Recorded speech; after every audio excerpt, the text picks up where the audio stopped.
Donkey. I don't know what to tell you, bitch. I just want to go home and play Pokemon.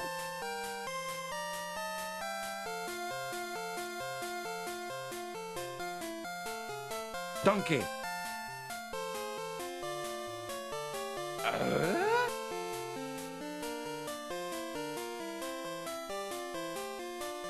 Broncos country, let's ride.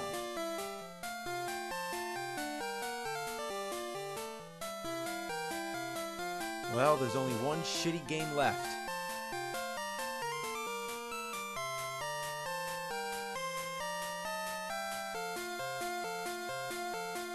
Bye! Bye, Felicia.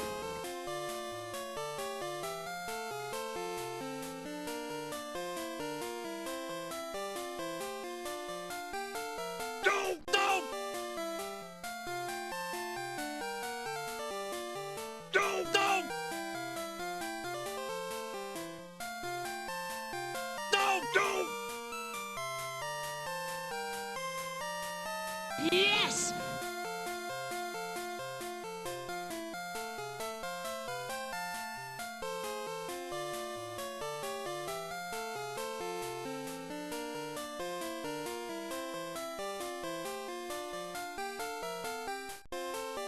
Yes!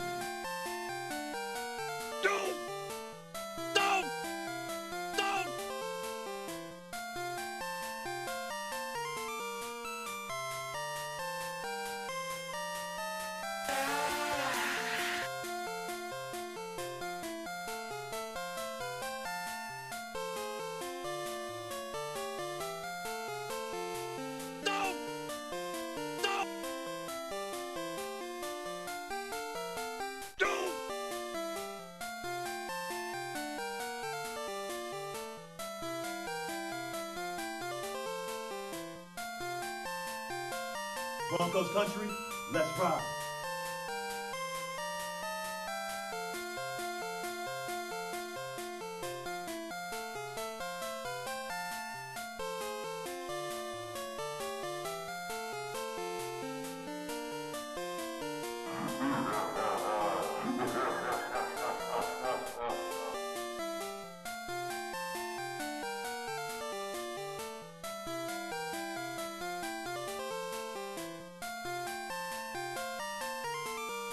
Give me a hell yeah!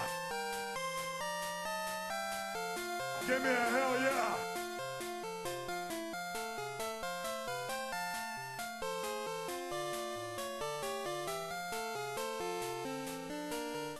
Hey, yo, Parvination, what's going on? Happy Wednesday, guys. Good to see you.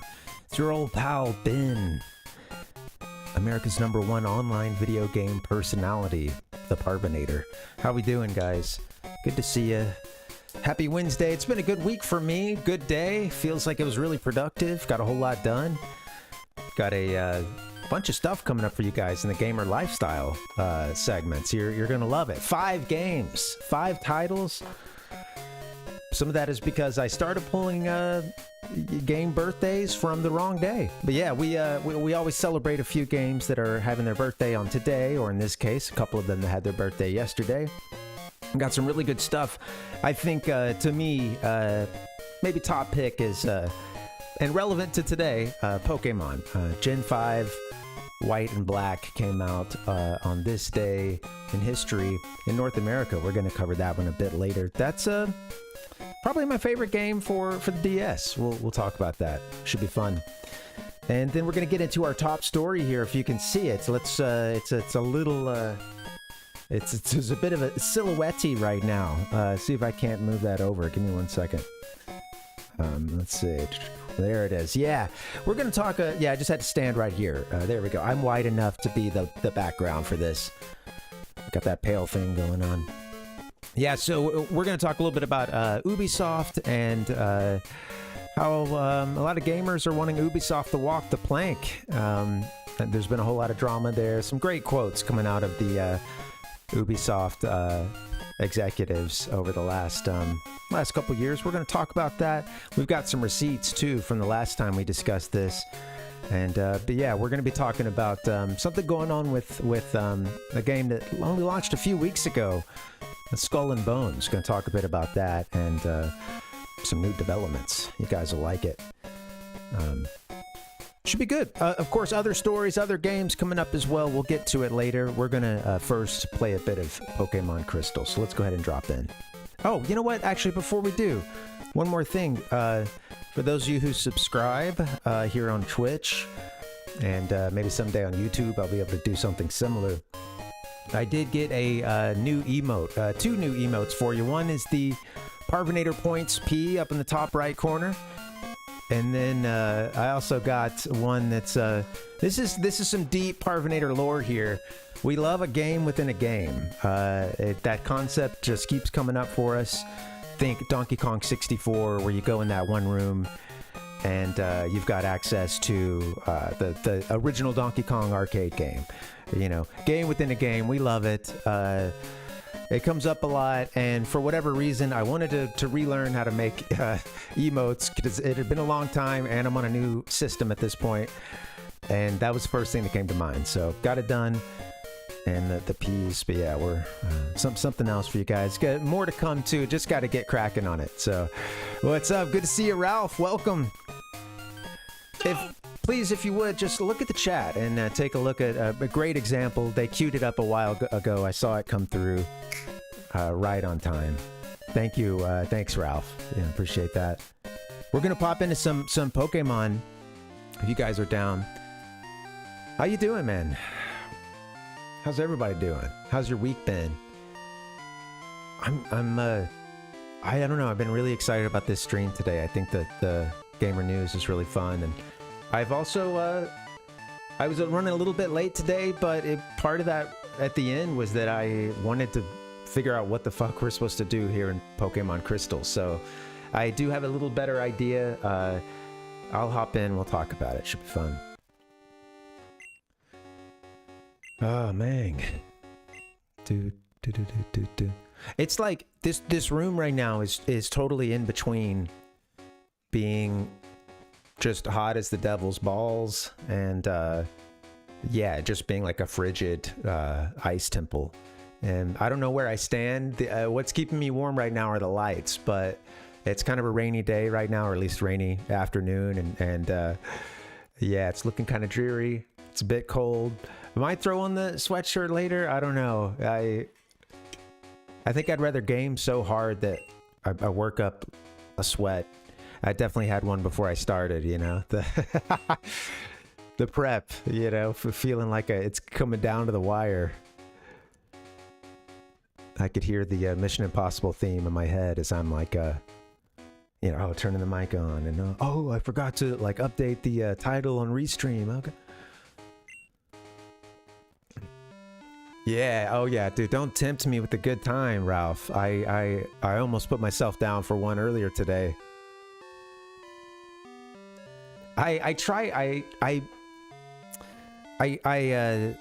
I need it, I'll take one, but you know, since I work from home and it's all freelance, you know, if I don't work, nothing gets done. So I try not to take naps, but I've definitely had last few years, there's been a nap era for sure. I used to not be able to sleep in the middle of the day or unless I was in the ideal circumstances at the end of the night to go to bed, you know, and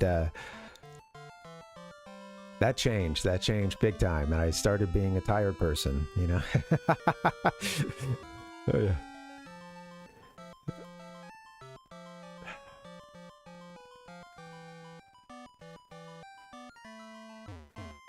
Sorry, there's some weird shit going on outside.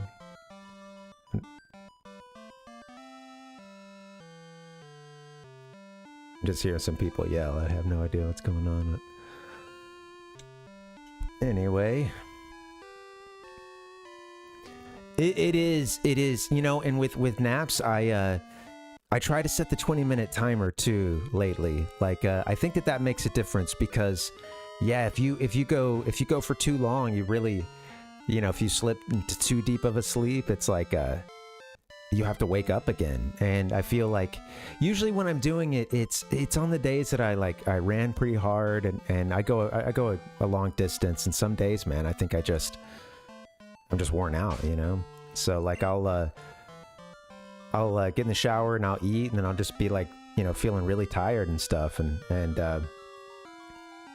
you know, so it's like I haven't had any coffee at that point, so it's like, do I get the cup of coffee and try to power through, or do I just feel weak and kind of tired, you know, like so I'll set a timer for 20 minutes and like put on some white noise or something, because I do need to do that to sleep, and often I have to have eye mask too, but I can fall asleep, or at least like, it's funny because once I did it a few times, your body kind of gets used to it, and like I would sort of wake myself up almost always like right before the timer would go off, and then, you know, but yeah, so it's like I got some rest, you know. I love it when you can like slip into like the dream, you know, the sort of light stages of a sleep or dreaming or something, and then, you know, that helps so much. Afterwards, get up, get a cup of coffee, and it's like I'm still a little slow. That still takes time to wake up and get going, but it's not. Yeah, dude, I used to do the really long naps, man, and it's the day's ruined after that, you know. I can't. It's, and you're those don't necessarily feel restorative, you know, like that's what's really hard about those. So we need to get we're going to get our Ghastly here. And part of what we're going to do is we're going to raise this Ghastly up to be fast enough to get a move off against the legendary dog Inte. I realize though, I think we do have something we can do right now. I think we can go after Lugia. So I say we get our item off of Chosen One here, the experience share, and we give it to Tooth, because we're gonna need them to be able to catch the legendary dog that just runs away. So let's give them the item.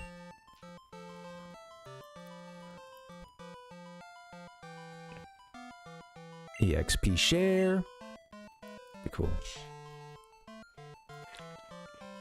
What's funny is when I lay down for those naps and I start to fall asleep, I do get into a dream state, and it's just such a, usually it's like it's just, you know, kind of surreal, a little bizarre. It's just, I'll hear people talking about things. Usually the sentences start to like not make sense, you know. It's so funny how your brain can just, you know, have this template for a conversation, but if you were to look at the stuff that's in there, it's just like garbage inputs, you know. It's it's like filled in by AI, you know, like in Waking Life, when the dude's talking about if you've seen that movie Waking Life, there's it's like several vignettes of just people kind of talking, being, you know, just all kinds of like philosophy and stuff, and it'll cut to someone else, and it's all edited with like a really cool style. And there's one scene where like he's talking about lucid dreaming. One of the characters is talking about lucid dreaming, and that, like, you know, he'll one of the things he'll do is, you know, you want to have something you can look at that you can tell that you're dreaming if you were to see it, you know, and so like he was thinking about his alarm clock, and how like if he feels as if he's looking over at his alarm clock and all the numbers are just super scrambled, it doesn't make sense, then at that point it's like, oh, okay, well, you know, yeah, I'm slipping into that, like those early stages of sleep, you know, or but yeah, it's really interesting. It's but yeah, with the ability to kind of like think your way through it instead of just being taken on a dream ride, you know. Yeah, the Inception coin, exactly. Yeah, I'd forgotten about that, man. Wow, that was a thing for a little bit, wasn't it? Inception, man. I feel like that's one of those. That's just like a film. You know, it just like created a really big rush around it, and then it just died, right? I mean, I feel like there wasn't much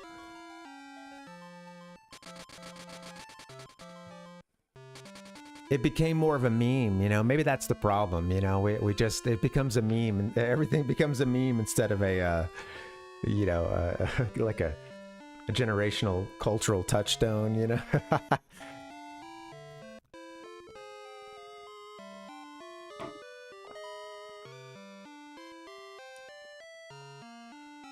I'd forgotten about that coin.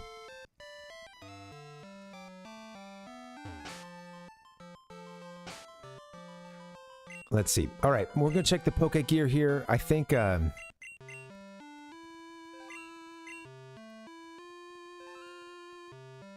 yeah, is it Whirl? Yeah. I think Lugia is in these Whirl Islands. We're gonna go check it out. Gonna go give it a whirl. Let me see that map one more again. Sort of going right and to the left, huh? Oh, okay. Give me a hell yeah! Do. I need to make some more emotes. I want to get around to it. Maybe just try to draw something too. You know, I generally, it's funny because so much of my life I've like, oh, I don't do, you know, I always have loved to doodle and stuff, but I don't consider myself good at drawing, and you know, I've always kind of like, I knew this about other things, but I never was like, hey, you know what makes you good at drawing is, you know, practicing and trying to get better, or trying something new, etc., you know, like. And I want to start doing more of that. It's like I wrote it off for so long, I think, because, like, you know, I don't know. I was always more into music, or you know, the verbal side of art. But yeah, and literary stuff. But yeah, I don't know. It's funny.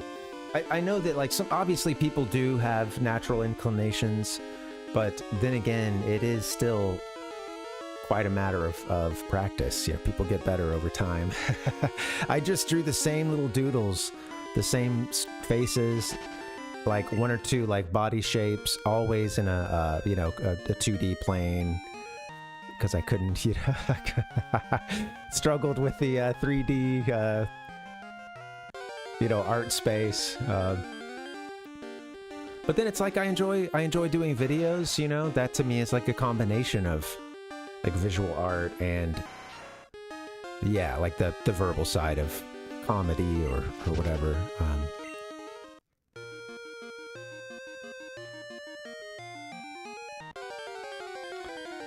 Maybe he's born with it. Maybe it's Maybelline, you know. I don't think for most people they're just born as amazing artists. Yeah. All right. I did a lot of Triforce myself, Nick. Yeah, some Blue Eyes White Dragon. Nice. Yeah, I did a lot of tracing. I did a lot of tracing as a little kid, you know, and probably into too old to be tracing as well. But I've talked about this before, about those books. I remember going to the library and just being confused about those books. They would be like, how to draw, you know, and it, you'd get in there, and the way that they would teach you is like all through making like, you know, doodling like shapes and stuff, very basic geometric shapes, circles for a shoulder, you know, that kind of stuff. And then like, but then it's like, yeah, it's totally like, wait, well then what, you know, like, and I get that to a sense, like that is how some people do draw, and I've seen a couple folks who doodle really well, and they, you know, it does start off as something obviously very rough and very, you know, broad strokey, but yeah, I don't know. It's I just, you know, never I always drew the same shit. Yeah, a lot of tracing. I would do a lot of tracing out of Nintendo Power, you know, and pin it up on the wall. Remember drawing some really some like Cronenberg looking Link and other Ocarina of Time official art, you know.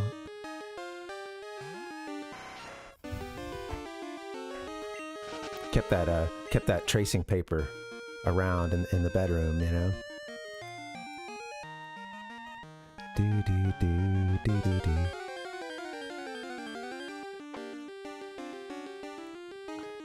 Hey, thank you guys for hanging and happy Wednesday. This is fun. I've been looking forward to this all day, and I have a bit of a game plan for what we're gonna do. Like we're at the end of the game pretty much. We're at that point where you're kind of deciding, like, you know, this sort of post-game stuff. How much of it do you want to do? And I'm thinking we're gonna catch the rest of the legendaries. This game lets you get all the Pokemon. Like it even recreated some of the stuff from Gen 1 to let you get all the Gen 1 legendaries. We're good on those. We just need Entei, one of those roaming dog legendaries, and then we need Lugia and Ho-Oh. I'm on my way to check out to see if we can get a Lugia now, so see how that goes. I think that they're supposed to be up in these islands.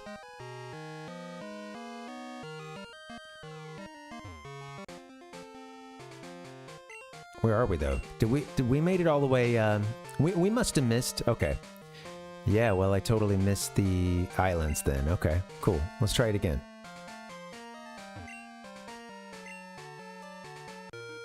Must be a little more to our left at some point.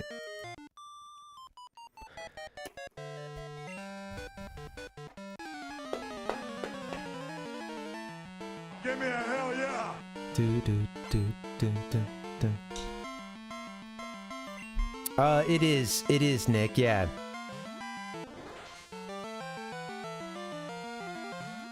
Yeah, we saw it. It's funny because I saw it and I meant to throw a Master Ball at it, or maybe I hadn't totally decided at that point, but yeah, I ended up throwing the Master Ball at Raikou instead.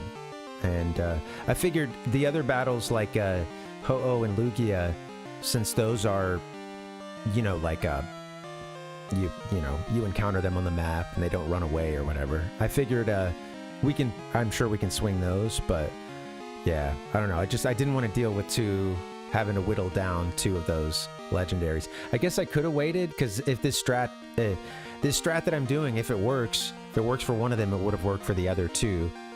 But yeah, it's all good. Toss it out. Apparently there's it's really easy to dupe items in this game. In fact, some people asking for a good build to get the legendary dogs. Some people responded with, dude, just duplicate the Master Balls. Granted, this was on some really old GameFAQs message boards, but there were a lot of truth tellers on those boards back in the day, you know, and people will tell you like it is, you know, they'll be blunt. And yeah, I think I was seeing a little bit of that.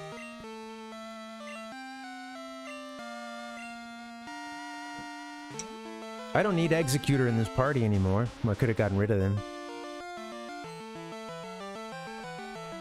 Could have executed a deposit. I don't want to, you know, this isn't PAL world here. We're not. All right.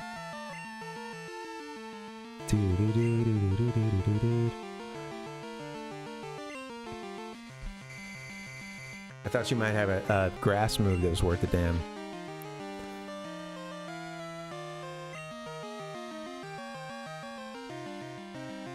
Does Staryu have the psychic aspect to it at all? I know Starmie does, right? Well, that was easy. I lost that one. Got 420 for winning. Just handed over a stash. Yes! Oh, you beat me. Here you go, kid. Oh, what? Gets arrested for trying to...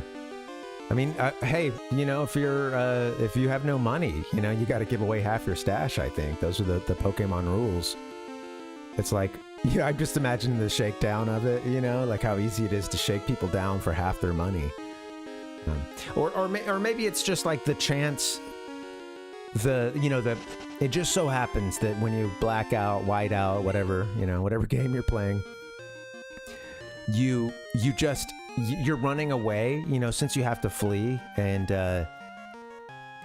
like in the process of blacking out, you know, you like lose all half your money. You know, maybe it's more like that. You're stumbling around, you know, waking up the next day or something at the Pokemon Center. I don't really know.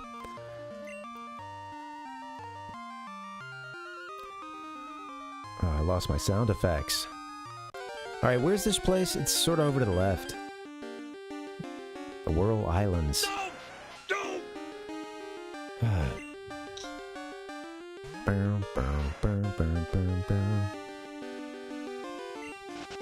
Someday we'll have this game beaten, and we're not that far away from getting it done either. I mean, we have all 16 badges. You know, the last thing we have left to do, big ticket item, is, you know, get a couple legendaries that are left, and then we can take on Trainer Red. Oh shit, we're gonna need something to deal with. That's why they call it the Whirl Island, huh? Give me a hell yeah! I think I've already learned this lesson in this playthrough, but that we've been playing it a long time, so the lesson was very quickly forgotten. Damn it. Alright, well, we can fly away, I guess. Wait, maybe someone... Who's in my party? I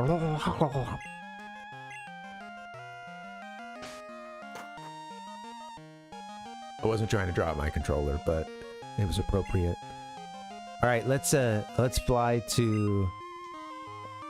Well, I guess we're closest to this place. Cyanwood. So we're looking for someone who knows, or what else are we going to need to know inside of there? Maybe I should look this up. I don't want to get into a dungeon and then have to come back out again, which I think has already possibly happened with this place.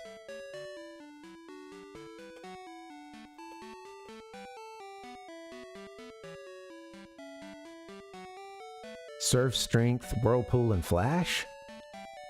Are we talking? Okay, they're talking Heart Gold and Soul Silver.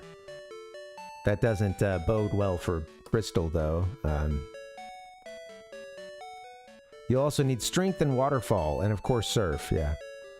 Okay, alright, well, you know what, I'm glad I looked that up just because time is of the essence, you know?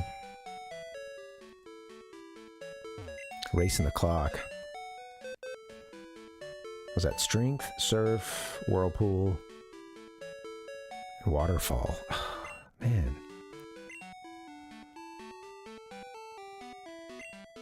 Let's ditch.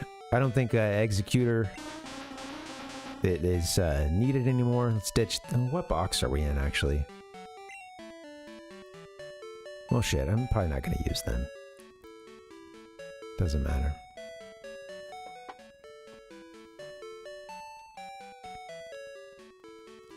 What's going to be our counter to that really high-level Pikachu that that Trainer Red's going to lead off with? What do you counter that with? Are Pseudo-Widow, are they just rock? I can't remember. They've been languishing in one of these boxes, and I don't like it. I've been wanting to get them out because they were they've been with us for a while, you know. Hey, Derek, welcome. Nick, just the Whirl Islands?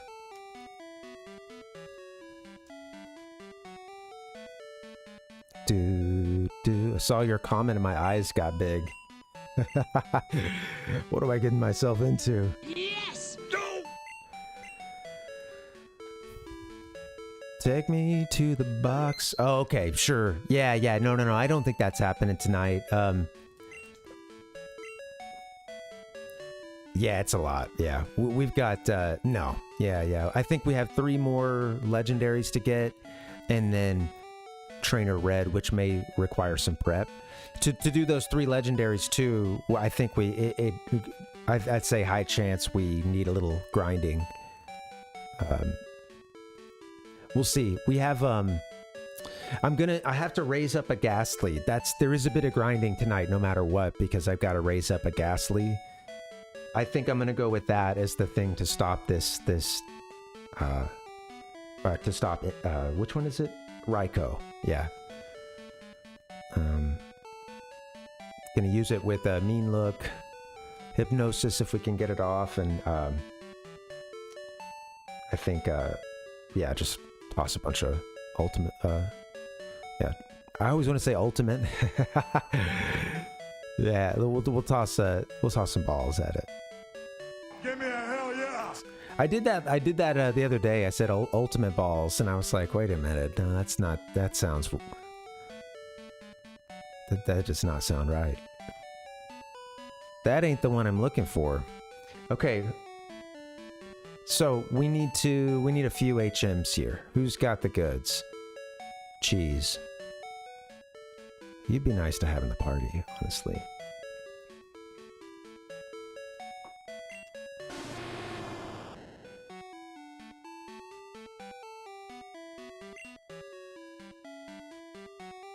Okay, let's go to box, we're just in 7, we'll go to box 6.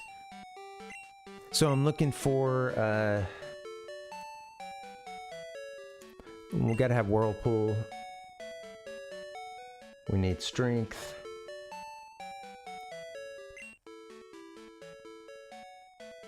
Box 6. Yeah, Strength, Waterfall.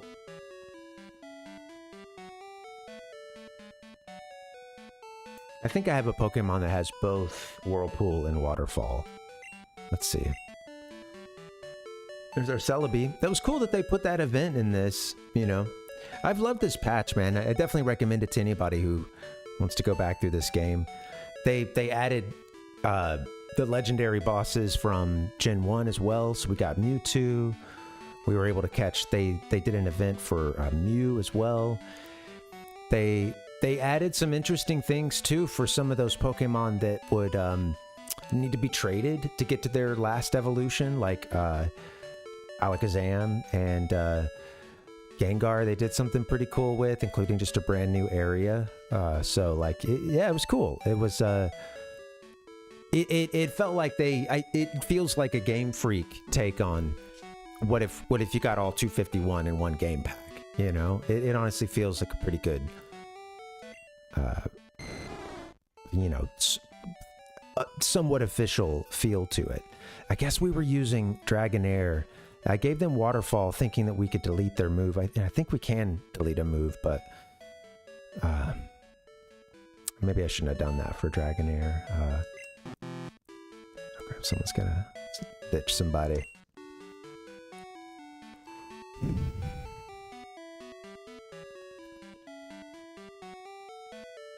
Keeping Tooth in there so that they get raised up.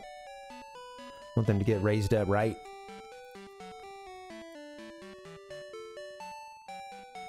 I think we can get rid of Scyther because,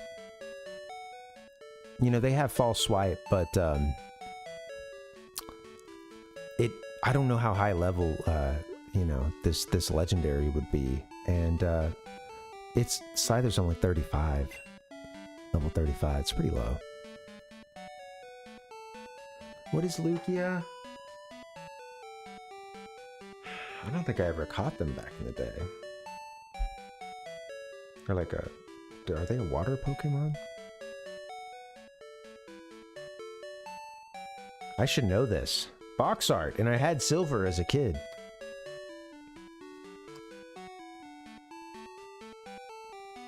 Psychic and flying.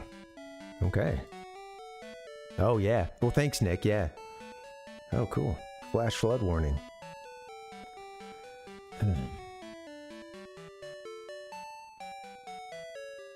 Let's see. What can we do here? Let's, I say, yeah. Okay. Flying and psychic, huh? Well, Scyther can be deposited. Let me mark where they are, just in case we end up using them. We're in box, see in a second. I think like 5. Wait, we already... Oh. No.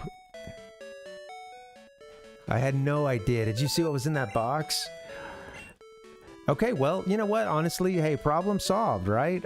Check out what's in this box. Bucky, the Lugia. We've done this already. No wonder this seemed familiar. All right, well, hey, I could get pissed at it. I could go rage mode, which was absolutely my first fucking instinct. But no, if you want to flip it around a bit, you could just say, hey, problem solved, you know? We're good. We got Lugia. We need Ho-Oh, but we can't get them until we get the other dog. The other dog. Damn it. Honestly, I think that was kind of a good it was good to take a look at the box again, and Tooth needs to be raised up, I think. We're having to go through such a build to get this last legendary, or the last of the 3 dogs, and yeah, man, it's a lot. I see why I skipped this as a kid. I didn't do a lot of the post-game stuff.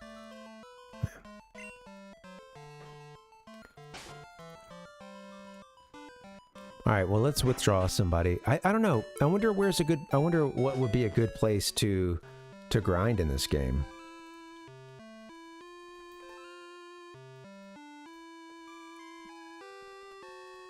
I look up grinding Gen 2 in the top, the top Google result is EXP grinding in Gen 2 is so painful from r/Pokemon. Hey, all right, best place to train / grind in Johto.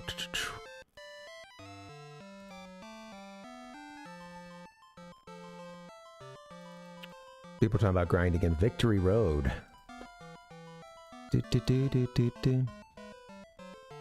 Yeah, okay.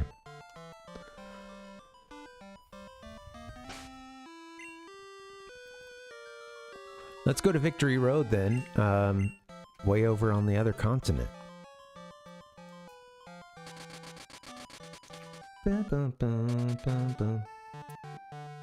Tempted to just beat the Elite Four again. I think once we start grinding, I think Ghastly will level up pretty quickly. What are they at now? So they're already at level 13. We want to stop at or before they get to level 40. And the higher the better. But yeah, apparently they're going to be fast enough to get Mean Look off somewhat early, but I guess the other issue is that these Pokemon can use Roar. The dogs can. So when I was looking it up, there were so many different strats too, using a plethora of different Pokemon, because some people were really team... let's see, I left a tab up here. Trying to remember some of the ones I was seeing, like maybe Parasect or something. Yeah, and among others, like it was there was no consensus. This is Victory Road, right? Is this Tojo Falls? Need to fly up there.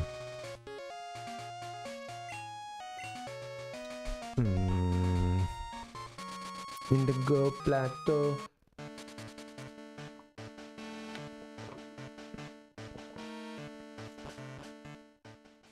Okay, let's go get another Pokemon and let's do some grinding. Grinding for levels. Oh, computer's in the middle. Mixing stuff up on us here in Victory Road. That's how you know shit's getting real. The PC has moved.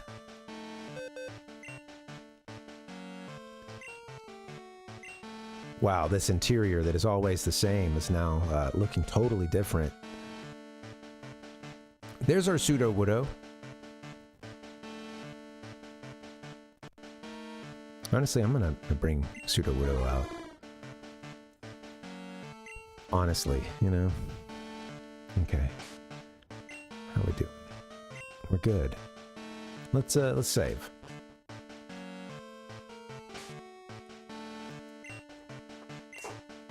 Dude. Yeah, it's raining pretty good out there. I'm glad I got a jog in earlier today. It was funny, man. Somebody really gave me a. I got a. We're trying to use a Pokemon with the mean look as a strategy, and yeah, some person I passed today gave me a. They were using the same strategy. They hit me with the mean look. It's kind of a narrow section. Kind of on a outdoor trail, and it's narrow enough to where, like, if I don't notify this person that I'm running up behind him and his buddy, that I'll have to pass close enough to, like, whoosh him, basically, like, kind of, it wouldn't be comfortable, and there's the possibility that he could even just move further over into my lane, which I'm starting to watch him do. It's like he and his buddy, they're standing in the middle. So I'm in the good mood, I'm jogging, and I do what I have to do sometimes in these situations if they don't hear me other ways, like my feet, or sometimes I'll drag a foot, or there's a lot of strategies you can do far out if you see it coming, but this one sort of happened a little more bang bang. He's in the middle of the trail, starts drifting over to the left, and I was just like, I just kind of called out, like, coming up on your left, good morning, and then the guy seriously turns around like this.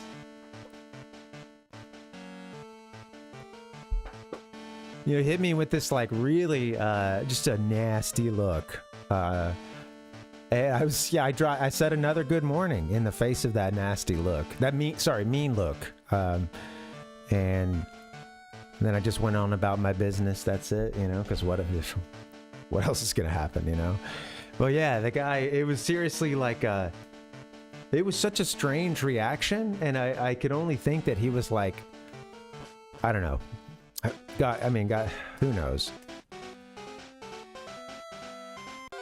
I think sometimes when I pass people like that, or I have to call out, I think sometimes people's initial reaction is to be like a little embarrassed that they, like, didn't see it coming, I think there's a bit of the, like, there's a bit of that, like, a little hit to the pride there of, like, whoa, that dude just ran up on us without us knowing, So there's, like, the instant defensiveness, and then hopefully most people at that point then realize, like, oh, okay, like, yeah, we're on a trail.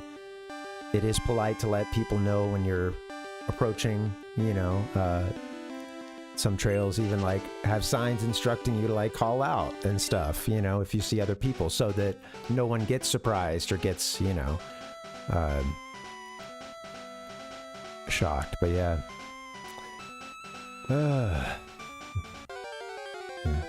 I do hope he has a good day. I hope he's had a great day, honestly. And I'm sorry if I snuck up on you a bit. I didn't see it coming far enough in advance to hit him with the foot drag or the. It's usually more subtle than that. But that was like out of a TV sitcom or something, But yeah, yeah. What can you do, man? Hey, keep saying good. I'll keep saying good morning. God damn it.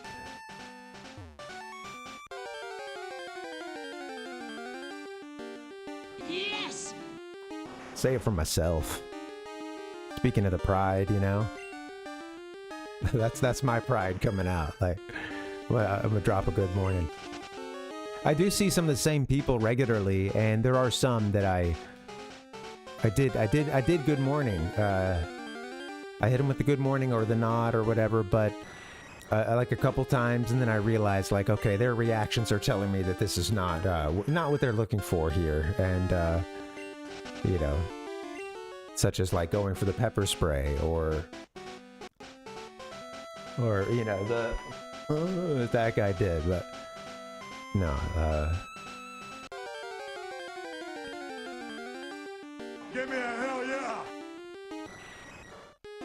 No, I can just tell, It also depends on where I'm at too. Like when I'm further out, I will tend to be like when it's a little more scattered, or you're further out and you're only seeing people every now and then. I think I'm, more likely to greet, but.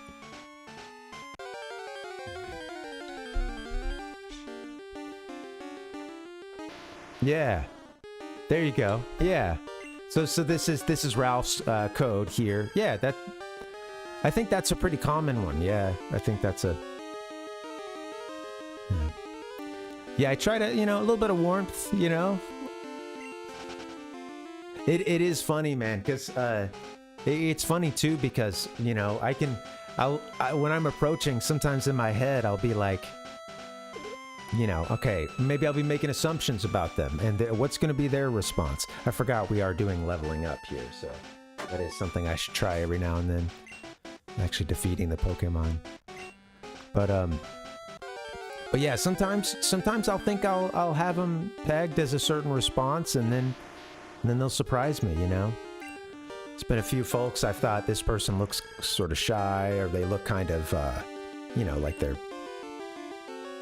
Yeah, just maybe, not like openly friendly like that, and the kind of person that would do that. And then it's funny because like I've even gotten closer, and I can see some people almost like almost giddy to like say hi or something, like especially like if folks are a bit older or something. But yeah, it's funny.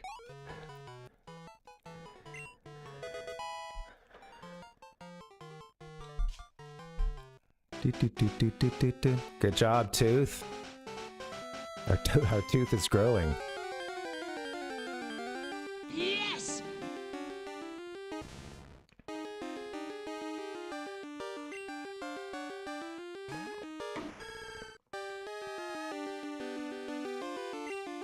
I'm also from the deep south, and I know that there's, of course, a lot of discourse on, quote, Southern hospitality, and whether or not that's,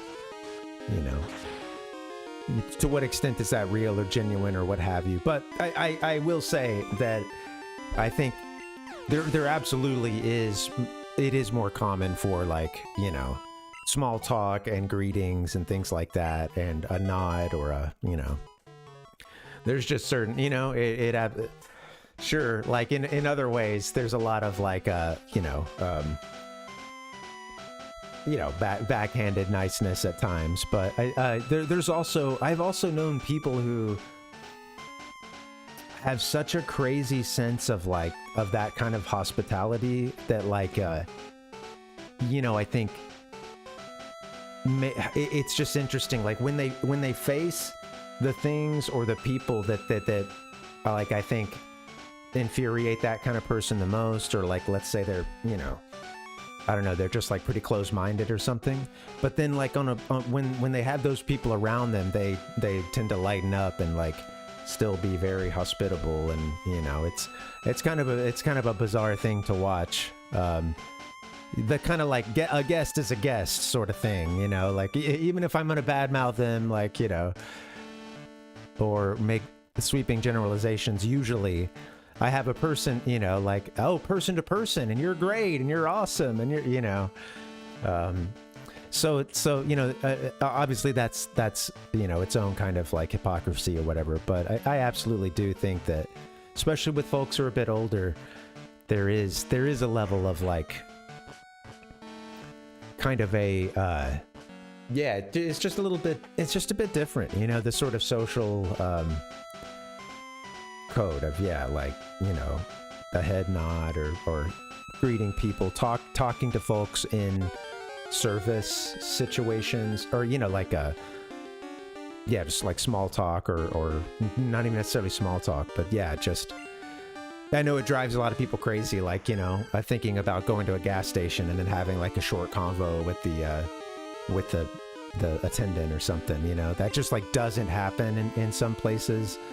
Or maybe it only does when things are like hella slow, or repeat customer or occasional thing, but yeah, No, it's interesting. I always know I'm back in the South.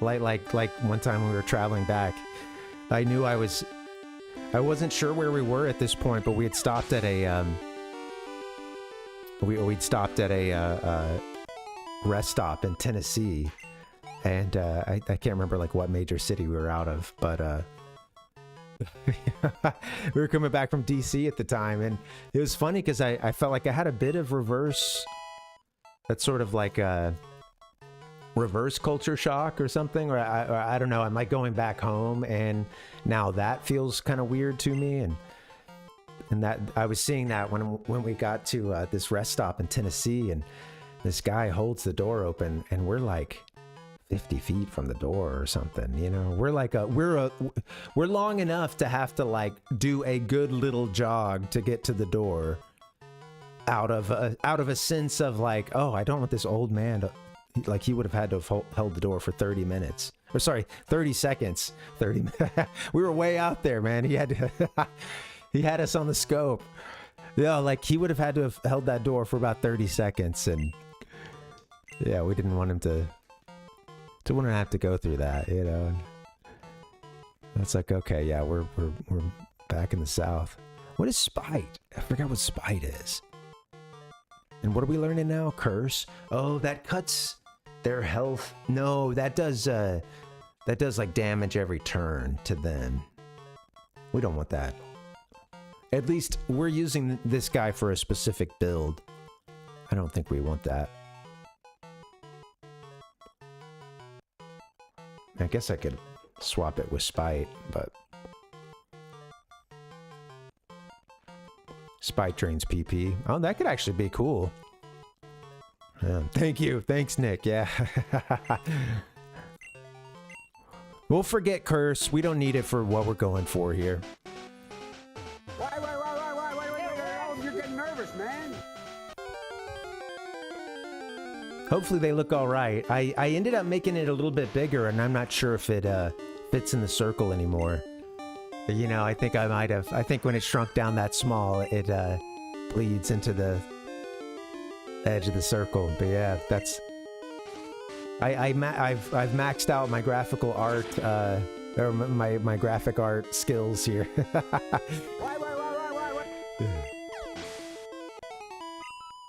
I had it. I changed it like just.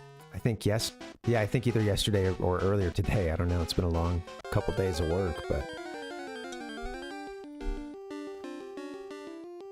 It looks alright.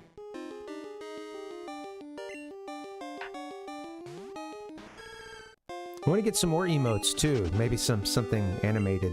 Spit in my mouth. Start attacking people, dude. You're doing the worst job of grinding. You're just the gamer lifestyle hangout. You know, that's the focus tonight. All right.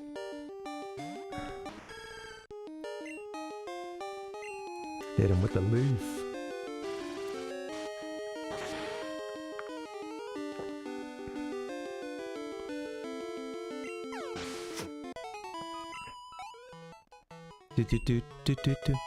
Tooth is growing up. Look at that. What's a level 17 tooth look like? Ugh. Donkey.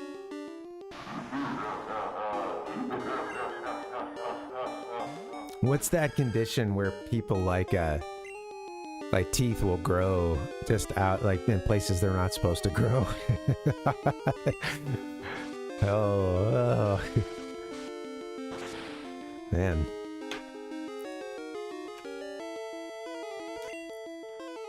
Bodies are awesome.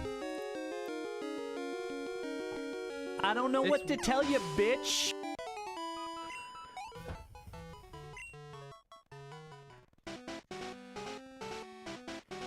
All right, we're going to keep grinding for a bit. We're going to get Ghastly up, and then I think once we get Ghastly to a certain level, the goal is to use them for mean look, hypnosis. I think getting the hypnosis off is probably pretty important in this case because you know, our Pokemon we're trying to catch can use Roar, I believe. which sucks. They've got Flea and Roar. Flea is the mechanic, and then Roar is the move. So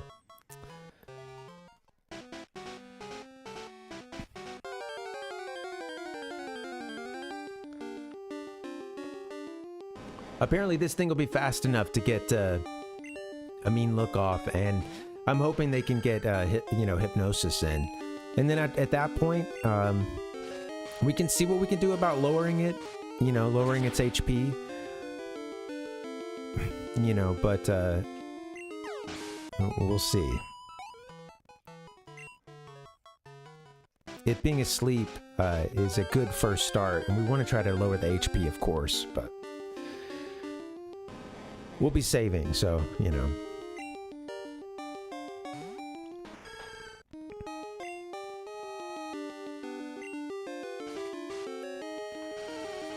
Hey, we still have Mega Man X on deck. Rockman X, to be precise. Do I have it?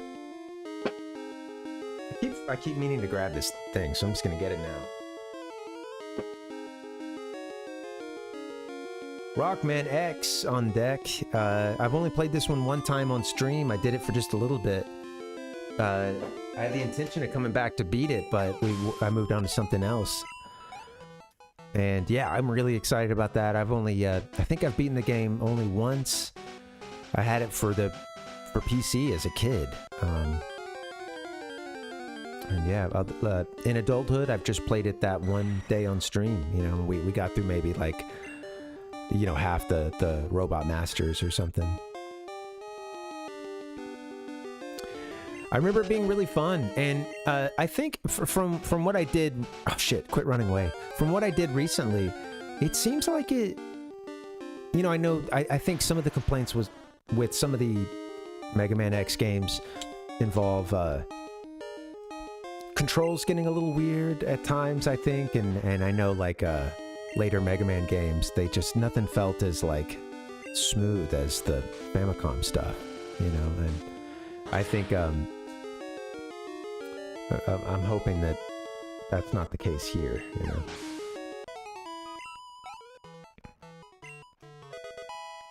Tooth, growing up. Donkey.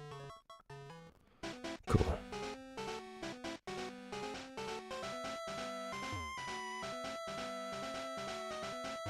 Do do do. Do do do do. Oh man, I'm gonna I'm really excited about this, but I'm a little bit anxious, honestly, in some ways. But you guys know that venue that opened up in Vegas, the Sphere. It's like a gigantic snow globe looking thing, gigantic just orb.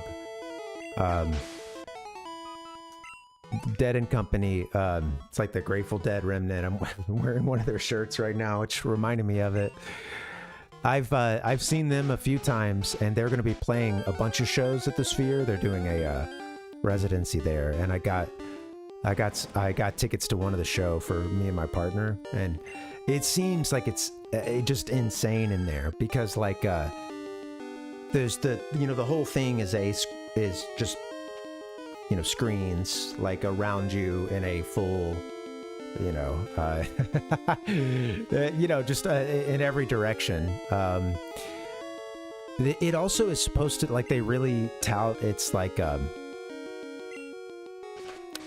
acoustics in there, like it's supposed to be a really cool, I don't know, maybe I'm just buying into the hype, but I read a couple of things about like just like how many speakers are in this thing, and how they really engineered the hell out of it to be like an insane concert, and like the concert experience. There's also, of course, the visual. There's haptic feedback in the chairs and stuff. I think like you can get like wind blown, or have other kind of things happen, and they have like specific like most like big shows or something, you might have a few arrays of speakers for different sections, especially like midway through the crowd and then in the back, if it's like a really big like a festival or something like that, you know, big arena venue. But like, I guess this one is, I don't, you know too much about it, but it's like even more like micro targeted, you know, so not that many seats are kind of targeted by a certain array, you know, which allows for things like sweeping sound around, you know, to go with like the visuals, or, you know, like, yeah, having different parts of the song being basically projected, if you will, to like different sections of the crowd, or, you know, different instrumentation like within that song being projected to specific areas, and then being able to move that around or pan that. And, you know, it's I don't know, it sounds really cool. It sounds a little overwhelming. Apparently, like and we got some cheap seats, apparently, which, you know, are still expensive, but yeah, we're like up, you know, kind of upper deck, and it's apparently those seats are like really steep, and you know, you might not want to be like standing up and you know, getting your little hippie dance on. You might go tumbling a couple rows. Thankfully, the band Fish is gonna play there first and break the place in for. I mean, they've already had stuff there. U2, I think, opened it, and then they've had like other kind of stuff too. But yeah, it's I think hopefully, yeah, I've never been to a Fish show, but just knowing like how crazy that audience gets, and very dedicated following, you know,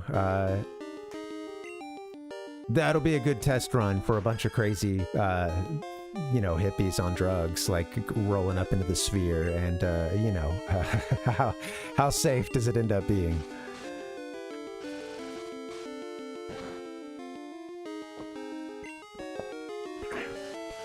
Keep wanting to run away from Golbat, but maybe I should bring somebody else in for a bit.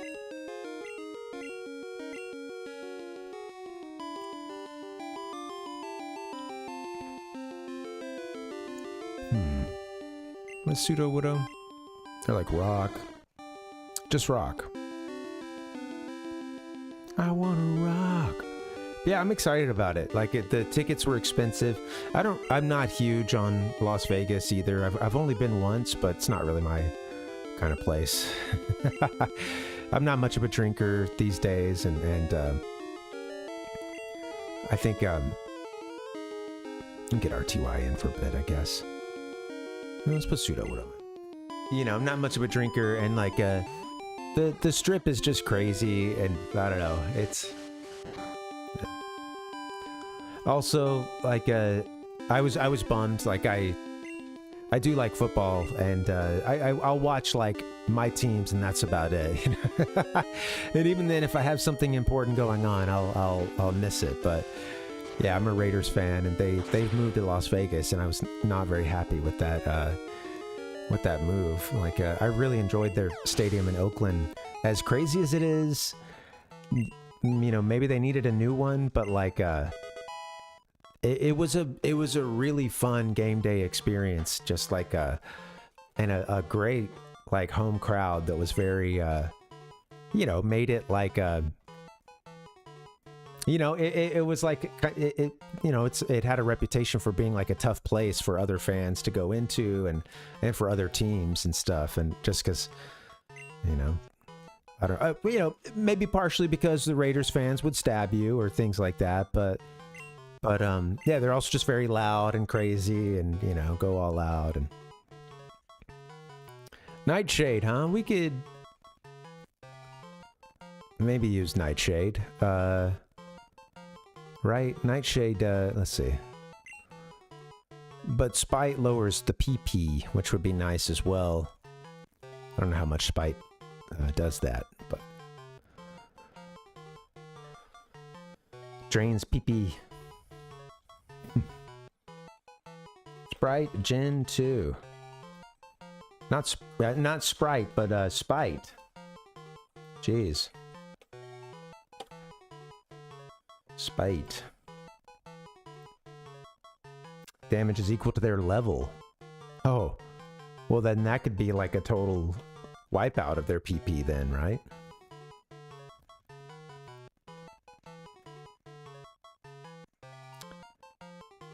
Oh, thank you. Nightshade. Oh, Nightshade. Oh, really? Okay. I see. Equal to my level. Okay. Right. Okay, sorry. I was thinking, okay, yeah, I get it. Sorry, I was thinking about Spite. So yeah, when I saw you guys' messages, I was confused for a second. Yeah. Generation 2. Spite decreases the move by 2 to 5. Select at random. I have no idea, like, how many roar. I don't even know if that would be a thing. Well, I could always get rid of Lick, I suppose. Lick will paralyze, but that doesn't do us any good here. We really want to hypnotize. I think Lick has a chance of paralysis. I don't remember. Gen 2. It'd be nice to be able to put a little damage on this thing, you know, if I needed to. It inflicts damage and has a 30% chance of paralyzing. Lick. Tongue lick in Japanese. Shitade name... Shitade nameru? Is that what I'm saying there? Shitade nameru. Anyway, good stuff. How much damage we talking? 30? Yeah. Oh yeah, no worries, guys. No worries, thank you.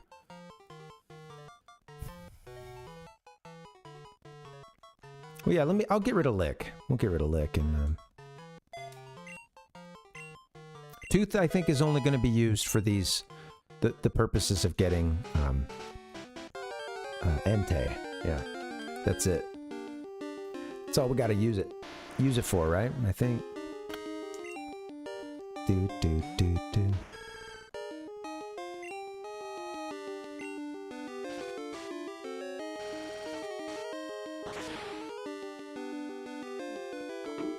Anybody seen anything,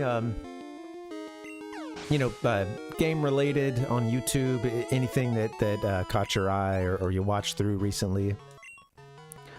Yeah, retrospective news and anything like that.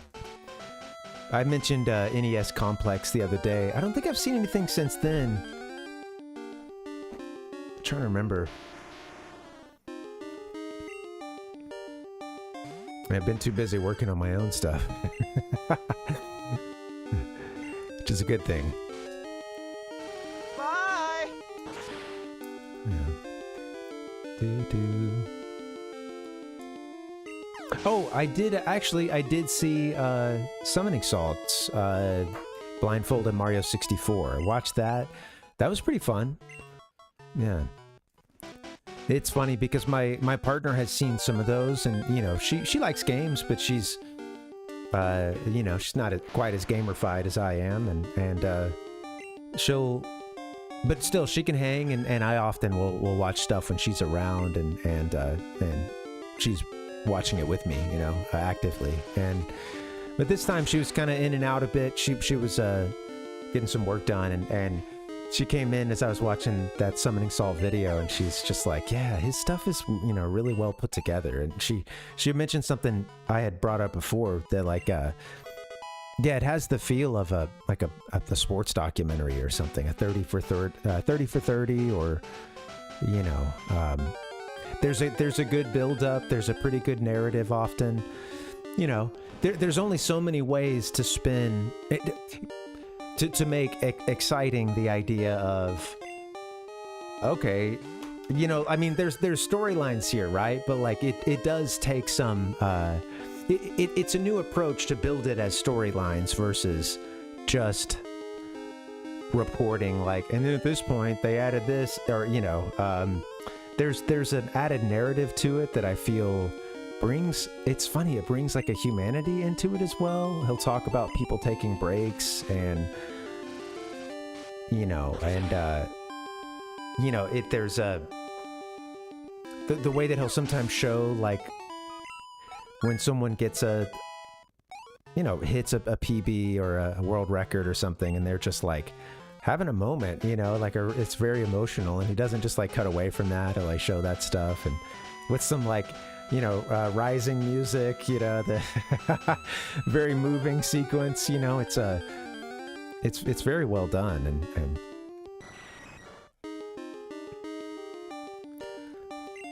I think he's a hell of an editor. Whoever's doing the editing.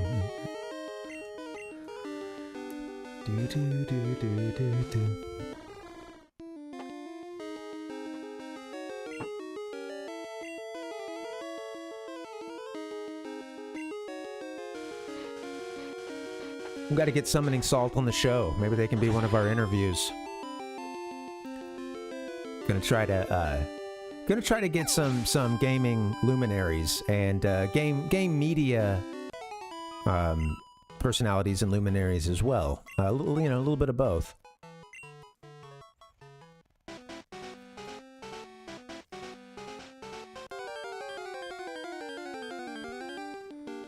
Anybody got Angry Video Game Nerds number?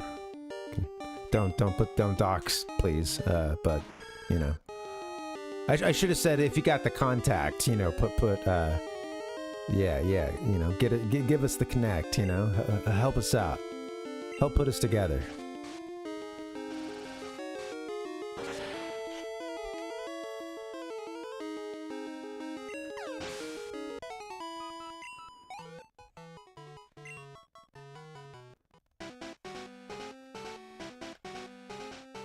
I do need to find some kind of I feel like the Parvinator needs to get a little more integrated into some of the local video game stuff that's been going on here. And honestly, why did I run? I moved right before, like a year before the pandemic or so. And it didn't give me a lot of chance to get out and meet a whole bunch of people and start to get integrated or start to get, really, I don't know, just having it feel at home. And then, since the pandemic and whatnot, like that has built, but slowly. And I've also been busier than ever and working, longer hours and whatnot. So it's like I have less time to do some of that, but I really do want to get out there. And there's some pretty good, there's a video game expo that takes place. It's a good ride, but, it's in Southern California. I've had my eye on it. Like I was seeing some social media posts for it last year, and I really want to see if I can hit that up, because they do. It's mostly on the like merchant and vendor side, everything from games, consoles, and a lot of fan art and stuff. But yeah, it's it's like a pretty good. Pretty expensive for them to get a booth there, so you end up getting like some I think like some of the spaces can be really pricey, but like you get for the art and stuff, you get like some really great artists and some of the folks doing like retro stuff. They're gonna go back to whatever store they work from, or maybe they like sell out of their home or something. So there's some really good stuff out there. I've heard too, if you come in, last day, you can usually find some really good deals. And I want to hit that stuff up. Too bad there's no E3. I would, I'd do whatever I'd have to do to get into E3.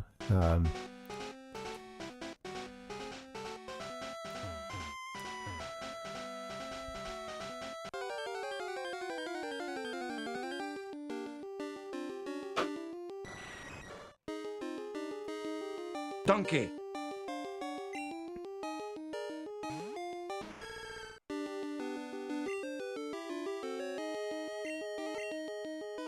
Yeah. Anyway, want to do a little more networking, meet some other peeps, and see if we can get some other faces on the show besides just me. I've had other ideas and had some things that some stuff has been delayed, a project that I've looked at for a little bit, and got to keep moving forward. And I don't know, I'm excited. I've really been enjoying the doing the prep and the delivery of the, you know, the gamer lifestyle stuff, and trying to figure that out, seeing how I can go on to structure that or make a, I don't know, add some more stuff. I do, you know, I really enjoy that sort of podcasty side of it. And I think that I wish I could just think of a way to parse out when to do what, how much streaming. So I still want to do some just streaming as well, but like, you know, it would be cool to, especially if I were able to get a couple other people to work on it with me eventually, you know, like, to do something that would be more of like a, you know, a podcast style, or, you know, episodic. At least do that, you know, every now and then. That doesn't have to be a regular. I don't think it'd be too much work to be a, you know, too much work to be a, like the like go-to thing, I think. But having that happen as well, I don't know.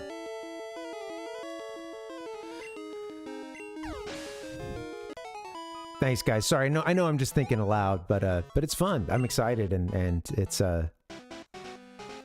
just got to beat this game first, and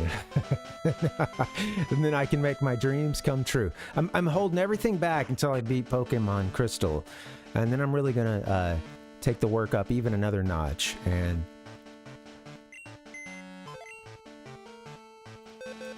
oh, hey yo, look at this, guys. Scrambled eggs. Okay, yeah, I'm gonna go ahead and save on that note. I think it's been a while.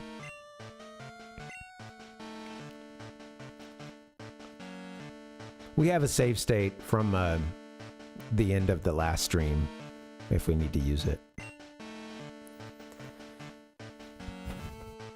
Worst comes to worst. It's done that a few times in this game, and I think it's mostly just because of the patching situation. Well, Tooth is looking, they're in pretty good shape. They're already level 23. Our party is, could do this all day if they wouldn't run out of PP.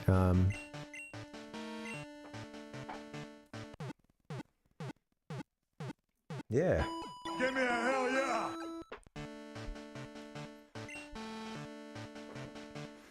Having trouble with my posture today, man. Feeling kind of, just want to slouch. Got some good pops too, man. Ugh.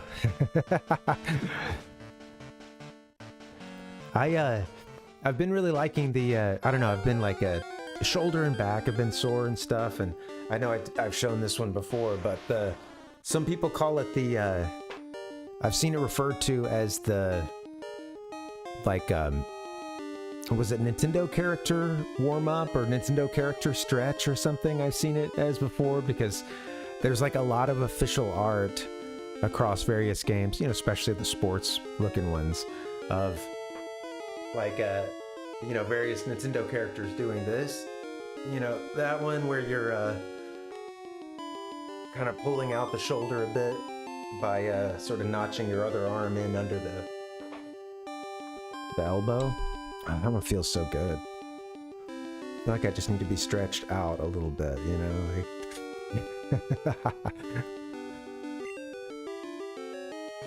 Like put me on the rack, you know, or the... Yeah, some medieval torture device. Stretch me out a bit. I hear the, like, inversion... What are they, inversion tables? I don't know if that's right. But I've heard those are good for that.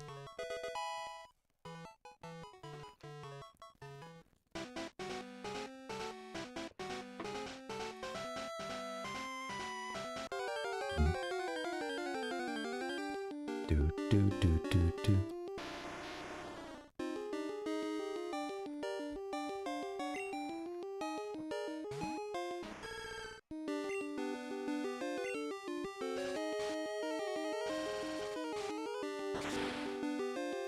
Ghastly, I wonder if they can... Well, they're still so low level. I don't think they... Yeah, they may not be able to do anything at this point, I suppose. This is good for some of the rest of my team, because honestly, I think they need to, we've been needing to do a bit of a level up anyway. I don't remember everything that's on Trainer Red's team, but I know that he has, I know he leads off with a really strong Pikachu.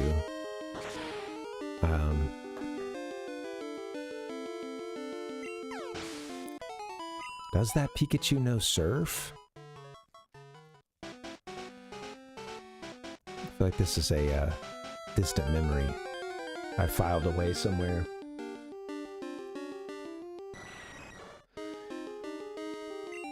And then I'm pretty sure he's got like some of the big... Like when I see the team, I'm like, okay, yeah, that's like, that sounds like a classic Trainer Red team.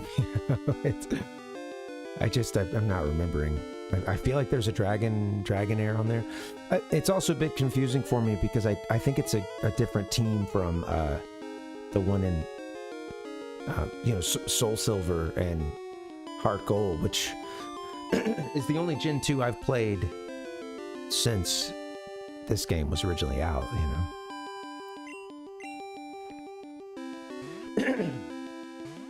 Only, version of this game I've played since this one was originally out. Let's rock slide ya. Don't flinch.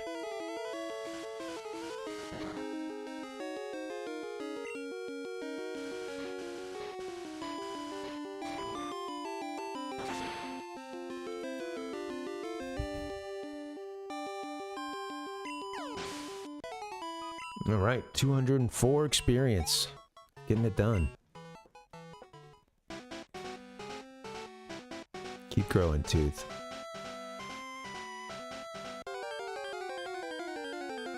Suppose this is faster than the Elite Four, huh?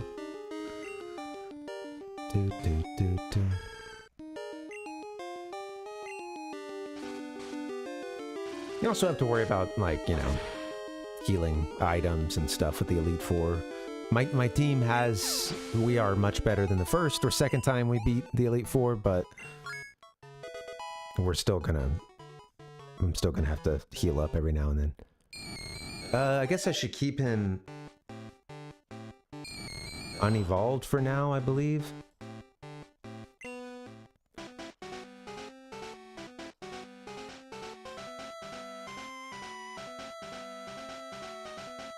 We'll keep it unevolved for now. I think it's gonna learn. Well, it has everything it needs, I suppose.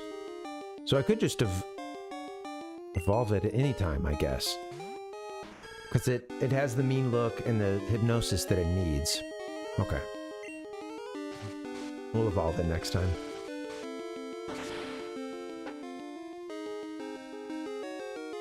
This is cool. We're gonna get this. We're gonna get this legendary.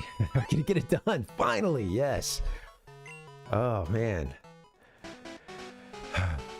I want to do it today too. I really want to see if I can get it done today. Of course, it still could be a pain. Like, yeah, it can still hit us with a roar. There's a lot of things that could go wrong, but I think we're gonna at least be making an attempt at it today. I think we should be able to get it. I should go late too, since I started late. I had a couple things going on. Was busy getting a couple things set up right at the end, but also stopped in at Ichigo Dave's stream. That was fun. Yeah, he was playing GoldenEye, but yeah, I had to leave after a bit just to finish my setup, and yeah. I love being able to pop into you guys' streams, and I don't get to do a lot of it, but there's been more time for it lately, so tried to.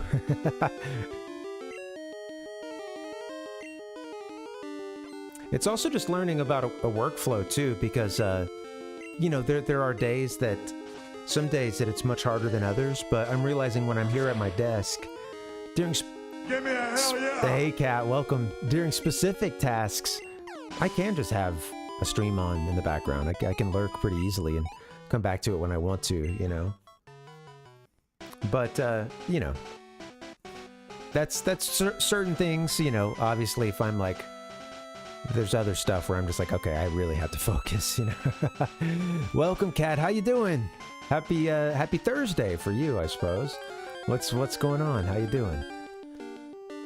We're doing some Pokemon Crystal, trying to get this legendary, and doing a bit of grinding, so just the hang and chat.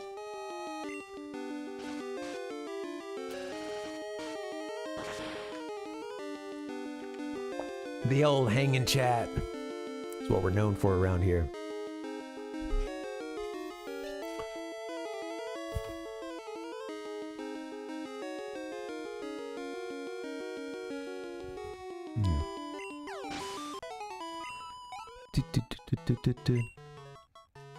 Cat said, I'm doing okay.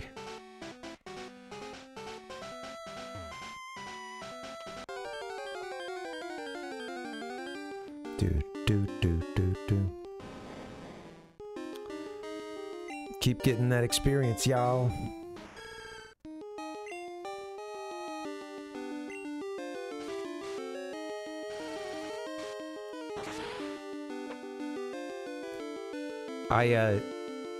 Kat, I was watching another one of those like Tokyo walk tour things on YouTube, and yeah, it was funny. I actually had the thought like, oh, I wonder if Kat's seen some of this stuff. I've watched, you know, a few lately, and honestly, I sometimes it's like at the end of the night or something, and I do they evolve? Do they gain levels faster when they're unevolved too? I guess I could keep them unevolved. But yeah, I was there's a lot that are just in, you know, somewhere in central Tokyo, or, you know, a ton that are Shibuya or surrounding areas.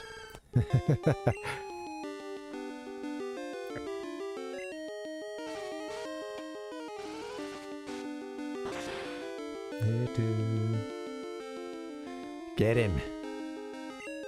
He's down. I need to be hitting the soundboard. I don't have the whole thing built, but I got another couple pages. Excuse me. Sorry, Burp City. I got a couple more pages, so Give me a hell yeah! need to be hitting those sounds every now and then. Give you guys the full, you know, sensory assault. That's what I go for here.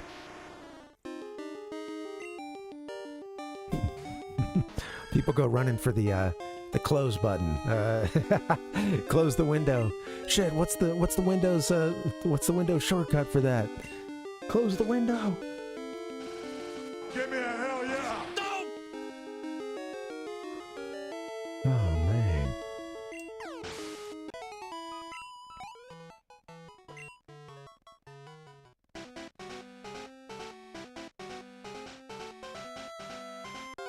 All right, I'm gonna keep going a little bit longer. Excuse me. And then get a break in, and then we'll get to our gamer news and good old days. Should be cool. We're gonna be talking. Well, you know what? I'm gonna preview it pretty soon. But yeah, you can see the title of the stream. We're gonna be talking a little bit about some news regarding Ubisoft's new game, a live service game, and yes. You know, the discussion surrounding that, like I said, a bit of news that just came out regarding that game, and we kept the receipts too. We're gonna, I'm gonna try to remind myself of the last time we talked about Ubisoft and some of the shenanigans they were up to. So should be fun. Also going to get into some game birthdays, game anniversaries. And one of them is a Pokemon game, so yeah, we have that to look forward to. But should be fun.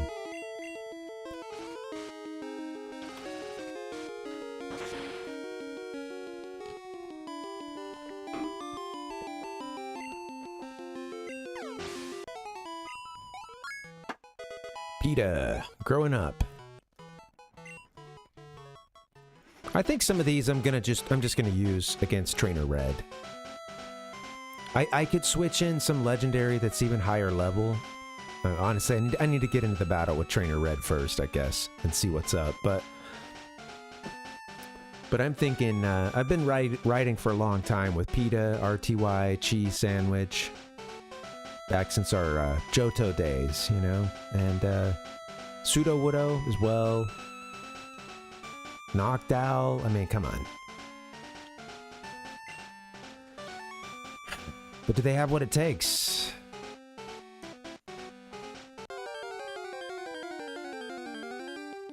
Yes!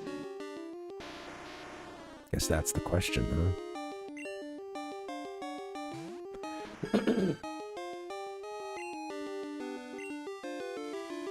Oh, I didn't mean to poison ya. Magnitude 4.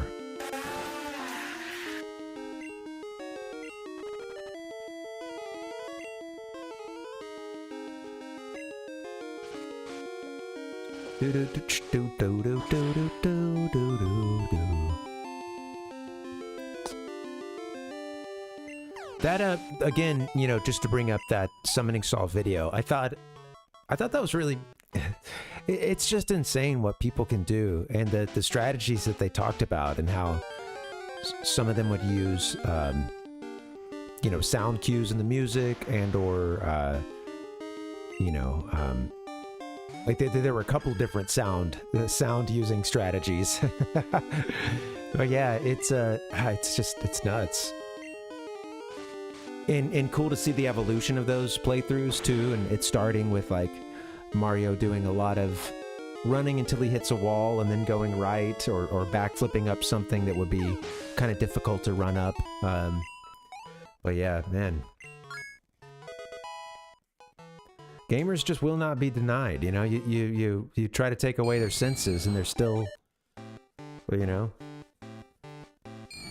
they do that themselves. They'll blind themselves to take on a big challenge. It's just funny seeing someone play with a blindfold at a level that I will never achieve with my own eyes, you know? That's always just so mind-blowing to me. And the times that they got it down to, man, was like pretty competitive with the sighted,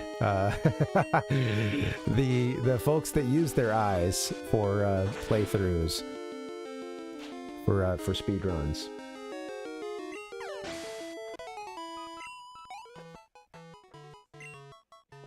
Give me a hell yeah!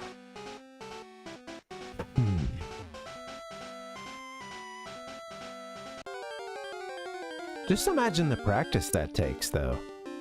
I think that's what, you know, like when I hear about other streamers who are doing the kind of like 8 hours a day, 5 days a week thing, or even more. Some people it's 7 days a week. But yeah, it's like, for me, I'm like, oh my God, what would I do to fill up that time? You know, there's obviously always gaming to be had, but you know, I feel learning to play a game blindfold is a great usage of that time, I think. That's, yeah.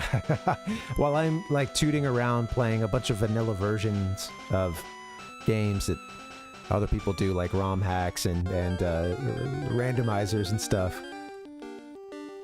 Yeah, I'm spending my time on, you know, vanilla Rockman X and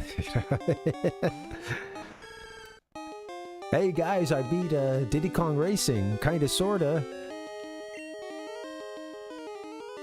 I mean, I beat it. I just think the knowledge of that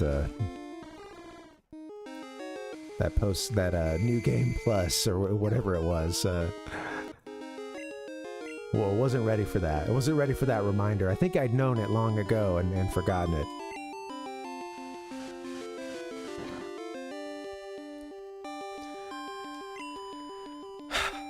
Pseudo Widow? Yeah, don't be too confused now. Come on. Give me a hell yeah!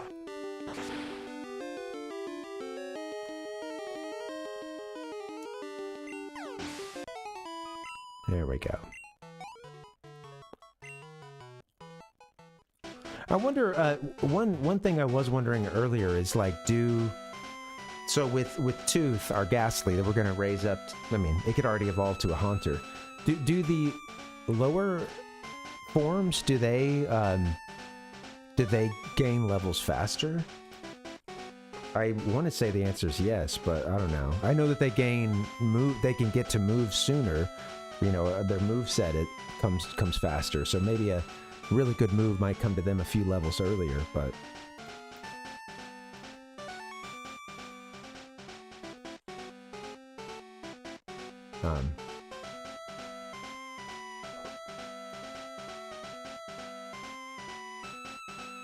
Also, I guess I forgot about... It's interesting because I was forgetting about that concept of... What is it, like EVs or whatever? Like, I wonder, like, does just one level of Pokemon get a better stat boost? Or, you know, I know that I'm misusing some terms here, but bear with me here. I'm a casual who's like barely dipped their toes in the world of, you know, the more in-depth Pokemon and I don't know. I've seen the stuff and like my eyes gloss over, but I've seen it, you know, so. This is because unevolved Pokemon that pass their level requirement to evolve will gain more experience from battle. For example, a level 17 plus Mudkip will gain more experience than a level 17 to 35 Marshtomp or level 36 plus Swampert. So if you just want to get to level 100 ASAP, then yes, don't evolve into the last few levels. Otherwise, there's really no benefit from waiting to evolve unless you want to get certain moves. Okay. Since evolve Pokemon too.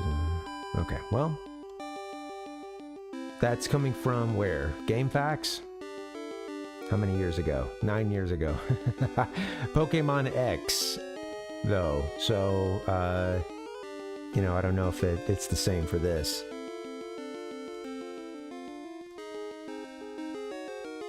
I should have written Gen 2. Lower, well, let's see. Is this the same thing? This is something from Pokemon Black that says the same thing, basically. Lower level Pokemon gain more experience than higher level ones. They've changed how it works in this generation. Wait, whoa. Oh, so maybe the change happened in Gen 5. Someone says, yeah, new experience system, lower level Pokemon gain more experience. Interesting. Yes!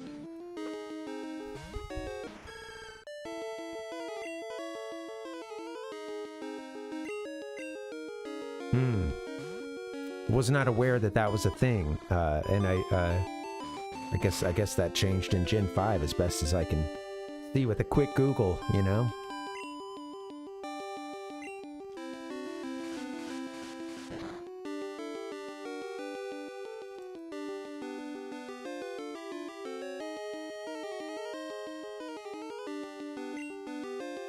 The level you catch a Pokemon at will not affect its final stats and is independent of IVs, nature, AVs, or EVs in the series core game.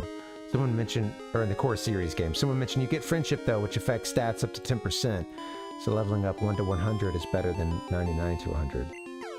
Oh. I don't know. Let's go! Hey. Hey, what's up, Savage? I'm here in the weeds. Looking up, Pokemon strats. How you doing, man? Good to see you. No! Give me a hell yeah! I should have known. I should have known it was Savage coming in with the let's go.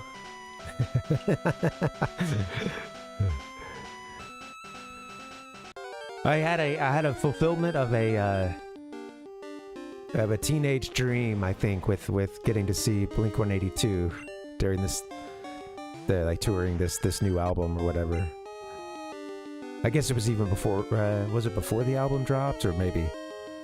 I think it was. Yeah. Turnstile opened for them, and that was a pretty crazy concert. We both had to work late that night and knew we would be getting there late, but Turnstile was pretty badass. We got to see their last few songs. I've seen them live in a kind of a large club venue. And that was crazy.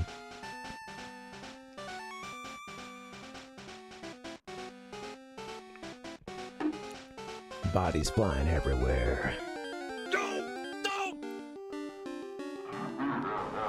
Hey, it's going good, man. We're doing a bit of grinding because we're trying to get a Pokemon that will help us catch like a couple of these legendaries.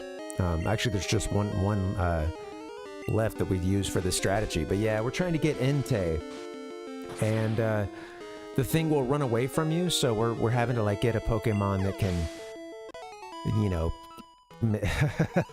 tell that other Pokemon to just chill. Hey, chill out, man. You ain't got to run away. Just shh. We're cool. Sit here. We're gonna try to catch you. You know, chill out. Tooth doesn't need to learn anything else. I don't need to learn Confuse Ray. So yeah, it's funny because we're doing kind of a very specific grind to do one build to try to get a single Pokemon at this point, but it's cool. I didn't get this thing when I was a kid, so it'll yeah, it'll be nice to get it now.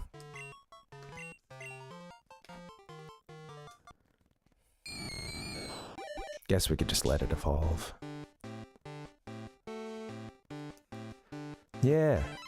Yeah. Hey, we'll put you in the ball. All right. Sure, we're gonna put you in the box after that. But yeah, you get 3 hots and a cot. You know, you're gonna be taken care of. You're gonna be a ward of the state.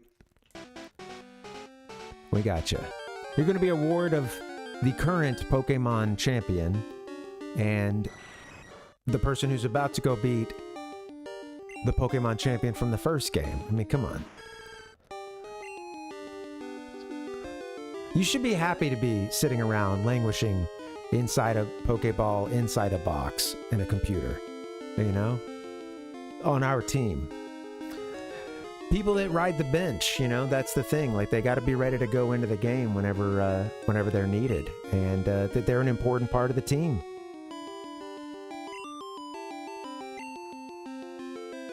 Somebody's got to work the practice squad, you know? Spit in my mouth. Donkey. Let's rock slide you.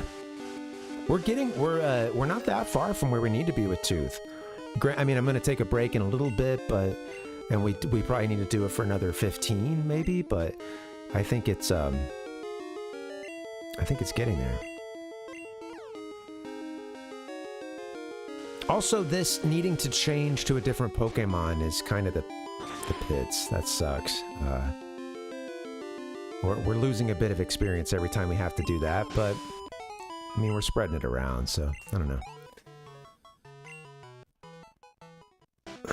Do.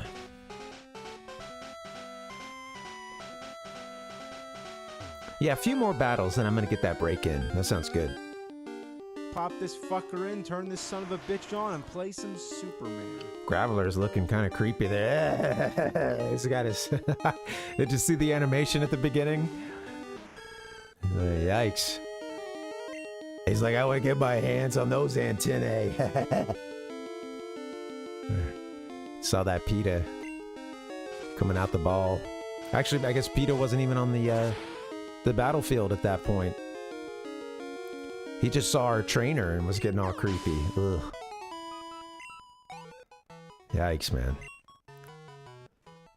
Stranger danger.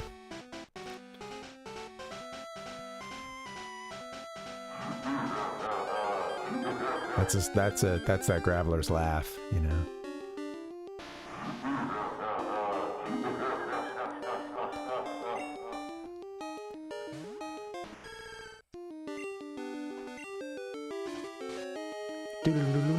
Broncos country, let's rock.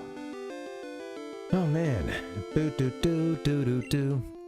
I'm stoked. Yeah, I'm gonna take a break in a little bit. We'll do the gamer news and some good old days and then get back into this.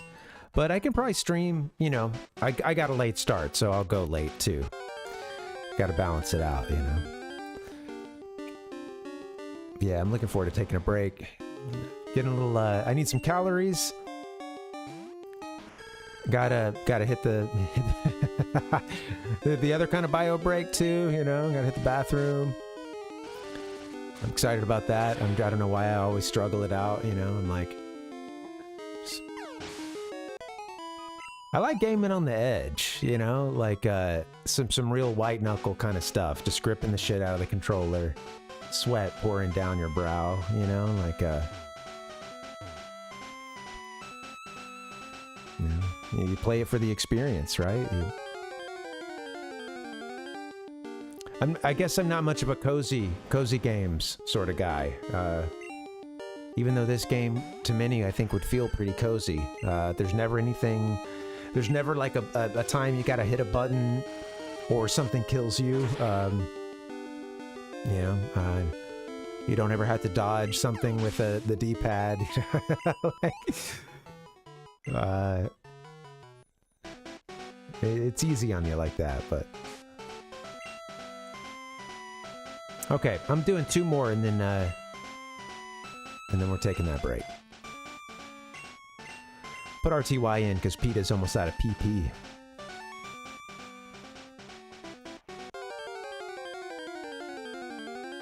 Do.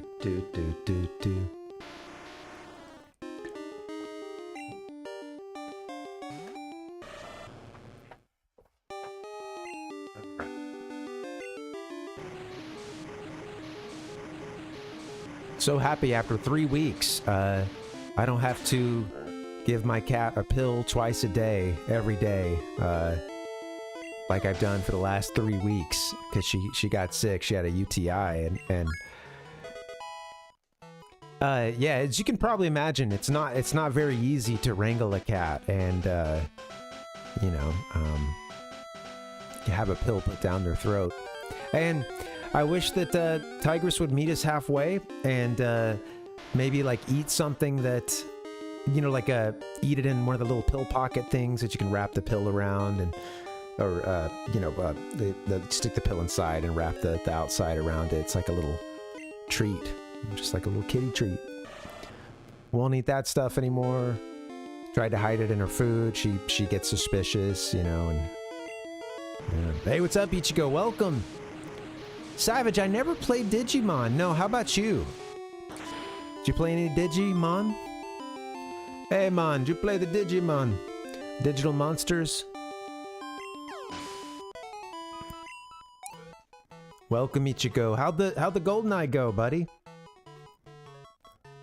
Broncos country, let's ride. Let's get a few more battles in, then we'll take that break. GoldenEye, I do believe. Something, I don't know.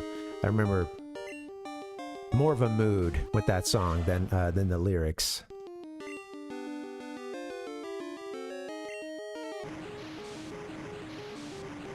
Oh, cool. What was that for, Savage?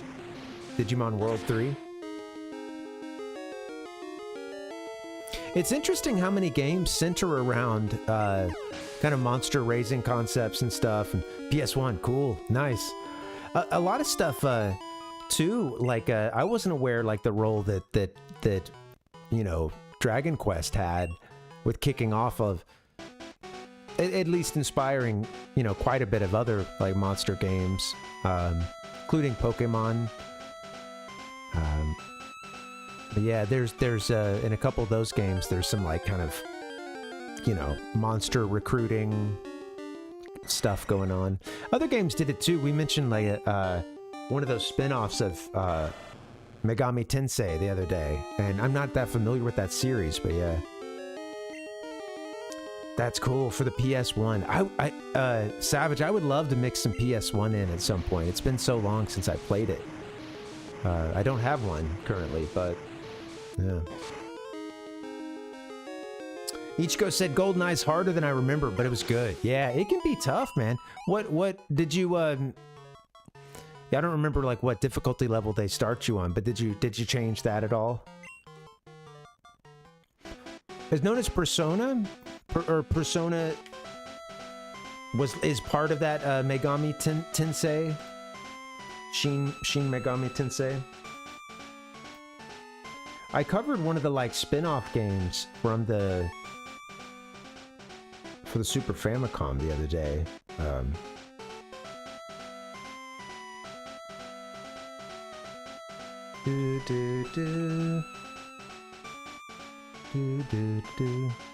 Persona, previously marketed as Shin Megami Tensei. No shit, I didn't realize that. I had no idea. I had no idea that in the US it's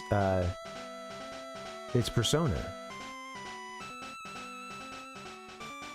Huh. What was the first one that came to the US? I wonder. Revelations Persona is the first entry in the series. It was released in Japan and North America for the PlayStation in 1996. You did. You really did, Savage. Yeah. I was covering that the other day. I didn't realize that those were one and the same. I've never played a Persona game.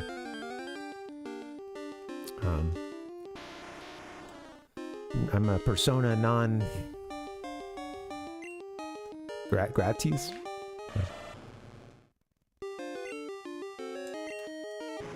Oh yeah, I hear that they're pretty good. I've seen some gameplay, and it looks, yeah, it looks it's so stylized, like all the menu boxes and stuff. You know, the UI user interface just looked really funky and anime inspired. You know. I was saying the other day that, you know, and having not played a Persona, you know, maybe I'm wrong. I'll reserve judgment totally until I play, but I think I've read that like a lot of them do focus around like sort of a high school story. I know it gets big and, you know, I'm sure they're saving the world or something, but like that them sort of being in school and those romances and occasional school kind of things is like sort of built into that series. And I have to admit, if that's true, that doesn't really get me so jazzed, you know. You know, I don't think I really, you know, I don't know. I was actually thinking the same thing with Pokemon Scarlet and Violet, just because I had learned that there was like an element of, oh, going to rival schools, and like they have, I don't know, it's all sounded kind of, you know. Again, I'm not saying that it could be great, but yeah, I don't know. The romance options, yeah, I've heard about that, Savage. I've let's say, well, it's probably no surprise to those of you who play the games or have been around them. And some games are just like this. But I knew of the fan base well before I knew of the games themselves, you know? And I knew it because of along the lines of what Savage is saying there. Yes! You know, that, or at least I saw it more in that context of people not so much talking about its JRPG elements. Didn't hear a whole lot about when I'm just in passing in general gamer spheres. It wasn't so much about the gameplay as much as it was like shipping or, you know.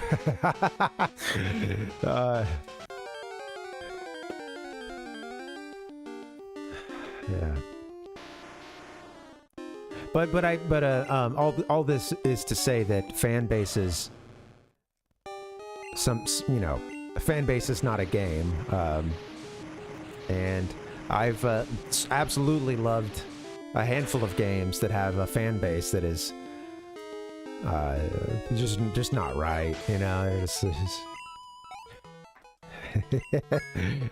just fucked up, you know. Like,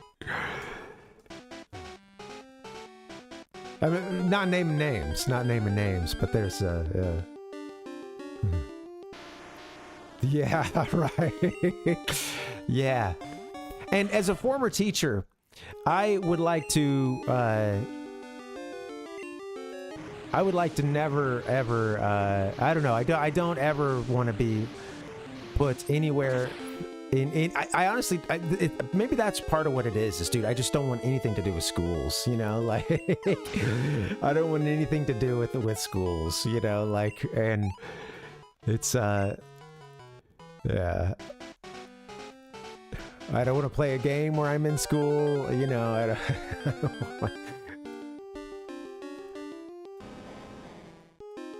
I went running from that job. I taught middle school for a few years, and I was so burned out at the end. And I think the scars get in the way of my interest in anything that takes place in or around that setting. You know.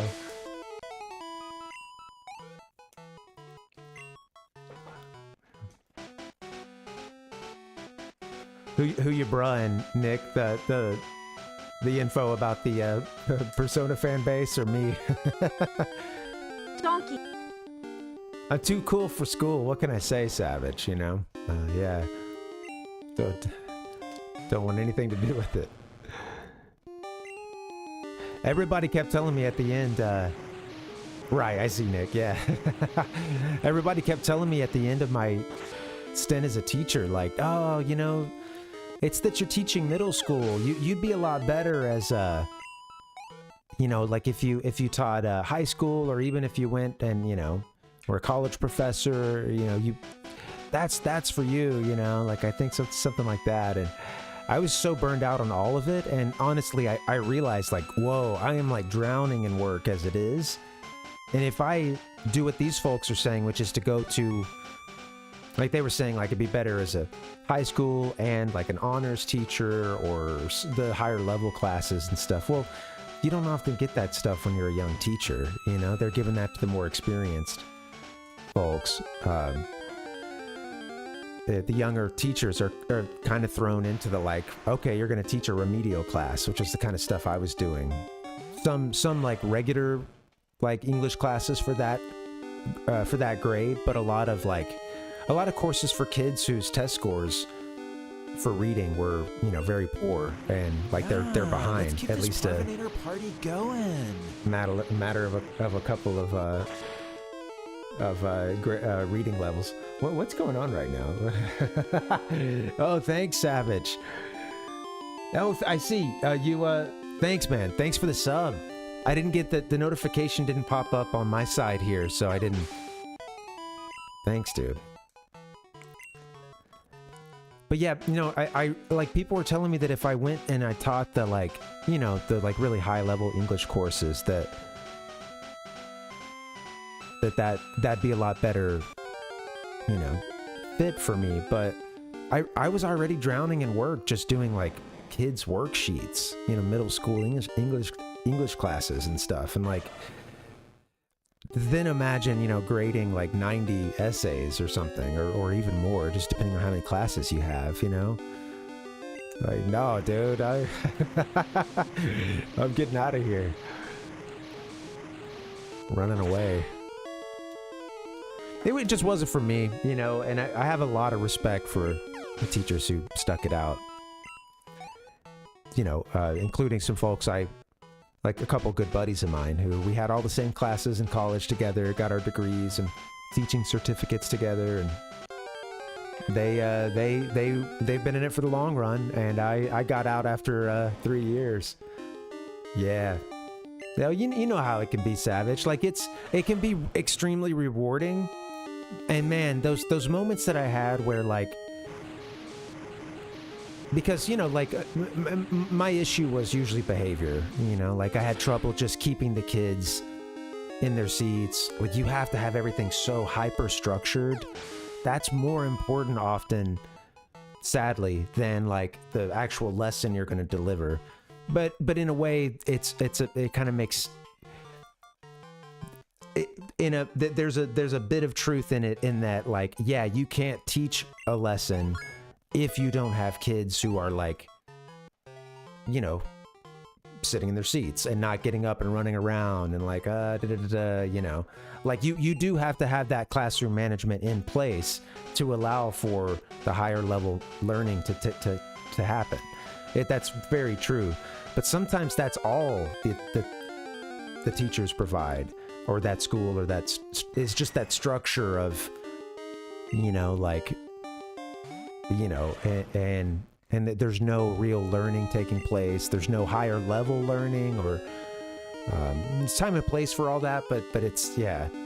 It was just frustrating because it's like, dude, the teachers my age who are succeeding, they're like barely teaching, but they've got their class up and running around from activity station to activity station, and they all know which desk to sit down in and which, you know, like, as soon as they come in, they're working on their bell ringer, and they're, you know, like every part is like hyper, you know, hyper, like down, you have to write lesson plans like down to how many minutes each activity is going to take, you know, stuff like that. And dude, some teachers can pull it off and do both of those kind of things, and then others could, like me, I couldn't do it. I couldn't do it, man. I was not a good teacher because I couldn't keep them, you know, decently behaved. Yeah. Savage said for 1 second, she's like, OMG, these kids are crazy and annoying. Oh, I love my kids. I wanted to get to that second point because, you know, I absolutely did have those moments, man, where some of the kids would really connect with like what we're teaching, or, you know, I'd have moments where kids would be going through like a really tough time at home or something, but then I would hear things about how, like, you know, I really like coming to this class, and, you know, like this, you know, kids saying that, like, you know, this, you know, like reading a book or something they really got into, and like they wanted to read another book in that series, you know, like any of that sort of stuff, like seeing the light bulb go off, you know, that was always just such a cool thing. But man, you know, it's just, there's so much other bullshit, it's hard to get to those moments, and I wasn't a good enough teacher to, you know, to pull that off as often as it should happen, you know. Well, yeah, you know.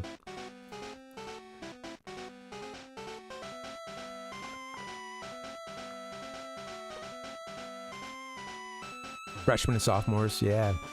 Younger high school kids, huh? Yeah. All right, just a couple more battles, then I'm gonna take that break.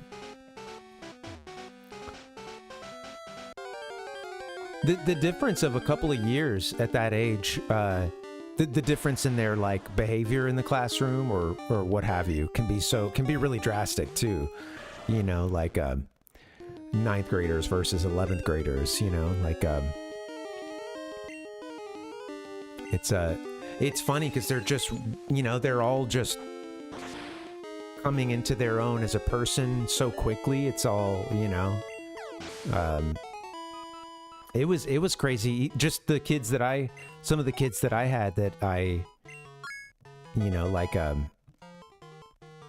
just over the course of a year, some of the things that the kids would go through, or, you know, like you could call it like a whole phase, you know, watching some kids like in the 6th grade go from being like that, like it you know, it's their Yoshi Story moment. Like I was talking about Yoshi Story being my like my days of innocence, you know, playing this silly little game, singing along to little happy Yoshis, and you know, just being a child who still saw the world with a child's eyes and had a sense of wonderment, to, you know, not that long after that, getting more into like as a preteen or whatever, or a young teenager, and like having anxiety and dealing with the, you know, bullshit family stuff, and like, you know, just that, like starting to worry about trying to get a girlfriend and all the crazy shit with puberty and so on and so forth, you know, like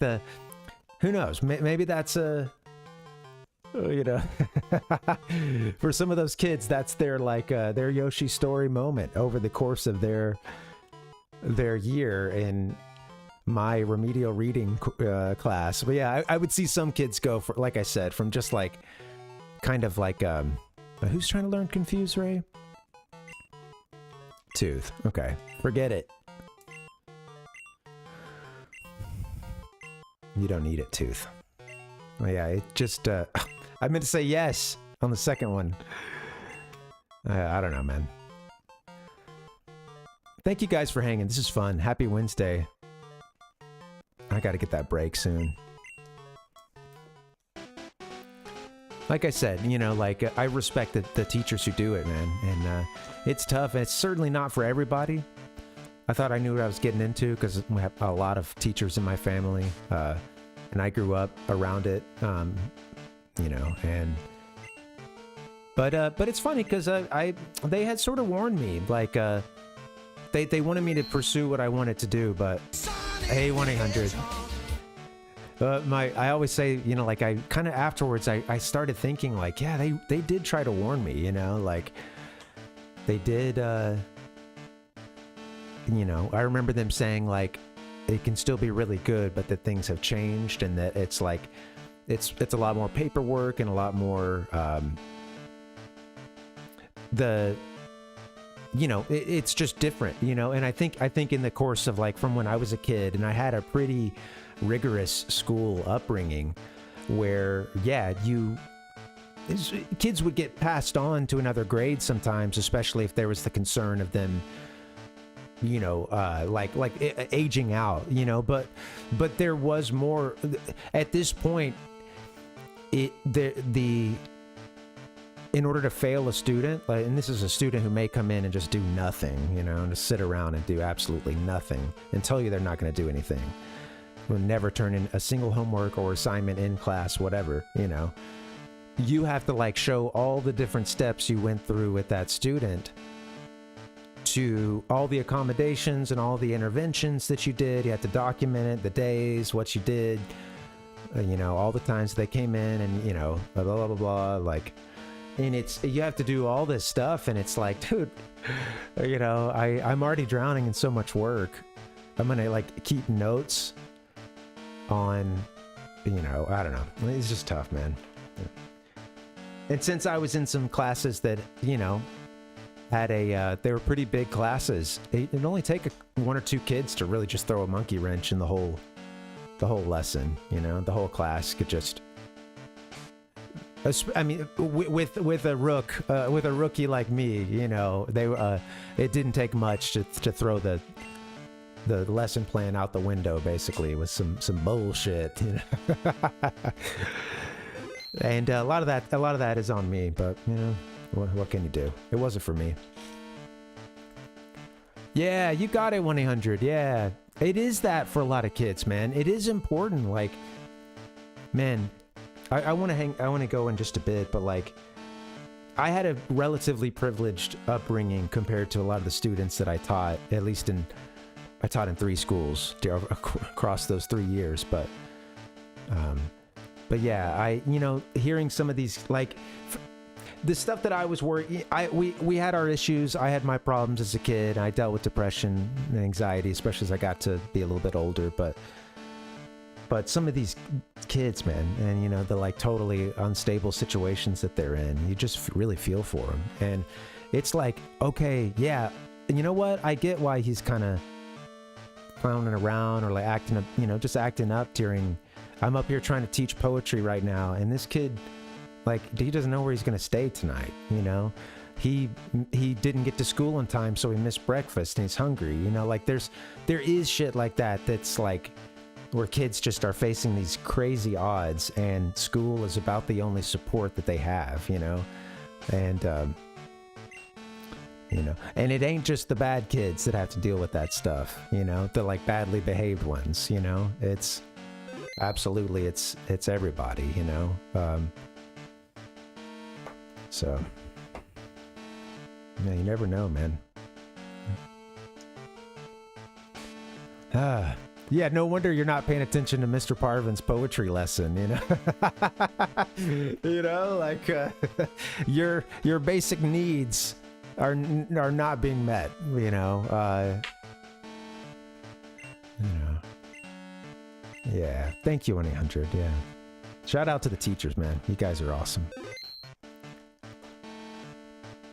All right, guys, I'm going to take a little break.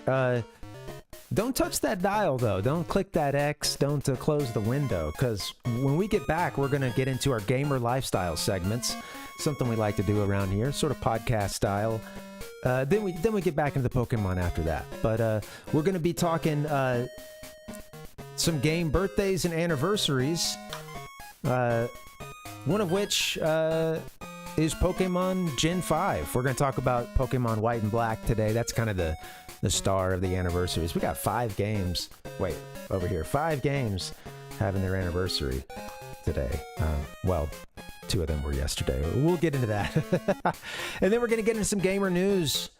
Top story of which, oh yeah, it's you can't see it unless I put my pale face over it. Arrange my hands here. Top story of which is about, this is great content here. Top story is going to be about Ubisoft and how gamers are not so happy with that company right now. We kept some receipts from the last time we talked about them and some of the great things that their execs have said. But we're going to talk a little bit about their game, Skull and Bones, and some news regarding that. So a little bit of other news as well, too. That's not the only thing. So it should be fun. I'm going to get that break in, maybe 5 or 6 minutes, and I'll see you guys back here. Thanks for hanging. BRB.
Donkey. Donkey. Broncos country, let's ride.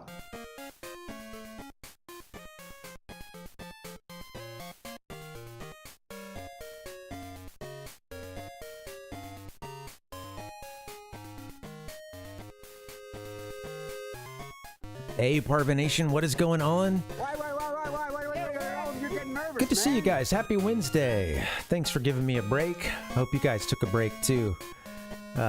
With that being said, I'm really enjoying some Pokemon Crystal. I think we're gonna be able to catch Entei tonight. We're gonna give it a shot. I'm gonna play late if I need to. Donkey. But yeah, we're maybe a couple streams away from beating this thing. We'll get it done eventually. But I was thinking, let me put my head on straight. I was thinking maybe we go into the segments now. Yeah, let's do it before some of you guys got to go to sleep. we're bumping up against your bedtime, East Coasters. I know. Let's do it. We're gonna start by going back to the good old days. Come on, will ya?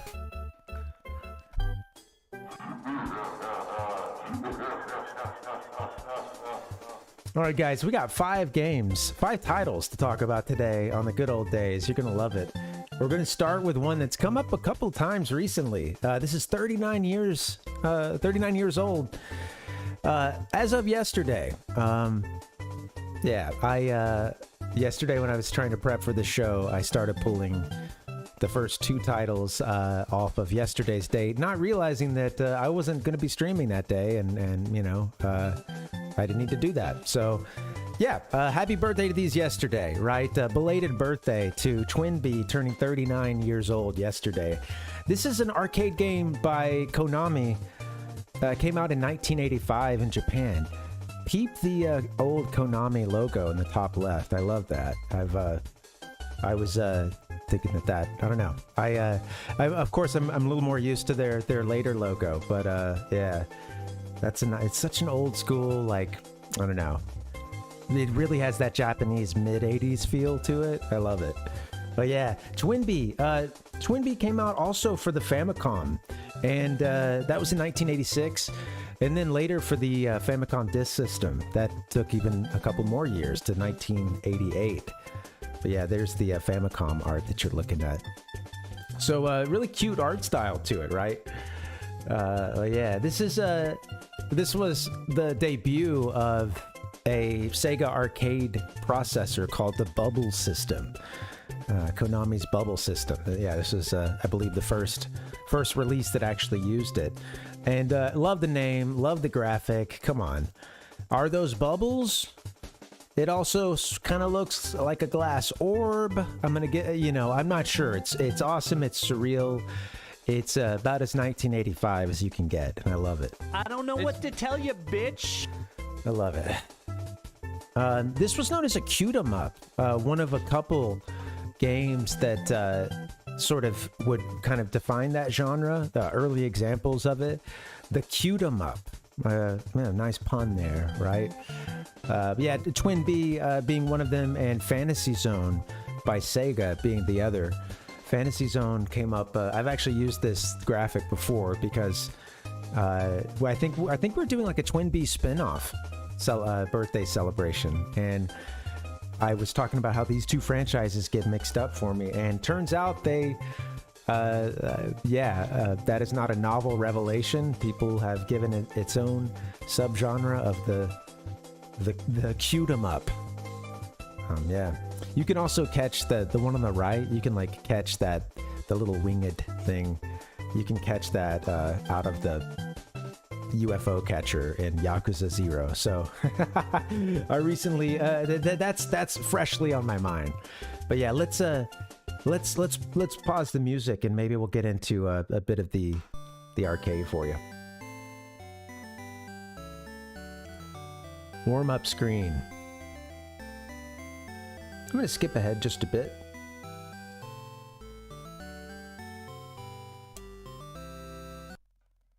All right, our RAM check is okay. Good.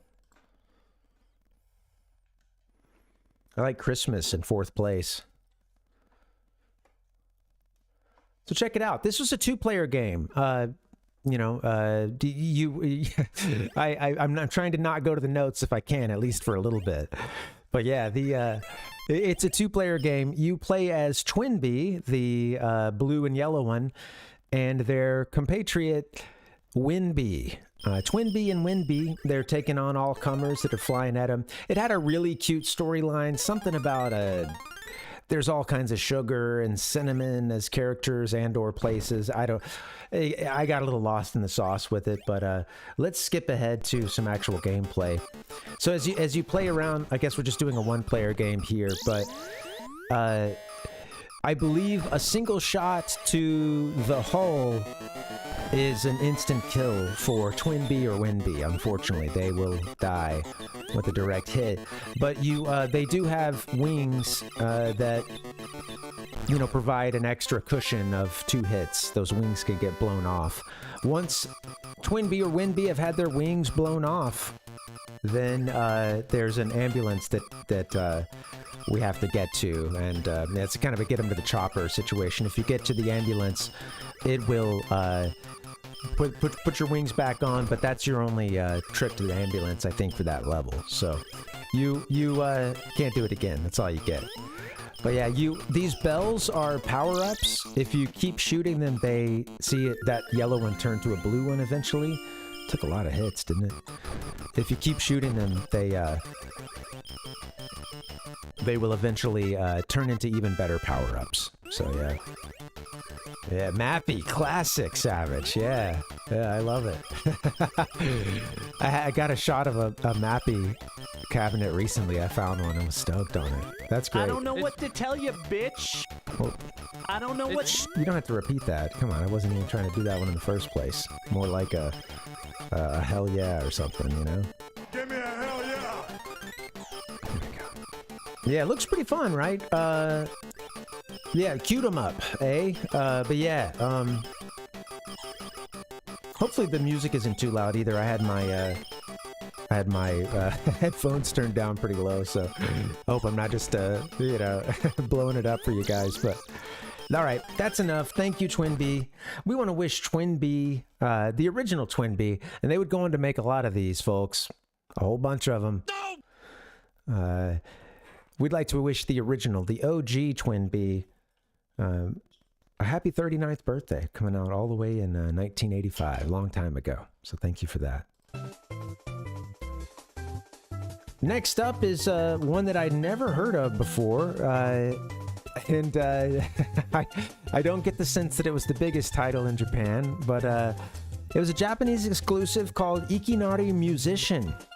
Came out for the Famicom 37 years ago, back in 1987. Kind of I'm finding that the album cover both amazing, and if I wanted to go there, I would say horrific. You know, it could be either. It's very disconcerting if you want it to be. It can also just be fun and happy, and there's stars and music notes, but I don't know. It's a very strange art style. It honestly, it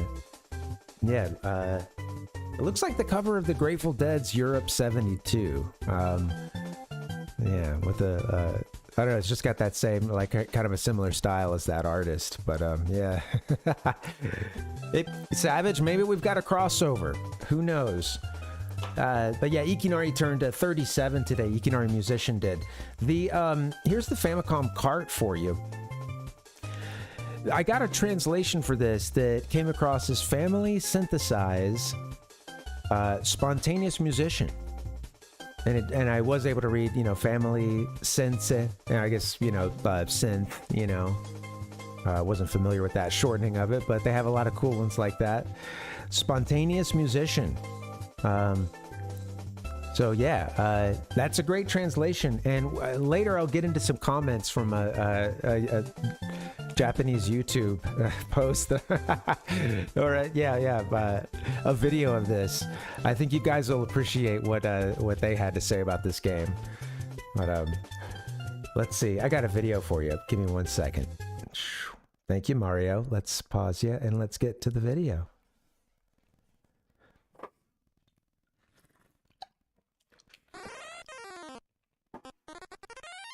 It's weird, huh, Ichigo? All right, so what we were just doing was a...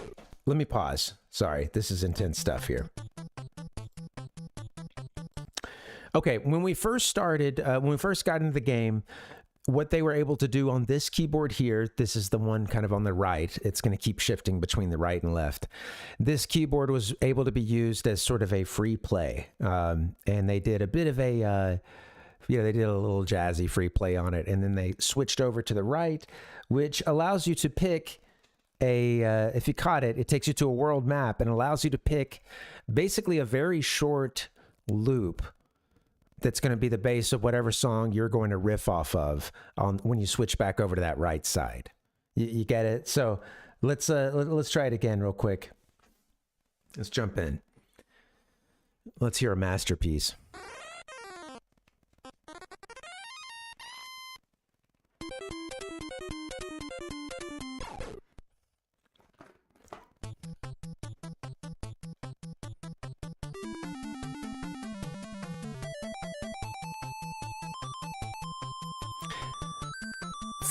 Folks in the comments were wondering what the orange button does. Some were thinking maybe it was for the black keys, but OP denied that. All right, back to the map. We'll only do this a couple times. How's the volume? Let me know if it's too loud, please. So hopefully it's all right. We're heading to Okinawa. Let's do it.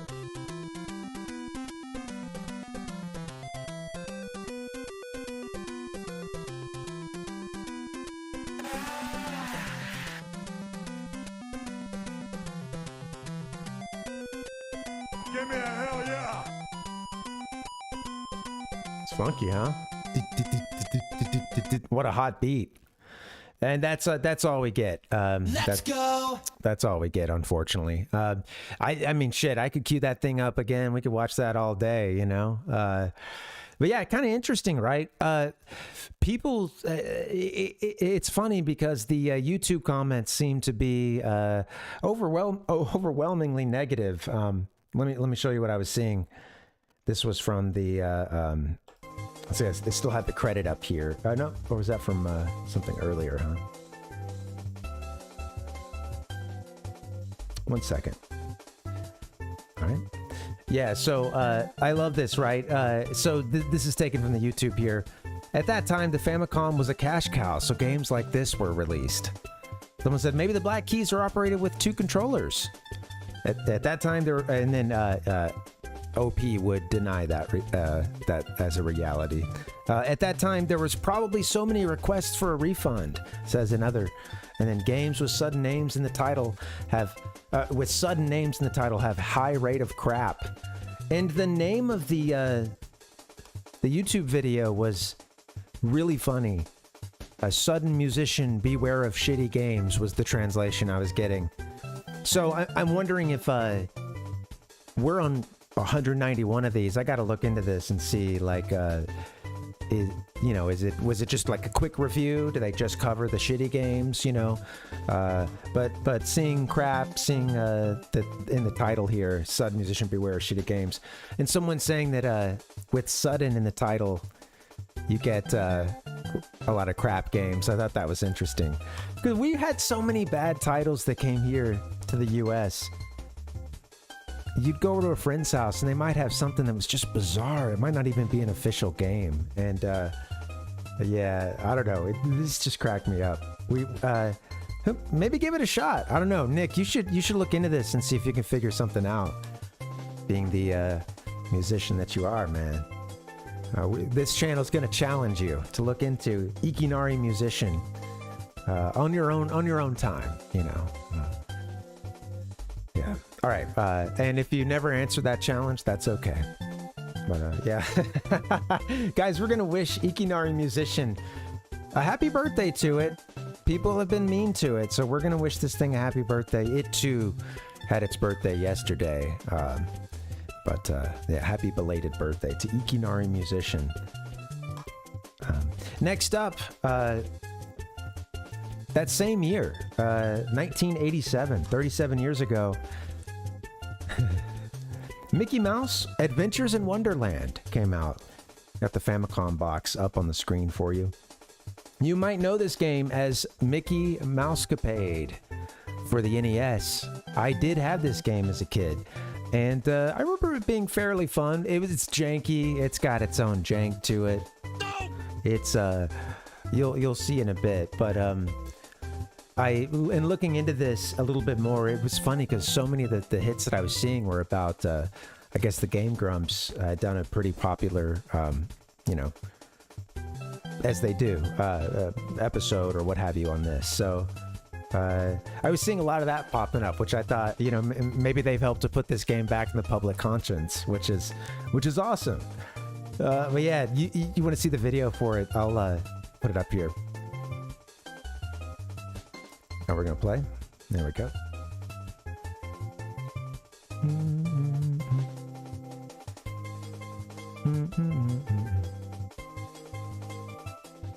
There it is. Thanks for your patience. Donkey. No music this time around. I got that one muted, but heading to the fun house. So Mickey and Minnie in this game. Mickey and Minnie are trying to rescue.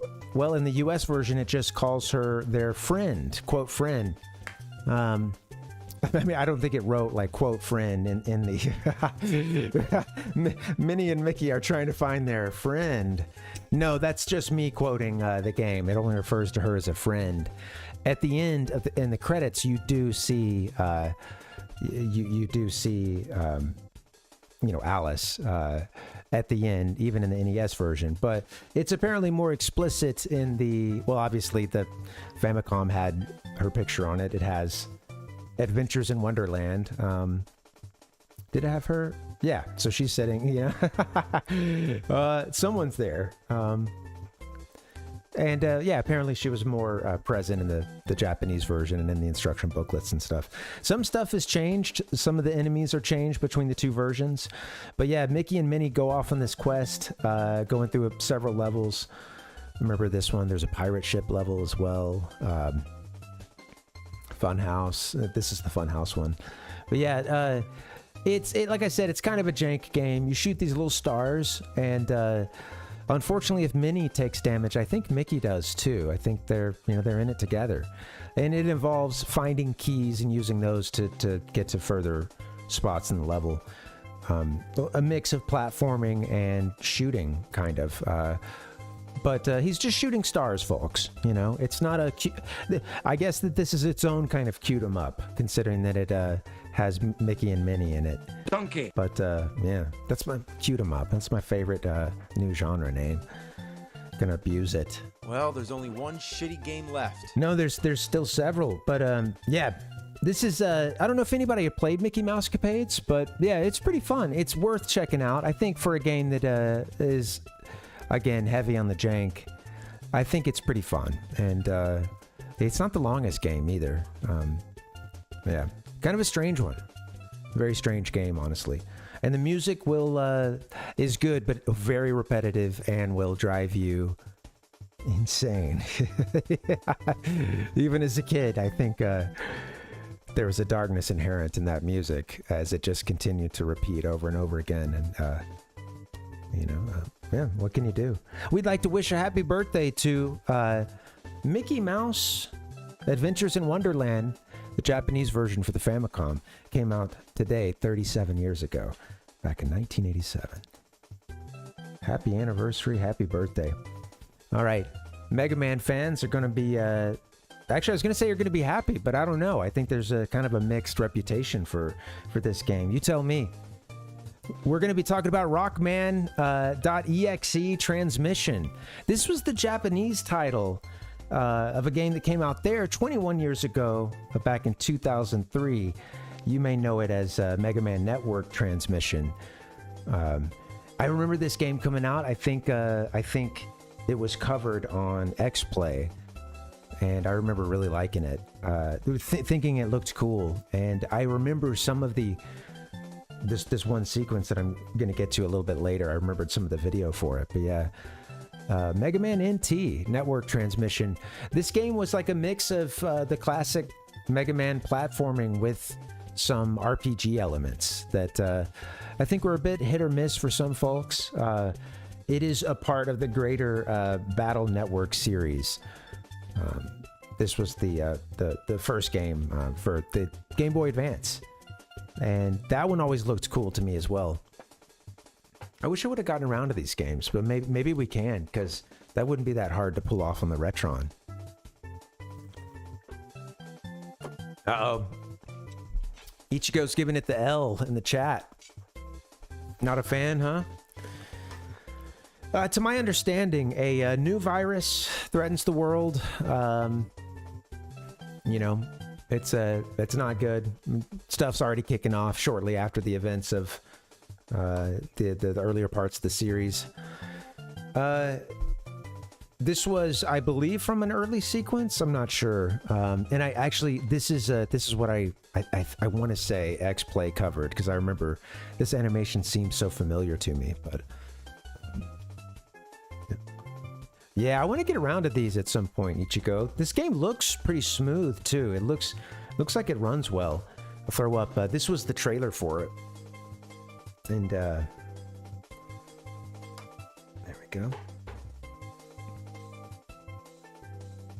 So yeah, you know, you're running around like a Mega Man. You're jumping on platforms. You're using items that you picked up from bosses and then other things too. I think that there is like a lot of... I remember there being like cards. Yeah, if you look in the bottom left corner, and I guess the bottom middle, they're using these sort of like ability cards, right? Some for ammo, some for like, you know, other types of items or attacks or what have you. RPG elements. Yeah, looks interesting. I never played these, but yeah, I specifically, I think Nintendo Power did quite a bit of coverage of the ones for the Game Boy Advance, and I always saw those and envied them. But at that time, I wasn't really playing much Mega Man. I think I had played like Mega Man and Bass, and then that was one of the last ones I did for a little bit, and then recently got back into it, and bigger than ever. But yeah. Speaking of which, you know, if you're a Mega Man head, we got, Rockman X coming up pretty soon. I want to get set up for it, and I kind of want to do some more stuff in Pokemon first, but I'm hoping soon, you know, within a stream or two, we're going to do some Rockman X, so should be fun. Yeah. Anyway, 19 years ago, I know it's been a big tease. I know. It's at odds with me wanting to finish Pokemon, just because it's felt like that burden on my back, you know. The spiritual burden that Donkey Kong 64 was. I'm getting a similar. There's forces, the forces of good and evil here at battle. You know, it's some epic stuff, and I got to get it figured out, folks. In the meantime, we're gonna wish Rockman EXE Transmission, the Japanese version, 19 years ago. We're gonna wish you a happy birthday. All right, and then this is our last game here as part of the good old days, and probably the feature game. Come on, Pokemon White and Black for the Nintendo DS. This is probably my favorite Nintendo DS game. Honestly, I underutilized my DS a bit. That's a dark stain on my gamer record, but you know, Donkey. You know, forgive and forget. You know, Pokemon Black and White came out. This was the North American release. Came out 13 years ago, back in 2011. The Japanese version, of course, they got it first, back in September of the previous year, 2010. And for once, the cover's identical, you know? Whoops. Identical. What can you do? This one focused on a new region, and a new region that was far away from the previous three, which were, you know, pretty much, obviously set in a version of Japan, you know, Pokemon version of Japan. This one went for New York, you know? This one went for the New York vibe. This is Unova, the Unova region. You can even kind of see the sort of Manhattan-shaped peninsula at the bottom. They really went for like a New York, New Jersey, vibe here. Also, still hilariously Pokemon with a desert just north of what is basically Manhattan. As you can see, like, and it's funny in the game. It's a very stark contrast. You basically leave out of a very crowded city avenue, and then you're in a desert that is like a constant sandstorm. You know, like it's Donkey. not too unlike. I guess now that I think about it, like Ocarina of Time, you know, walking in under the, hitting the, what is it, the one part where you got to use the lens of truth. Yes, that's right. Well, that's the thing in this game. You got to deal with the bridge and tunnel crowd because you do visit places that are modeled after suburbs, other boroughs. There's very clearly like a very 2011, circa 2011, like kind of Williamsburg, smaller, slower town under the bridge outside of the main, the busiest area, Castelia City. It's interesting. It's a pretty funny representation of it, and it was inspired by Junichi Masuda's Masuda. Is that my New York? Masuda. No, it was inspired by the director's trip to New York for the previous generation, the launch of Gen 4. He'd made a trip to New York and made a pretty big impression on him, and what can you do? Donkey. It's he wanted to make a game about it, I suppose. But yeah, this is Castelia City. This is the one I was telling you about. Very obviously, modeled after, a place such as Manhattan. Lots of little piers coming off of it. I don't know how much I have a video of them walking around the city, but if you've never played the game and you think it sounds good, or you might get around to it sometime, I won't play too much of it because it tends to be one of the bigger impressions that gets made on players. But as you're playing the game, and the overall, they improved the graphics quite a bit. They added some of those scenes where you get sort of a 2.5D perspective there. I guess so anyway, I'll skip through a bit. Give me 1 second here. I'll get us into the city because that is to say that, like, if you read much about this game, you see anybody just waxing nostalgically about the game. Many folks talk about their entrance into this city, but you're walking around the place, and it felt very bustling for a DS game, And they did some silly little things like as you run past people in a couple of the areas, they will all be shouting these various like city things about how they gotta go, and like I don't know, like they're all on their phones or something. Good setting for a DS game. I thought that it was really cool for its time, and right, not bad for a handheld. That's Castelia City. Like I said, made a big impression on a lot of folks, and it's a very pretty game. Definitely, to me, looks a lot better than Gen 4. I know the art style isn't everybody's cup of tea, but main antagonist in this one is a group called Team Plasma, and Team Plasma, it's an interesting storyline that they didn't go very deep on this, or at least, it hooks you in, but more is discovered later. I won't ruin anything for you too much, but the general principle, if you just want to hear the top line, is basically that Team Plasma says that they're fighting for Pokemon liberation, that Pokemon are basically being abused, being oppressed by humans, for being used for work and for training, or for fighting, and etc., so on and so forth.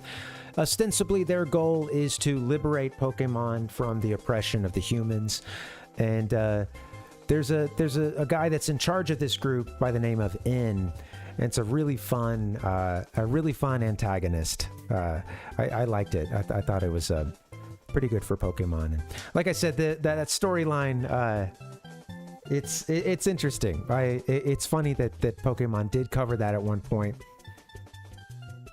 I won't say to what extent, but yeah, it was an interesting hook, I think, and I did enjoy the story overall. Not bad. I mean, at this point, this game kind of got me out of a bit of a Pokemon hiatus. I hadn't played for a little bit, and this one got me back in. I enjoyed it.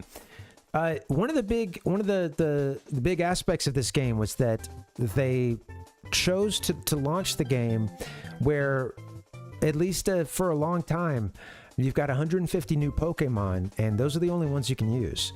You can't, for a while, you can't get your old favorites. You know, you can't get that Pikachu. You know, you can't get that same Gengar that you try to get every single generation.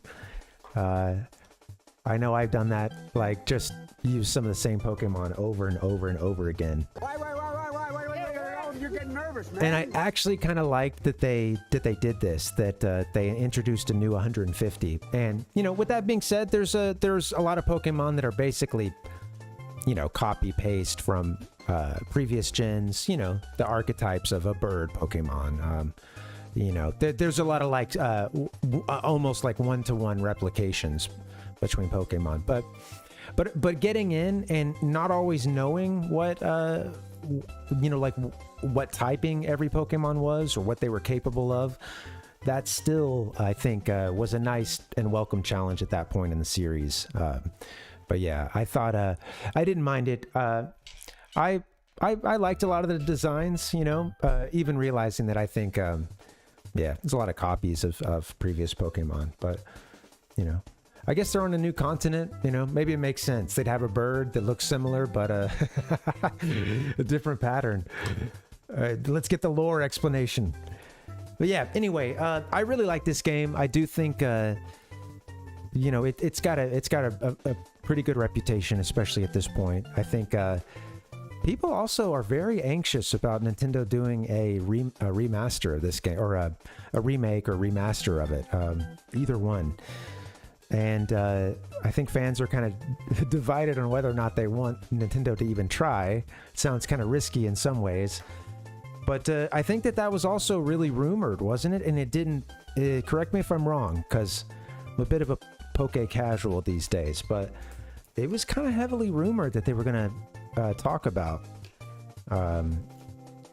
doing a remake for this gen at the recent, like, you know, Pokemon reveal that they did. But... I don't think it panned out.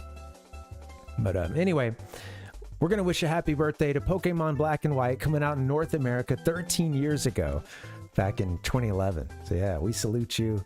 Happy birthday to you. And that's it for the good old days, guys. I do have some gamer news though. If you want to stick around, let's drop in and talk a little gamer news.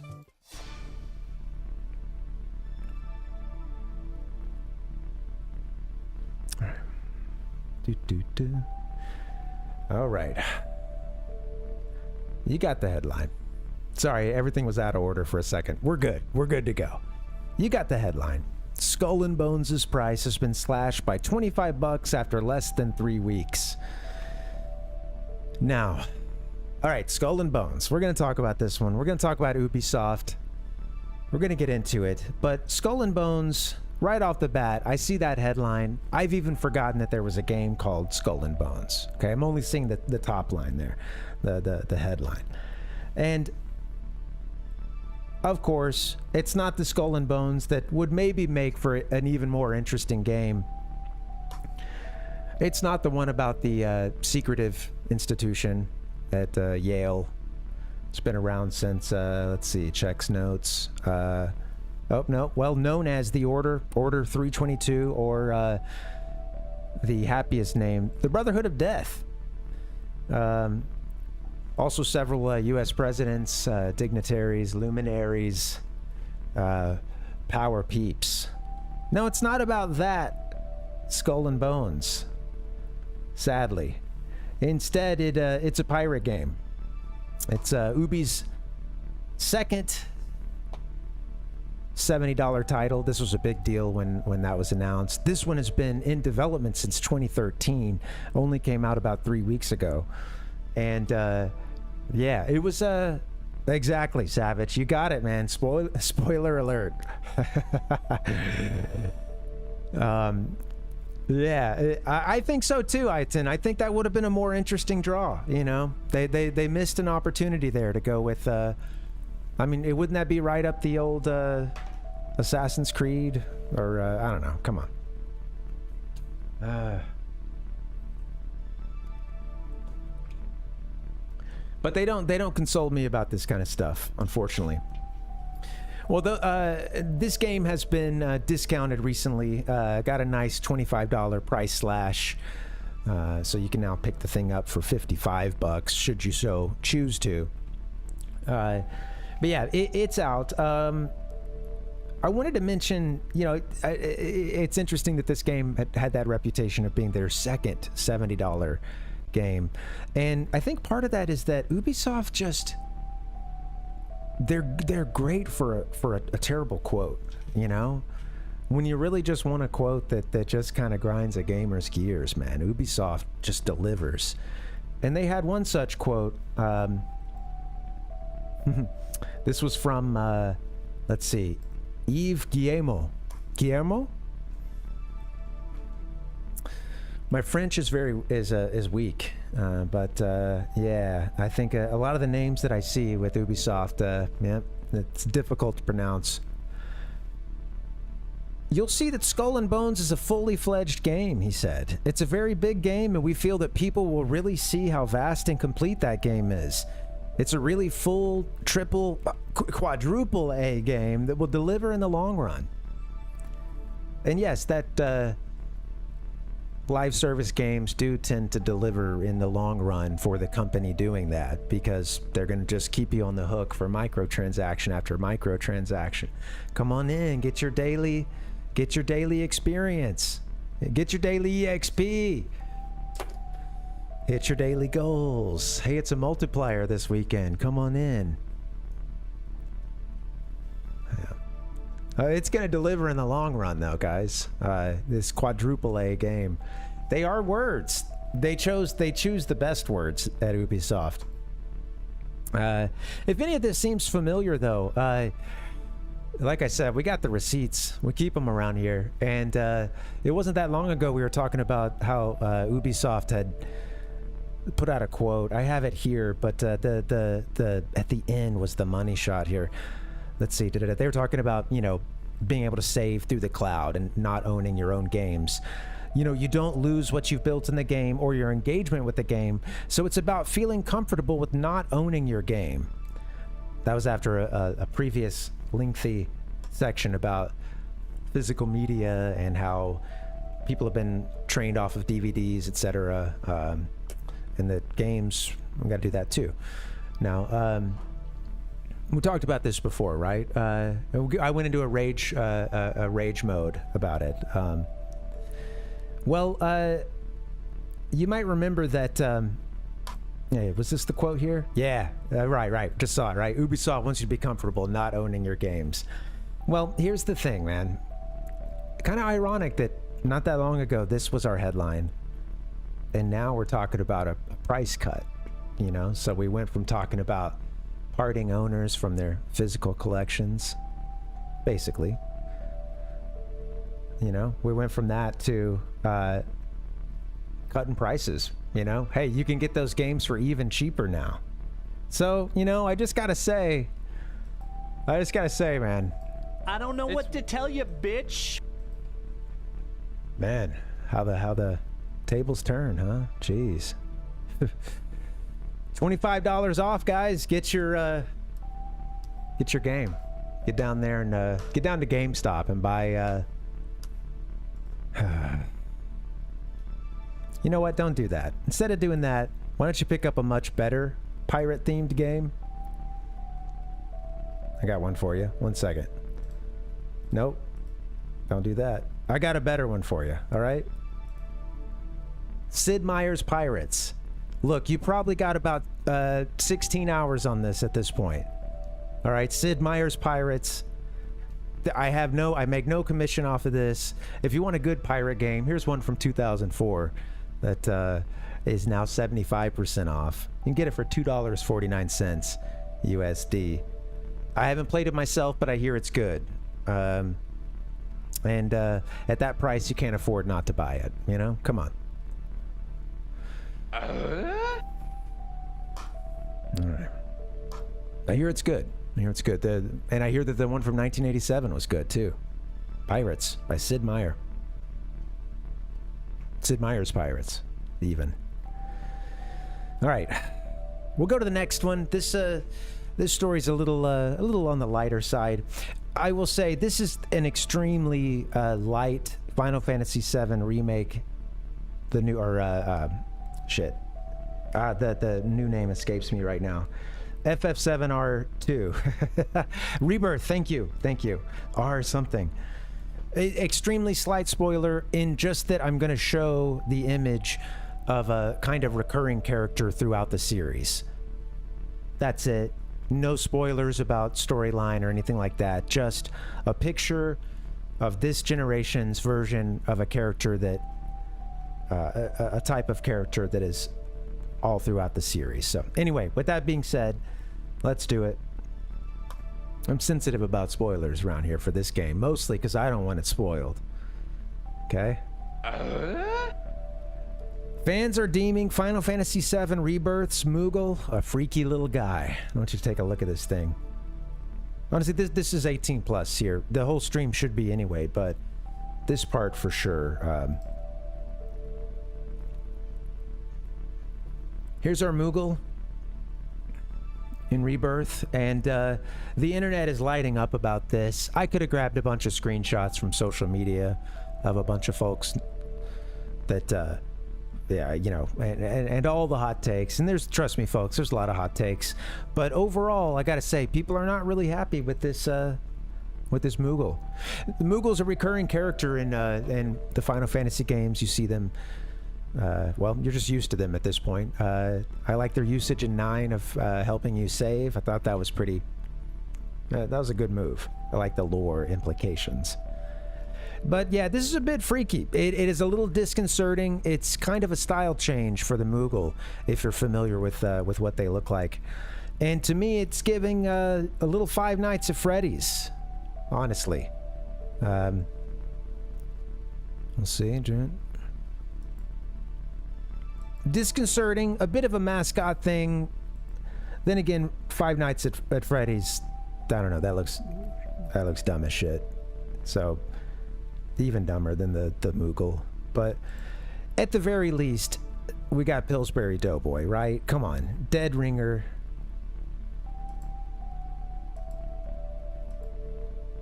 That's a furry doughboy.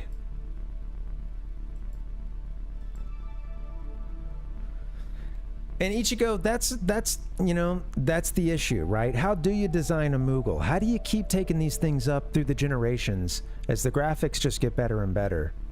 Are we prepared to see that microscopic detail that our human eyes would give us if we were to see these abominations in the flesh? I remember seeing, you know, as Chocobos got, you know, rendered with more polygons than ever, I remember having that like, whoa. Just, you know, I got over it, but there was certainly that moment of like, whoa, they look like that, like, you know, oh,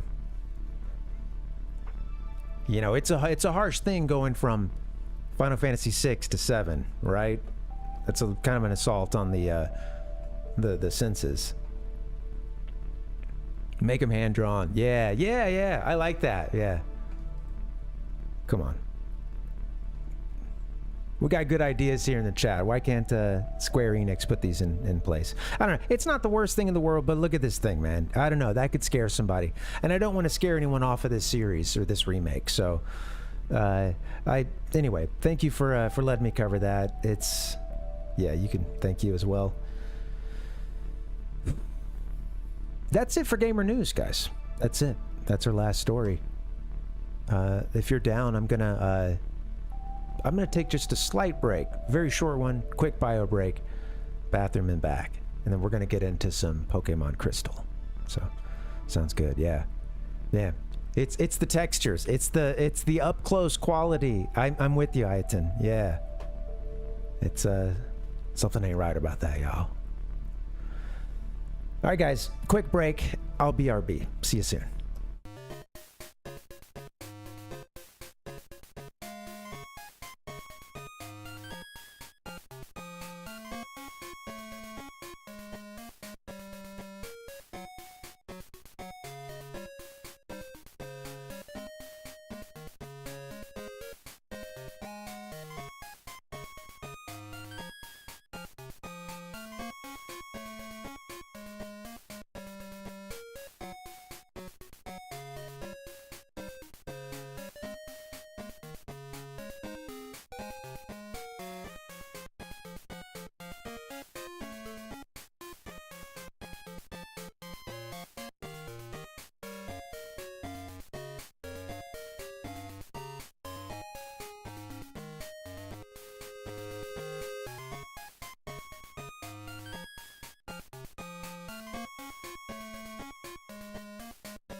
Hey yo, what's up, guys? Thanks for hanging. Donkey.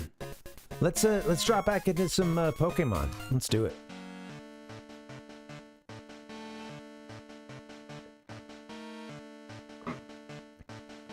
Man, and it's intense dropping right into the Victory Road music, you know, the Indigo Plateau, with its with a little snare drum there, you know, just to make you sit upright. Right, we're going on an adventure. I was seeing someone on Reddit talk about just like, man, how much, you know, hearing all that, hearing all the snare drum sound effect that's in Gens 1 and 2, how like it gave them this sense of like a purpose and like a drive, you know, you're marching into the future, you're happily going on an adventure. Man. Give me a hell yeah! Yeah, we like that around here.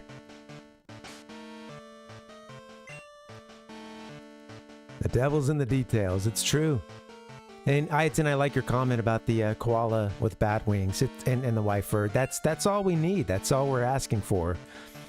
We might not know that that's what we want, but when we see that other thing, we do realize that is not what we want. And even if we can't put into words what we're looking for. So I like that. We have a bit more leveling up to do. But let's see, how much? Tooth is getting close enough to maybe get a mean look in on the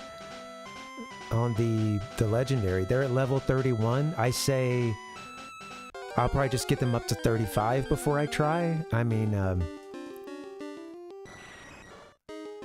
the levels are coming pretty quickly, so.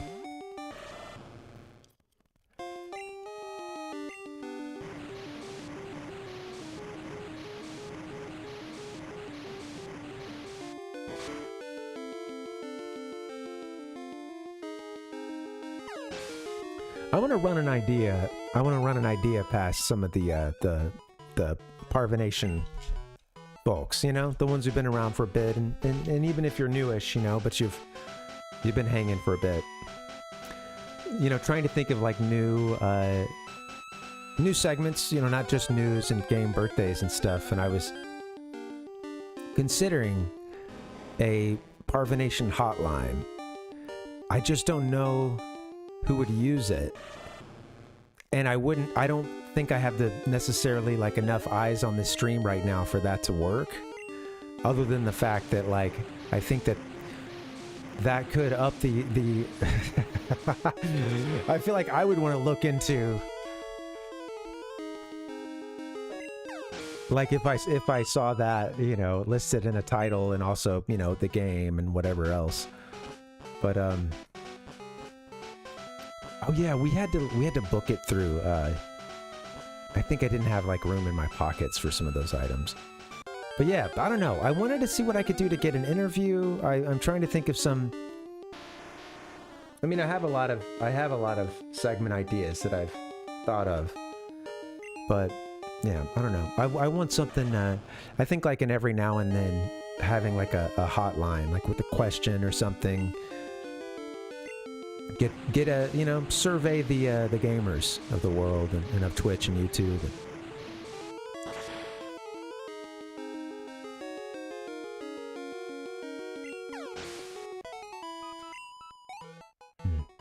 We'll see, you know. Just a shower thought. Give me a hell yeah! Oh, it's sufficient, but I do aim to entertain. You know, I really want to make a. It's for a while I've thought of working towards having something resembling kind of at least on some days, a video game variety show, where like streaming isn't necessarily the draw on those days, or it's not the main purpose, you know. Or maybe it's not there at all, but yeah, you know, something with kind of more like a I guess think along the lines of video podcast format occasionally, you know. So just trying to think of like other ways to, you know, come up with a show that people want to come around for and is entertaining. It can maybe give people a tiny bit of light in a very dark world, you know. I could do without this car that's blasting the horn. Hopefully you guys can't hear this right now, but yeah, I don't know. We'll see. It's there's some stuff in the works already, and yeah.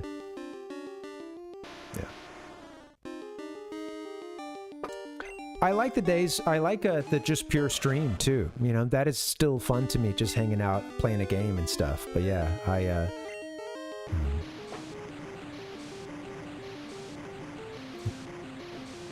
yeah, my thoughts with the hotline could be something along the lines of either a topic for that day. I mean, most of them would probably have to have a topic, but you know, could be game related. Could also go out of left, you know, go a bit of a curveball and do game adjacent topics. So if you think about it, pretty much everything in the universe is game adjacent to an extent. You know, you can play however many degrees to Kevin Bacon to get to gaming pretty easily for any kind of issue in your life, you know. Now, I could see the potential for some trolls coming through, of course, you know. Some unserious gamers.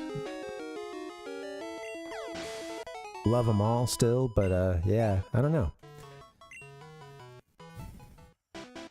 Not ready for this yet, so yeah, I don't. This would just be a little further out, but.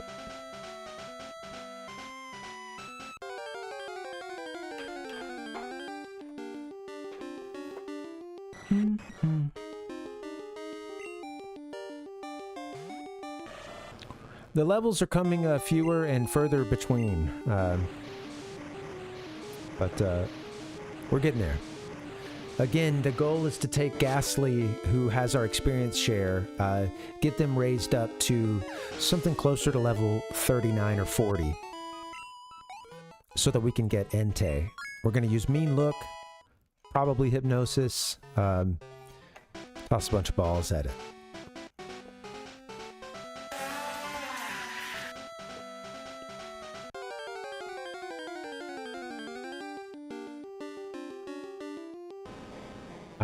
Onyx.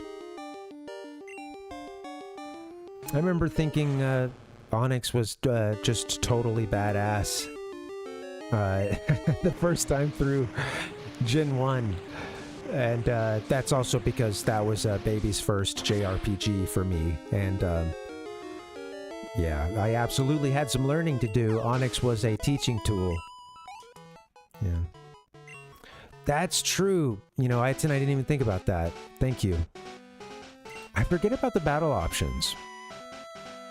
Or battle scene, right?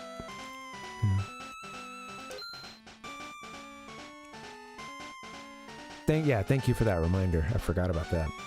Donkey.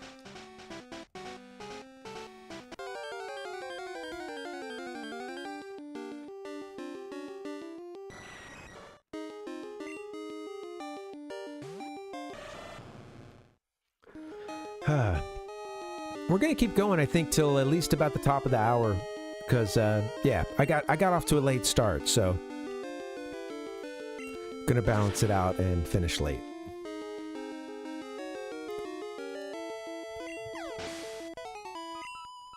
Might switch out RTY for someone else. It's just nice because they can take out anything that's here, whereas if I put in PETA, they're not very good against that Golbat.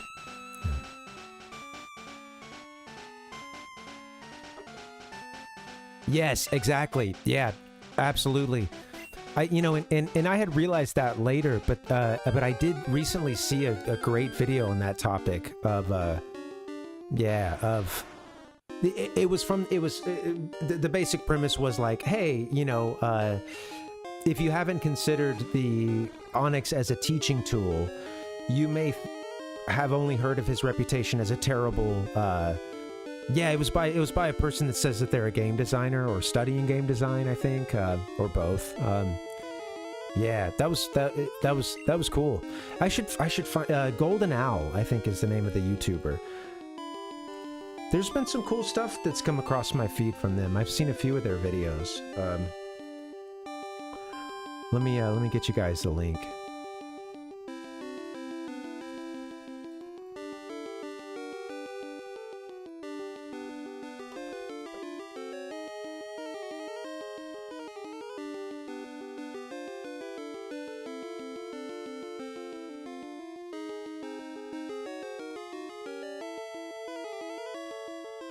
There it is. No, I think that only came through on Twitch. Yeah, check them out. It's worth looking into. They've got some pretty interesting, basically like why are certain decisions made. They've seemed to have focused a lot on Pokemon, but certain, you know, design decisions being made. What is the purpose of that from a game design perspective? Things that may kind of perplex casuals or even folks a little more hardcore if they haven't considered it from the game design aspect. And yeah, it talks about Onyx being a huge teaching tool, you know, and the assumption that kids might be playing this, and very young kids too, who have just been getting by on tackle, and teaches them a lesson. Because even if they just grind that Pokemon, they're gonna have a really hard time if they don't figure out a type weakness. But yeah, I think it was from that perspective of like, hey, a lot has been said about how terrible of a Pokemon Onyx is, and it is. I think by its stats, it's like one of the worst Pokemon in Gen 1 in a couple measures. But then he was saying, but here's why it's actually an awesome Pokemon, or a great, you know, not a powerful one, but a good Pokemon, because it's there to serve as a tutorial, you know, and, as a skills and understanding check for the player, you know.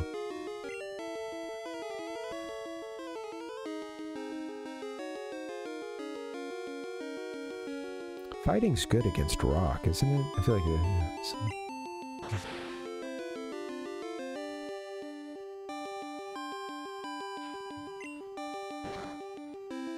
Yeah, that's funny.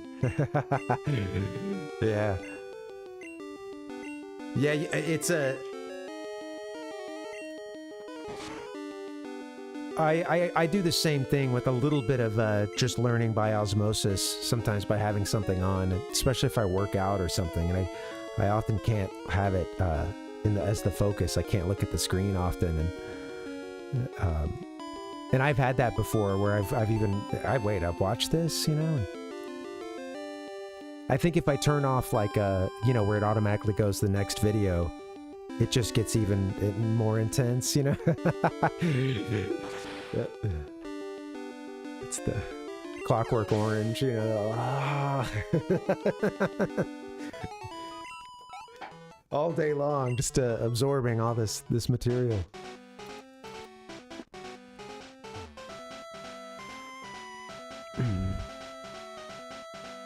Yeah, but that's a pretty fun channel. I've liked some of the stuff that's come out of that.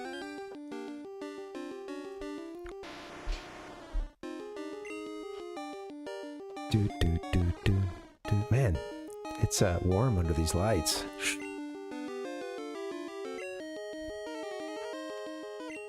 Come on, Pseudo.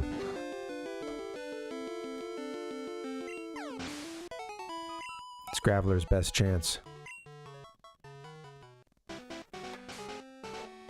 Where are we with Tooth? It's really slowed down, hasn't it? Yeah, it's really bogged down a bit.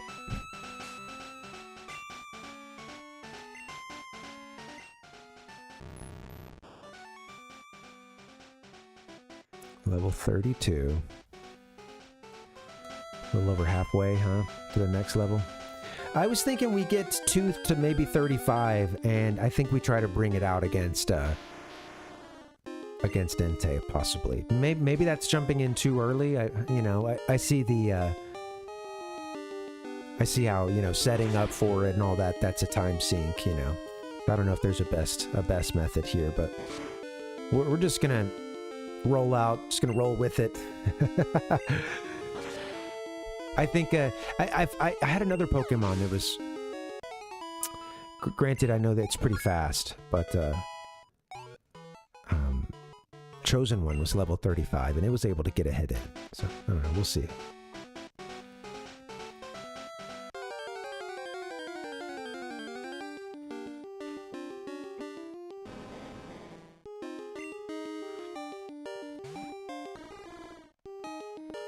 You know, it is getting closer to the point where it may be able to, Ghastly, or Haunter that is, it may be able to get into battle and do something. I know I haven't been learning some moves because we're raising it up for a specific thing, but that just occurred to me. A couple of Nightshades or something. If I even got that one.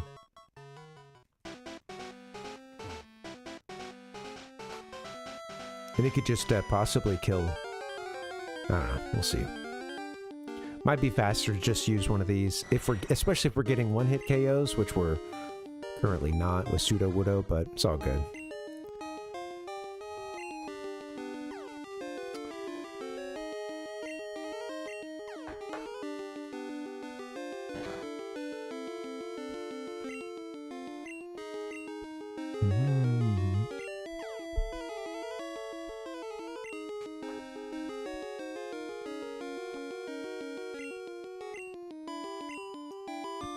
Oh man, thank you guys for hanging. Happy Wednesday. This has been cool. I was looking forward to this stream all day long, and yeah, I've enjoyed myself. Give me a hell yeah! Yeah, thank you guys for hanging.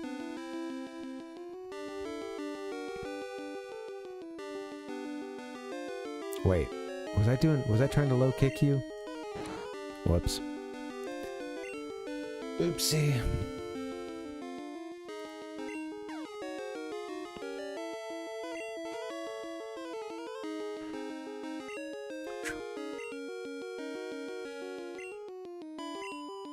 Thank God. No more confusion. Kill this thing, please.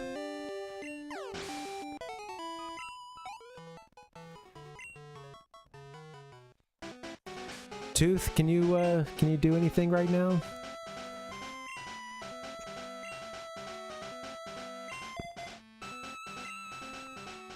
I'm just gonna put it in for a battle. I won't even worry about it. I know it's holding the experience share, but let's just try one battle. Let's see if Tooth can take down an enemy by itself in a couple of hits max, and yeah, we'll go from there.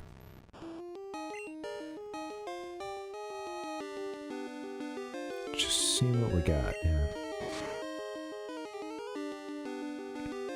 Ah, that's gonna take a few, huh? Yeah.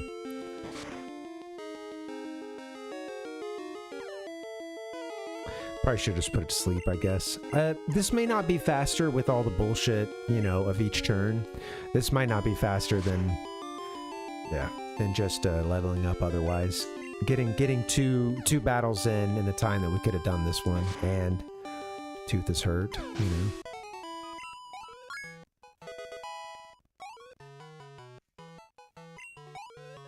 It got double. That's funny. That's funny that they divided it that way.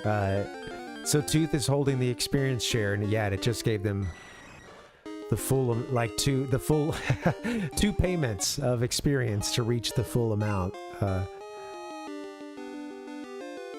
Half A and half B.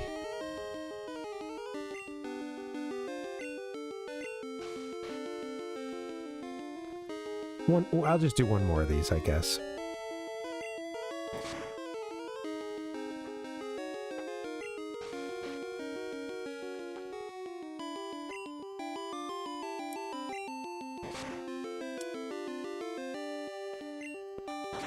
Ouch.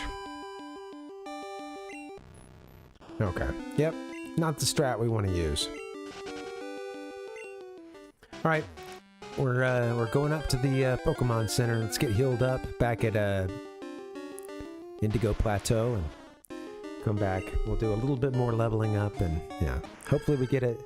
I really want to take a stab at getting Entei again. So. Yes!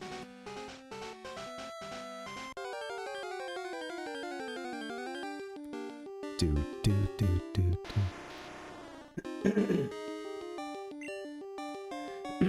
I don't know if I mentioned this, but I was seeing that I guess there's going to be a theatrical re-release of episode 1 for its anniversary, which I think is in May. I'm going to look this up right now.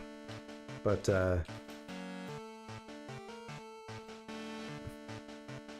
I would really like to see this. I think let's see. Yeah, it's coming at the end of May.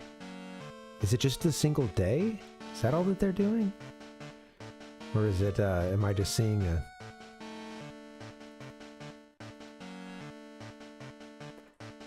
I gotta look this up now, see what's going on. But it'll be released in theaters for a limited time, arriving on May 3rd. Okay, I think it's there for like a... Yeah, how long, guys? I thought I had seen something before. It's there for a few weeks or most of May. I can't remember. Anyway, that... I would like to hit that up because that one came out when I was a kid. And, did I say Pokemon? Star Wars, yeah, Phantom Menace came out. I had no idea. I wouldn't doubt it if that came out of my mouth. But yeah, I really want to see it. Yeah, that was the first new Star Wars that came out that I, of course, was able to get into and yeah. Yeah, that thing. Yep. I had, you know, I was part of an age cohort of kids who got hooked on Star Wars by way of them releasing the original trilogy. Like they released that and in the lead up to episode 1, and I should say a theatrical re-release. You know, and it was I got to get Tooth out of here. So, yeah, I think, I'll switch. Yeah, I want to see it. I remember as a kid having before I ever saw the movie, I bought the visual dictionary for it. Is that what it was? Those books were great. I always loved that. Like, it would show you the, like a cross-section of a ship or something, and give you all the like they've been memed to hell and back at this point, but lots of like funny you know, like you know, they'd have a an image or something, and then they're giving all the little details of it, the diagramming that out, and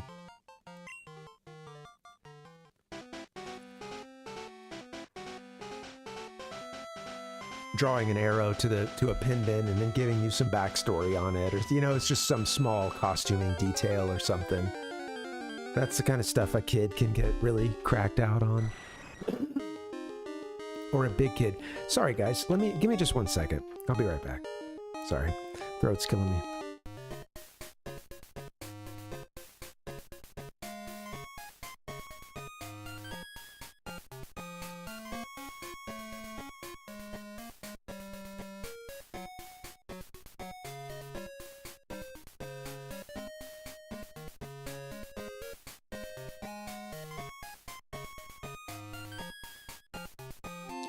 Hey, sorry about that. My allergies are out of control.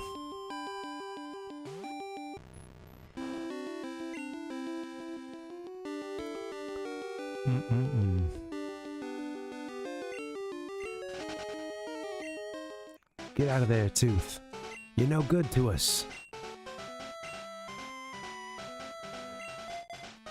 A Noctowl might be able to do some damage with, what's their... What do they got, like Psybeam or something? Oh, Confusion. And Fly. They could probably take out those... Let's give Noctowl a turn.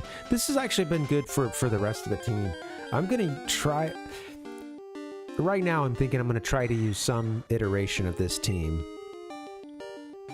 Most of the folks on this team. Against Trainer Red, so... We'll see. The easy way would be swapping in some of these legendaries that we did fight so hard for, and we just throw them in our party, and that would make things a lot easier, especially some of those that are at a very high level. Give me a hell yeah!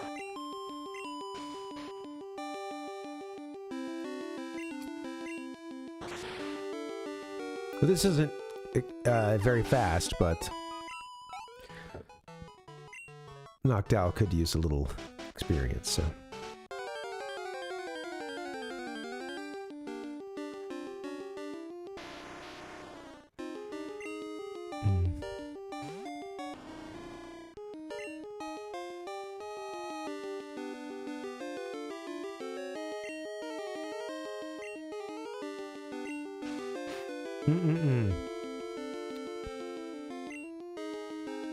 Alright.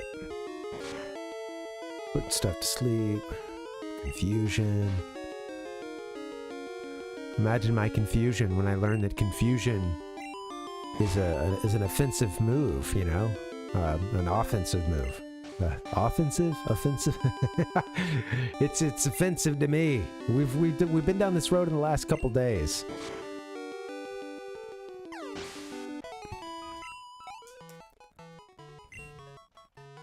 Not getting that much experience for the grappler.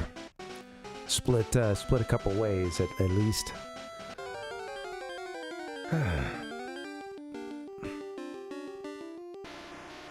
Soon getting into some Rockman X. I don't know when, because I've got a bit of a drive to just finish this game and get it done. You know, finally get it done. But I want to mix in Rockman X, and it's not the longest game, you know. Depending on how long I stream the night I play it, you know, who knows. I played it on stream one time before, and I probably got through maybe 4 of the bosses, you know, something like that. I had a lot to go. Yeah, 3 or 4, I think.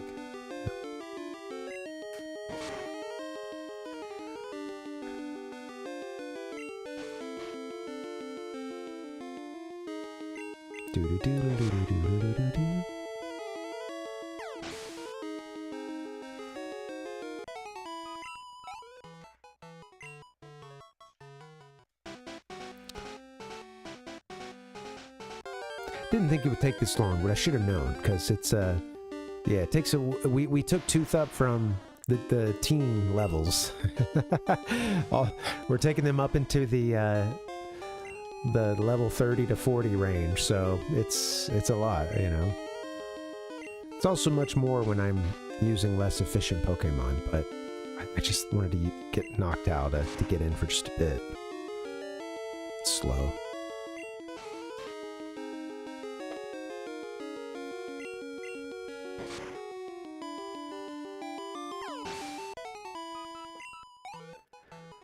It's just a tiny bit of experience.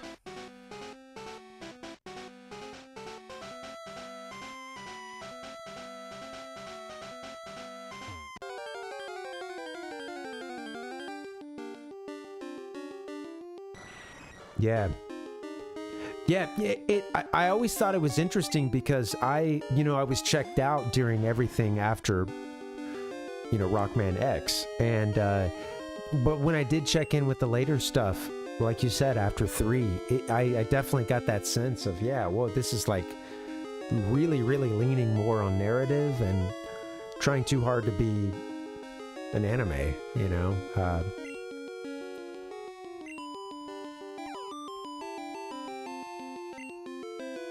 I mean, hey, we all play Mega Man for the story, right?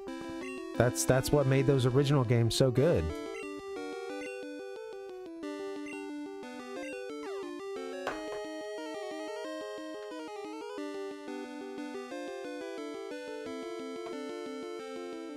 Yeah, I'm excited to get back into it. Yeah, and I remember it not being that long either. I guess I'll probably have it being a little bit slower because I would like to try to find the upgrades and stuff, at least as many as I can without... I might try to go no backseating for that one, I'm not sure, but, or, probably ask a question every now and then, but, yeah, I would like to see if I can find the upgrades, and I know that'll take a little bit longer, but... Still, yeah, overall, not that long of a game.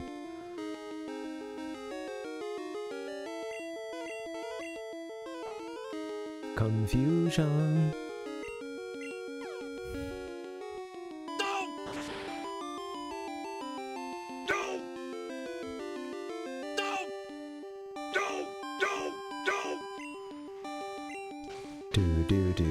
Do.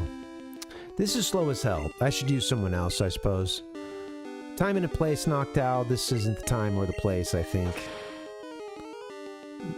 We're leveling for speed right now, and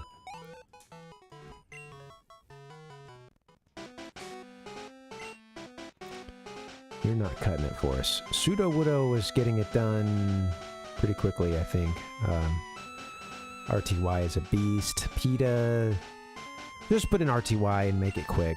Yeah, just knock folks out quickly.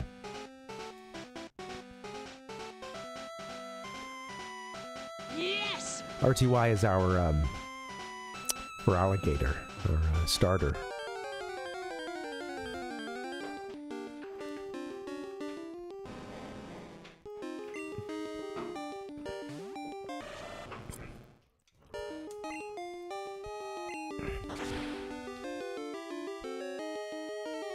I'm getting hungry, man. I gotta eat.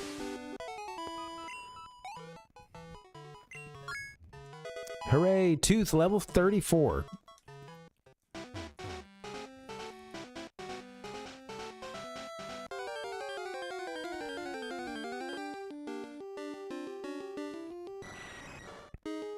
Yeah. Yeah, that's well, it is a yeah, twofold of I would like to simultaneously level up some of those others. Yeah, that's the only reason why I do think I'll continue to use Knocked Out. That's why I had them in. And yeah, I was hoping it would be easier and that I could, get them some experience, and then it's just too slow. Yeah.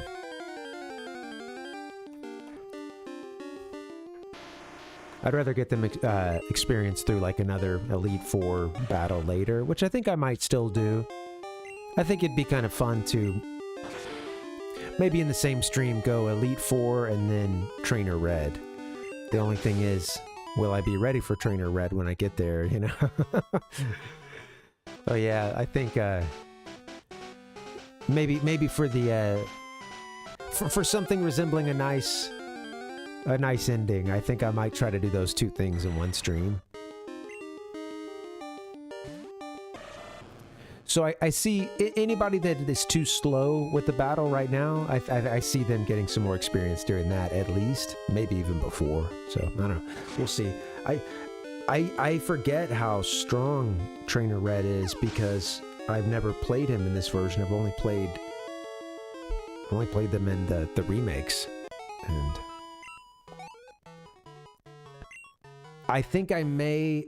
I've seen it before. Like I've even seen a retrospective. I don't know. I forgot his team, but in the last 6 months or so, I saw something that did a quick, as part of a larger video, did a quick breakdown of his team, and I don't remember much, but I'm wondering if it had the starters from Gen 1, like all the starters. At the very least, I think maybe the one on the remake did, but I know he leads off with a Pikachu that is just yeah, I think they made it even higher level in the remakes, but it's high level in this one too, and I don't remember, but it may have Surf. Like I feel like that might have been a little added wrinkle. Give me a hell yeah! So I think, you know, that negates your, if that's true, that negates your, you know, your rock counter. Or ground counter, whatever.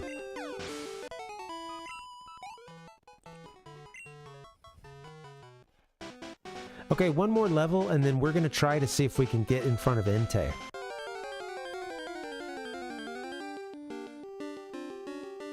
This may be a little premature with trying the battle against Entei, but I'd rather check at this point than continue to leveling, you know, if we don't need to, because Hunter's going back in the box when we're done with this. We don't need him.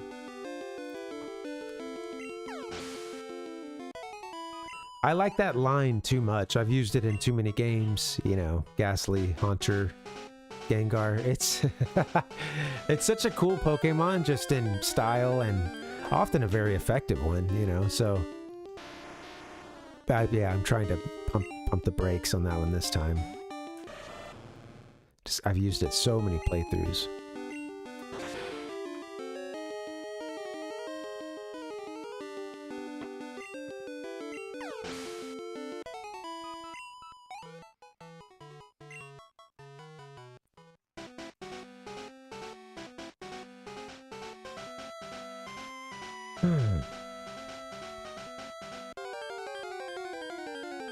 Give me a hell yeah!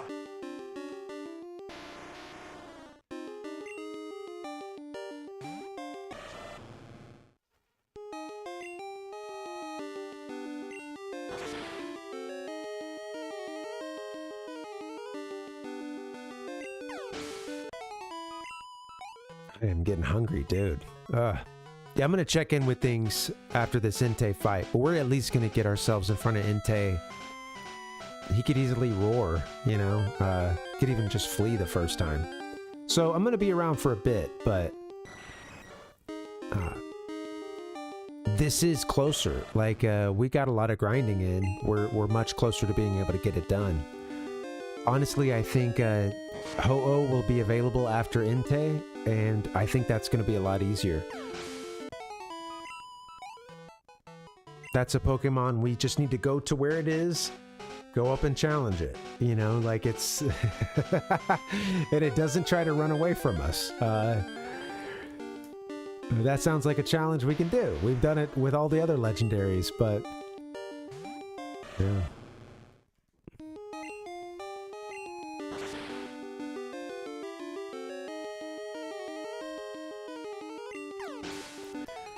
Alright, cool.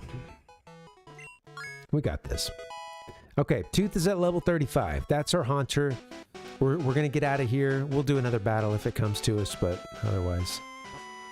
All right, let's, okay.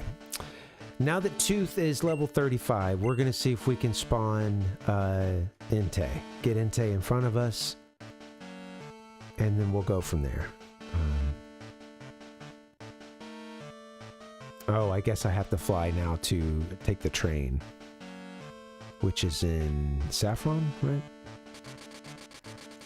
Boom, boom, boom, boom. Wait.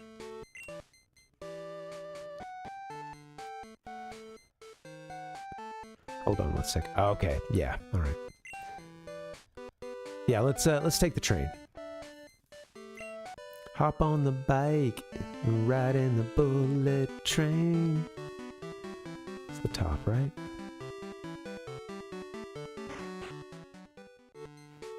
This isn't it. No, it's the exit. Where is my train? Oh, okay.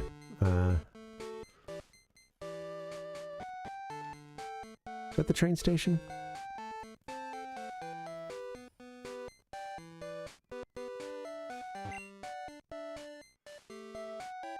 Am I in the wrong town? I always do this. I always come here and forget where everything is. Is it Celadon? That's not it. This row? This is where we checked earlier. It's not in this town, is it? Damn it. Okay, well. Let's fly. I didn't miss it, did it? Did I? I don't know. We've been playing this game for so long that it's all blurring together.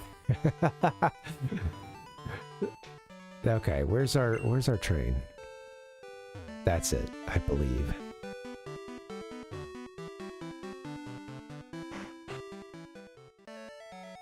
That's not it. Okay. This isn't it. I don't think this is where I'm supposed to be.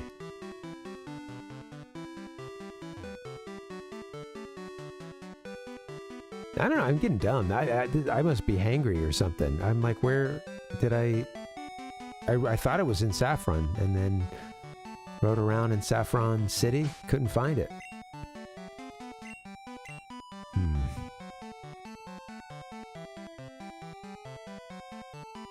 Vermilion has the SS Anne.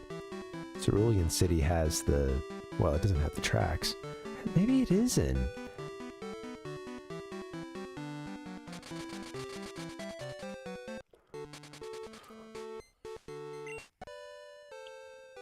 I'm back. Mr. Psychics. This is like the club or whatever, right? Secret base, yeah. That's Silphco.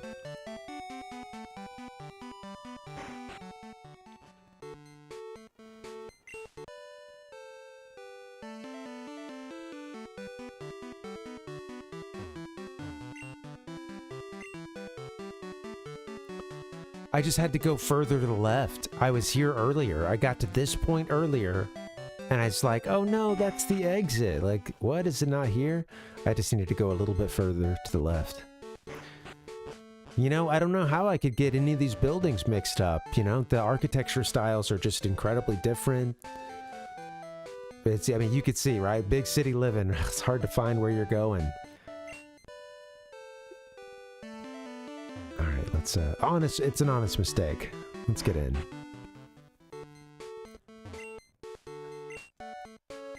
I'm going to Goldenrod. Bye, Felicia.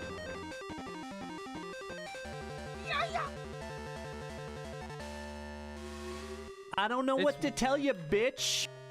We're in Goldenrod. Thank you, sir. Thanks for opening the gates. We hope to see you again. Thank you. All right, we're gonna go and get set up to find Entei, and we may be ready for this fight. We may not be. We'll find out soon. This thing may not be fast enough yet. So we're gonna go to. It was.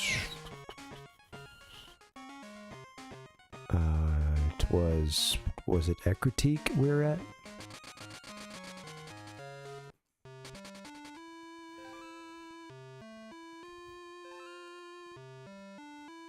Boo, boo, boo, doo. Exit to the left. Yes. It was Ekrutik. Okay.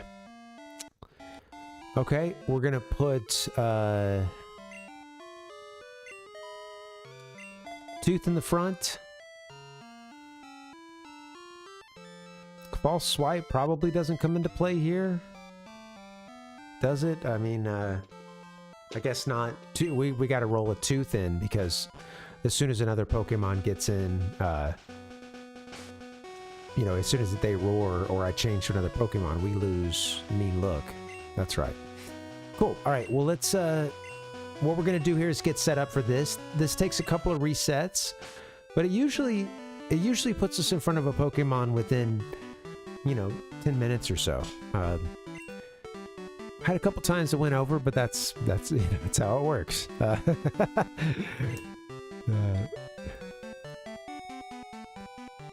Let's what we got to do is we're going to get a repel. A super repel would have been a better value, and all we needed for this. But we got a max repel instead. We'll pop the max repel. This makes it so that the only Pokemon we're going to see is the one we're looking for, Entei. Entei is at level 40. The way that the repel works is if we use it, we will only see Pokemon that are higher level, or I think it's same level or higher, something like that. Either higher level or same level and higher as your lead-off Pokemon. So your top Pokemon, your lead one. So if Tooth can get up to, you know, I believe the same level as the one we're trying to catch, but if they go beyond that, then this process will not. We'll never see the legendary.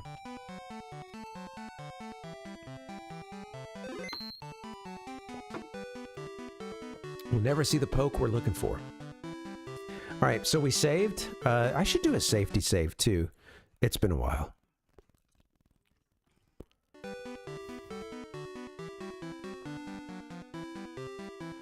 And now we're going to reset.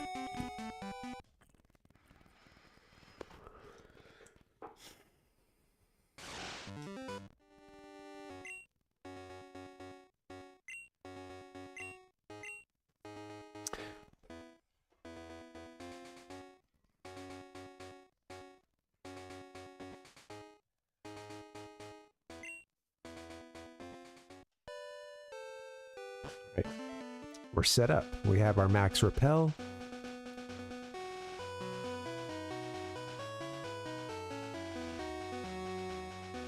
Doo-doo-doo.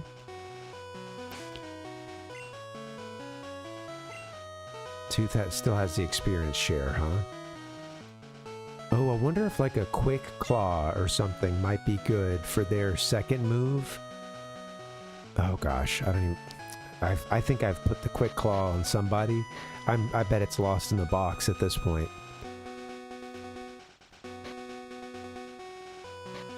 Let's see what we can do. I have no idea where that could be. I gave it to someone a long time ago. What have you got? Pseudo-Odo's got it. I wonder if that can make a difference. Let's take their item. Happy we found that pretty quickly. Let's give it to Tooth.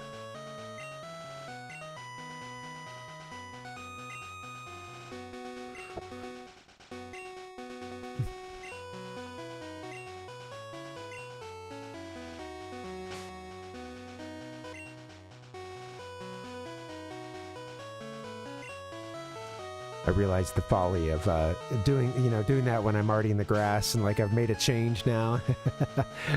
Well, let's just try it. I'll make that swap again if we have to reset. Or I'll just go save over there and yeah, I'll just do that. Get this a shot. I'll save and then we'll reset.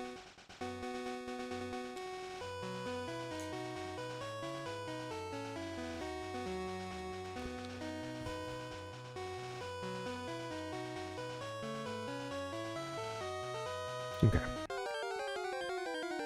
Tried to get out of the grass, but couldn't. Eradicate. Imagine that thing running at you.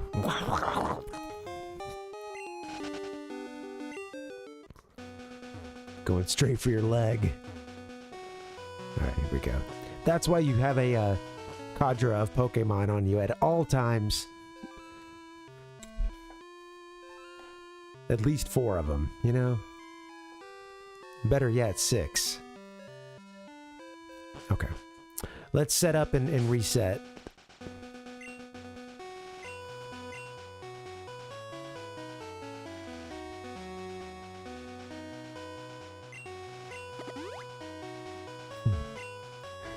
Right. It is, Ayaton, yeah.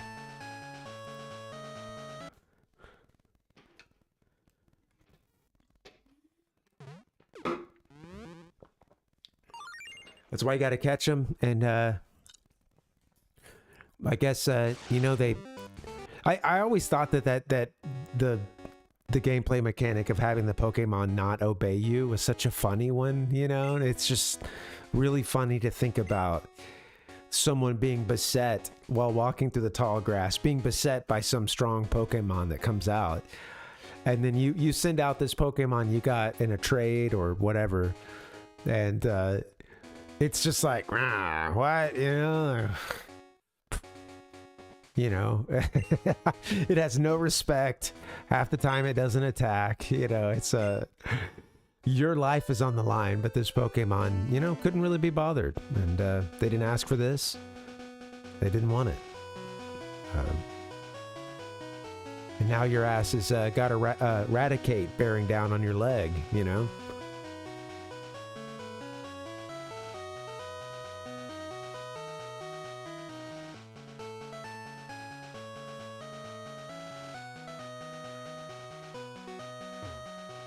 Okay, be prepared for a few resets. That's just how this part goes, but we're gonna see if we can get in front of an Entei. I don't really know what's going on with this, but this was a strat that I found on Reddit a while back. Someone had made a little infographic about it that was very informative. But yeah, it was about how to get them to appear the first time, and then how to get them to continue to appear after that. And I think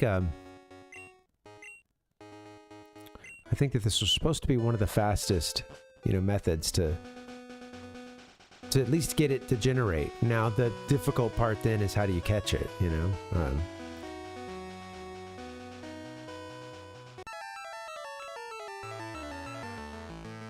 There it is. Beautiful sprite, huh? Didn't really have an animation, did it? Maybe I missed it. Yeah, very dignified.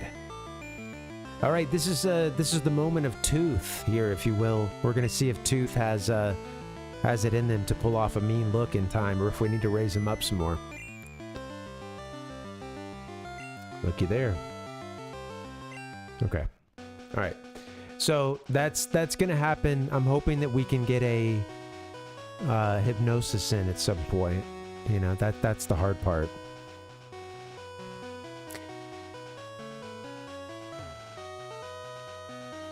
Oh, good point. They are, and they absolutely are. Yeah, I guess I can crank them back on now. I forgot about that. The animation part, that when the Pokemon first comes out, that some of those are, I mean, I think a lot of them had the same time, but that really eats up some time, doesn't it? Let's turn the battle scene on. Okay, so it used Roar on us. Does its PP ever go down?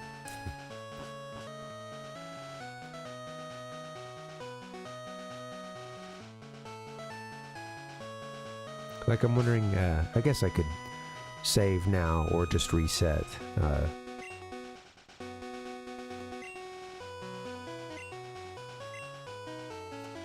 I'm losing a...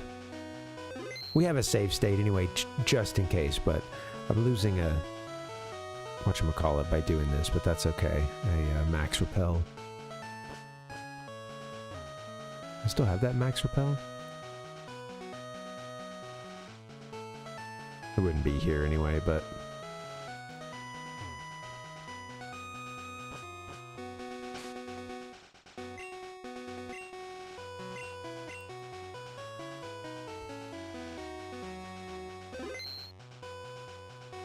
course it has roar.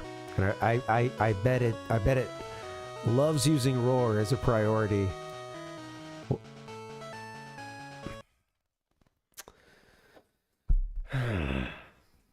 What to do?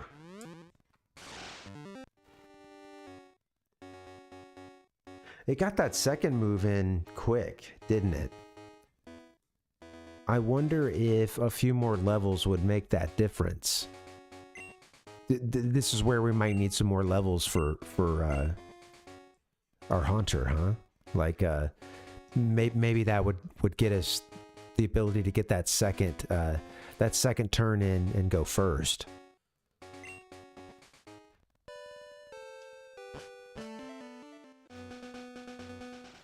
They're at level 35.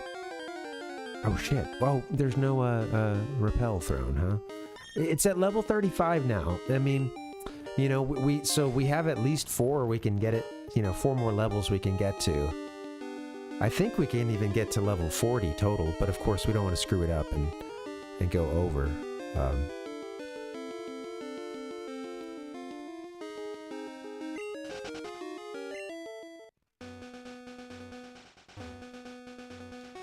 You know what? I'm going to try one more battle with Entei, and then I think that'll probably have to be... This next battle with Entei will give us some intel as to what we need to do next in this game, because I think it's going to take a little more time. Ooh, I think I'm thinking we may need to get a few more levels on Haunter here. See if we can get their speed up just a bit more, but see. They have Quick Claw right now, which I wonder if they even needed it. That's what's confusing, because I know that the other Pokemon can use, what is it, Flee, you know? But I know that's not like a move. I don't know. Thinking aloud here.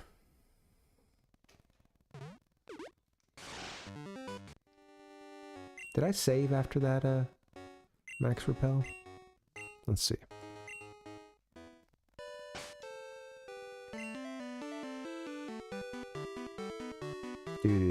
Do.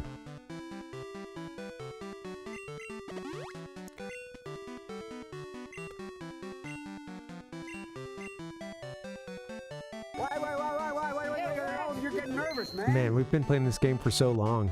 That time is not correct. I've left the game up a couple times while testing, and you know. But still, it's a lot of hours. It's not 120 hours, but it's a lot. The game clock does say 120. Alright, we're going to get in front of Entei one more time, and I think that's going to let me know. I have a good feeling we may need to level it up a bit more, but I might have to do that another time. It's starting to run out of time tonight. Thank you guys for hanging. Happy Wednesday. This has been cool. I was really looking forward to this stream all day, and then, yeah, thank you guys for the hang. Broncos country, let's ride.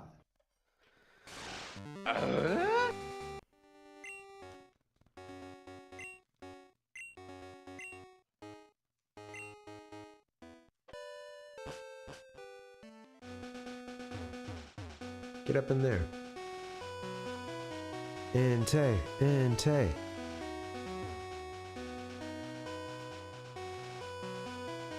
Come on, Entei. Could take a while. Sometimes it, most of the time yesterday, or when we were playing it the other day, I got it within maybe 10 minutes, but there were a couple of times that it was, you know, I'd say closer to 20.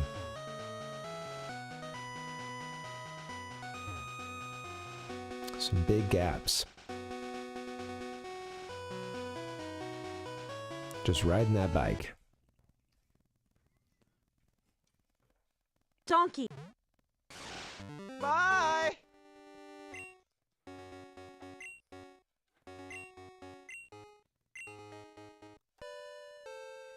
All right, what can we do? Get up in the grass.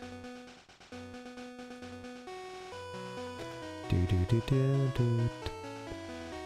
Yeah, thanks for hanging, guys. Again, you know, I'm kind of tired. I'm definitely running out of steam, but I want to keep it going for just a bit. I think this will give me some closure for the night. One way or the other, you know. Do we need more leveling up or not? I want an answer to that question. So from there, it's just a matter of getting 4 more levels.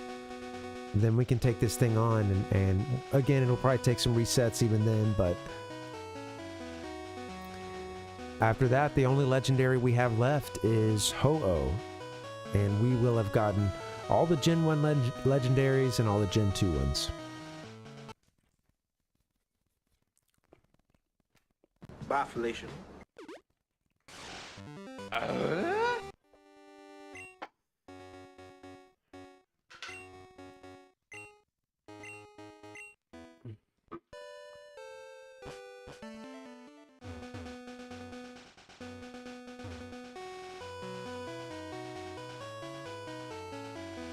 Give me an Entei, please.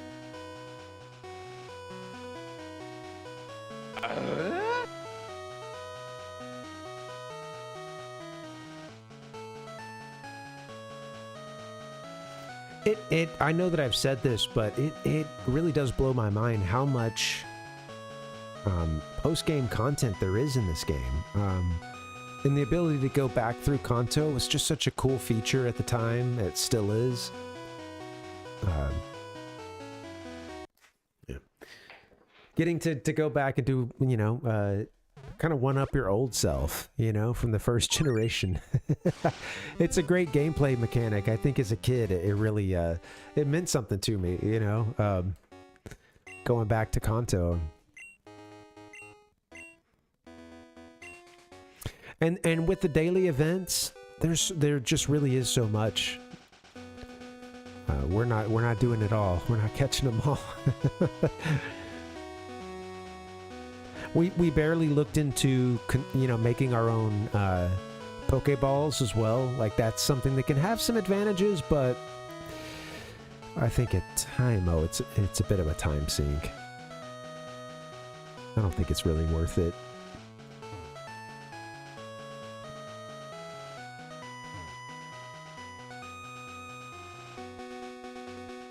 I remember, like, playing this game as a kid and thinking, oh, the berries, you know, like, okay, yeah, you know.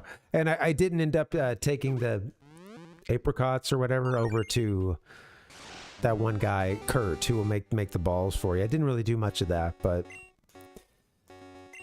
it is an interesting thing that the game has that built into it, you know.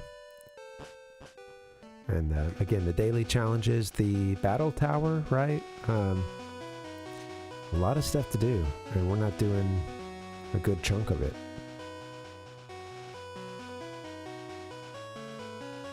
I just think it's cool that when you have a game pretty much beaten, like such as this one, there's still quite a bit of stuff to, you know, to do. You know, like you're not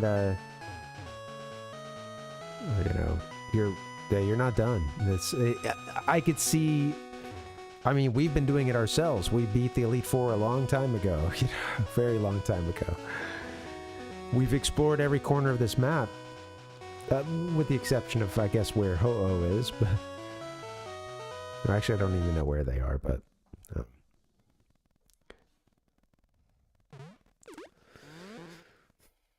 that's funny. Yeah, so they screwed up the. So you spend all that time getting the apricots. And then the whole system is screwed up. Ambitious, you know? Perhaps overly ambitious. It is interesting, the talk that Game Freak went into this thinking possibly that this would be their last Pokemon, or at least some of the devs, I guess, have said that that's what they, you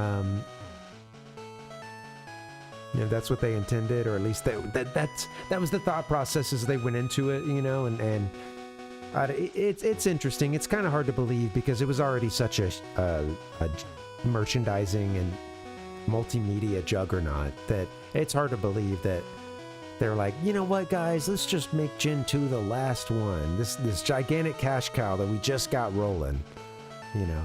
But I don't know.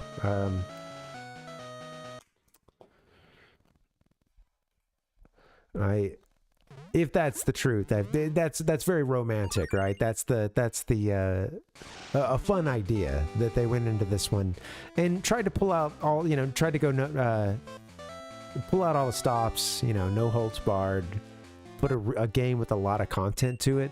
Got a little overly ambitious at points, but you know, really packed the game full of a lot of fun gameplay.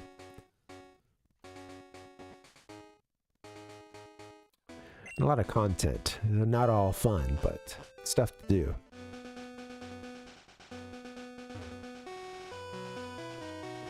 Hoping we see this guy soon. Here he is.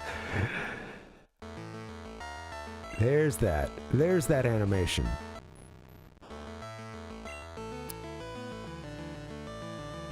It's had a little damage to it, huh? What if I was able to get a hypnosis off first and then a mean look? That would stop its roar, right? It's gonna flee, huh? Okay, well, there you go. Is that crazy? I mean, that thought had just occurred to me. Like, what if I'm able to get a hypnosis in?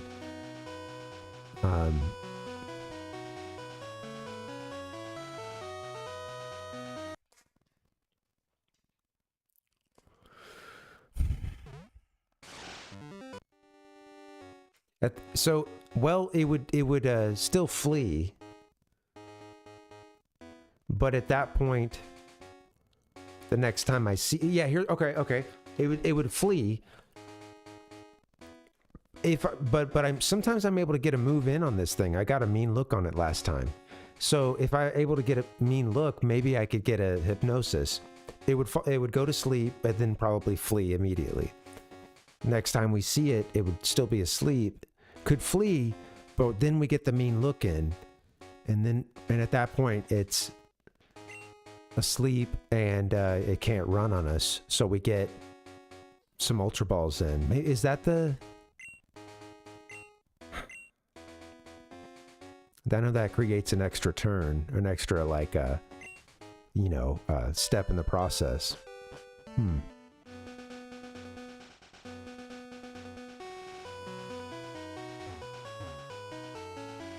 We're getting close.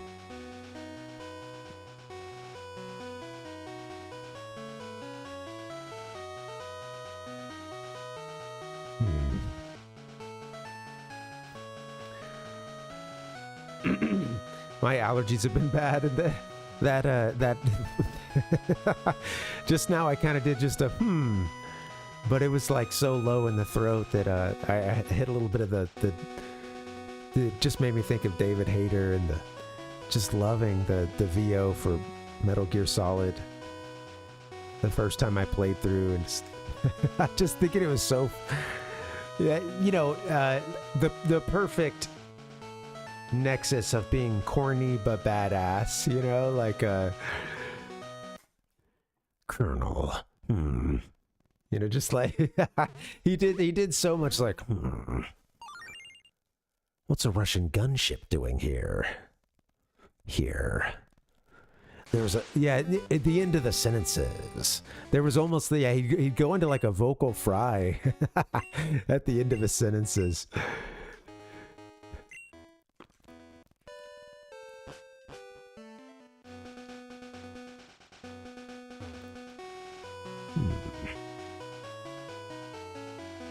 Throat's too dry to do too much of that.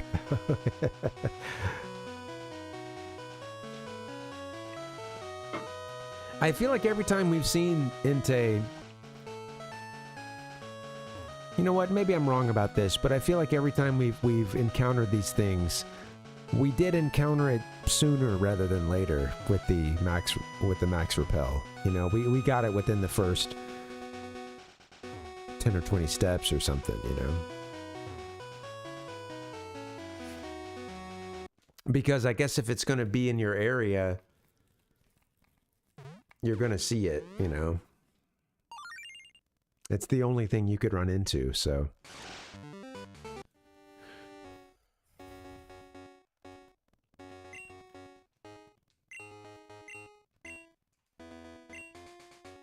I want to stop soon, but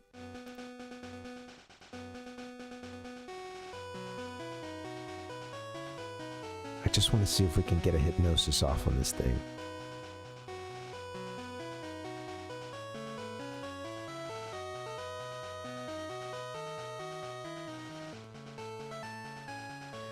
Yeah, like I'd be surprised if it did it at this point, but then again, I don't know.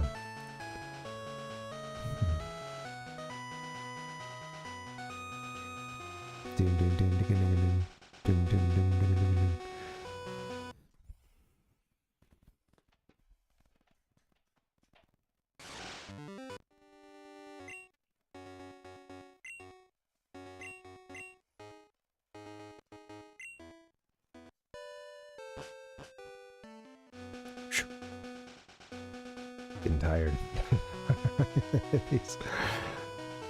Oof.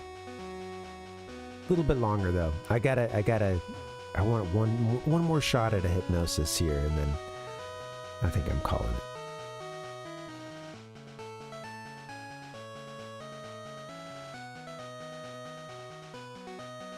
it. I'd hate to reset too early, but that was my leading theory.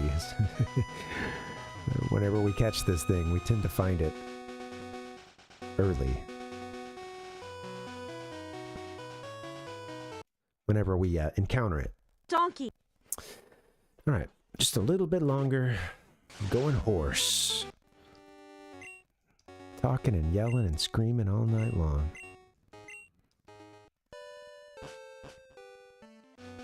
So that's been a long ass stream. I didn't realize I'd been at it for 4 hours, 15 minutes.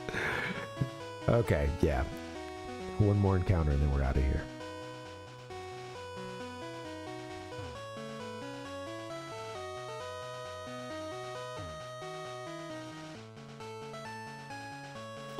I need to work some raids in sometime too. I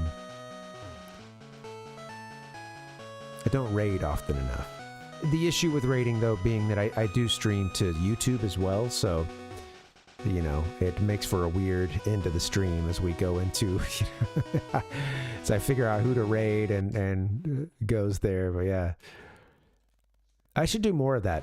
I also I need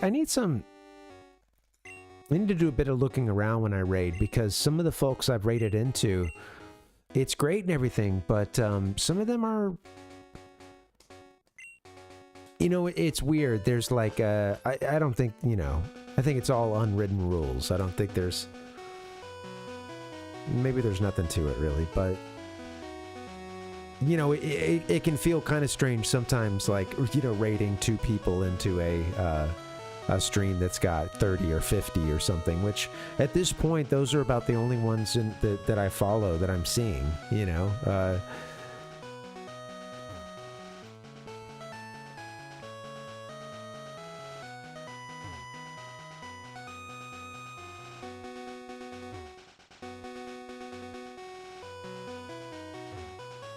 But if they don't want raids from a certain level, I think, or of a certain small size, I think the streamers, I think that's part of our settings that we can put, you know, set up. So, you know, if you don't set that up, whatever, I guess you're inviting anyone to, none of it's that important, but, you know, it's,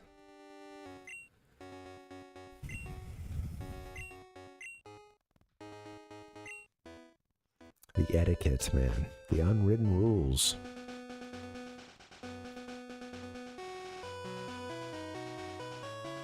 Usually I don't raid for the simple fact of I'm tired as hell and or I've been like holding it in, needing to use the bathroom for like 30 minutes. So when it's time to raid, I can't be there with the hellos at the beginning, you know, I've got to run off. And I'm just, you know, I give it my all, man. So when the stream ends here, I'm beat. I'm done. I'm getting away from the computer for a bit. Usually immediately eating dinner, you know, like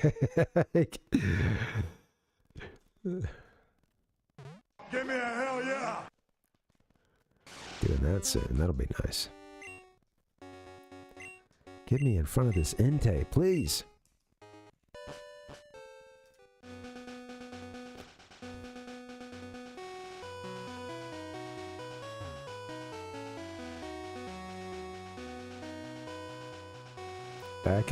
Back and forth, seesaw.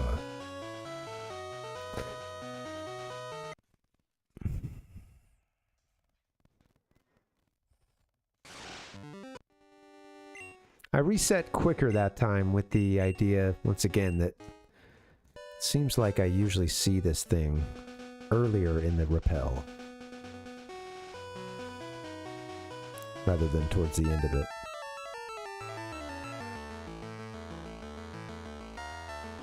All right, here it is, and one more shot at this thing. Let's see if we can get a hypnosis in. That will put it to sleep so that the next time we see it, we can immediately mean look and go from there. And it fled. All right. So the flea mechanic still getting us here. That's okay. All right, guys, I'm going to call it on that. I'll make a note once we're done here what we got to do. But yeah, this was cool. Thank you guys so much for hanging out. And this was a long stream. I'm beat. All right. I'm going to get us down to the schedule, and then we'll get out of here. Thank you guys again for hanging out. Come back on Friday for some more gamer news and good old days. Those segments have been really fun. Thank you guys for hanging out and encouraging me with that stuff. Yeah. I'm going to get out of here. Friday, I do think we'll be doing Pokemon Yellow. Small chance they will do Rockman X, but I think this is still a little ways away. I'd like to get it in within a couple streams. We'll see. Yeah. On Discord, I'll let you guys know. I'll keep you posted. But I'm going to get out of here, guys. I hope everybody has a good rest of your week. I'll be back here Friday, probably playing Pokemon Crystal. If not, I bet Rockman X. And we've got Parvinator 64 Volume 9 coming soon as well. That's our 19 Japanese Nintendo 64 games. We got to pull another one of those out of the bin since we're on number 9 at this point. Should be fun. All right, guys, I'm out. I'll see you next time. BRB. On Friday, BRB. Well, okay, I just got to get out of here, man. Bye, guys. Have a good night. Give me a hell yeah! Donkey. Donkey. Bafflation. Bye! Well, what happened was that second game, we got our ass kicked. In the second half, we just got our ass totally kicked. Donkey. Pop this fucker in, turn this son of a bitch on, and play some Superman.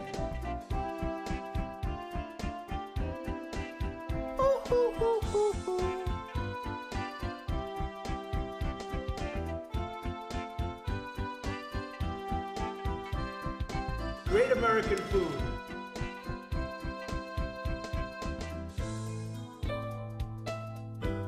Hey guys!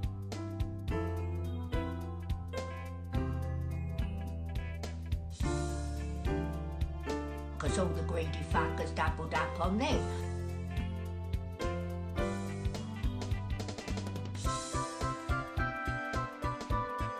We are in the beginning of a mass extinction.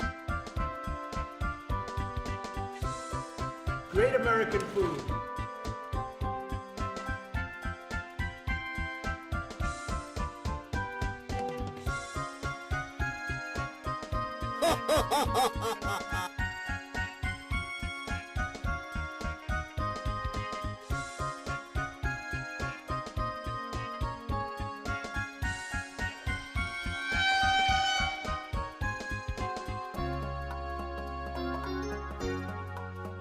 Hey, Jonesy.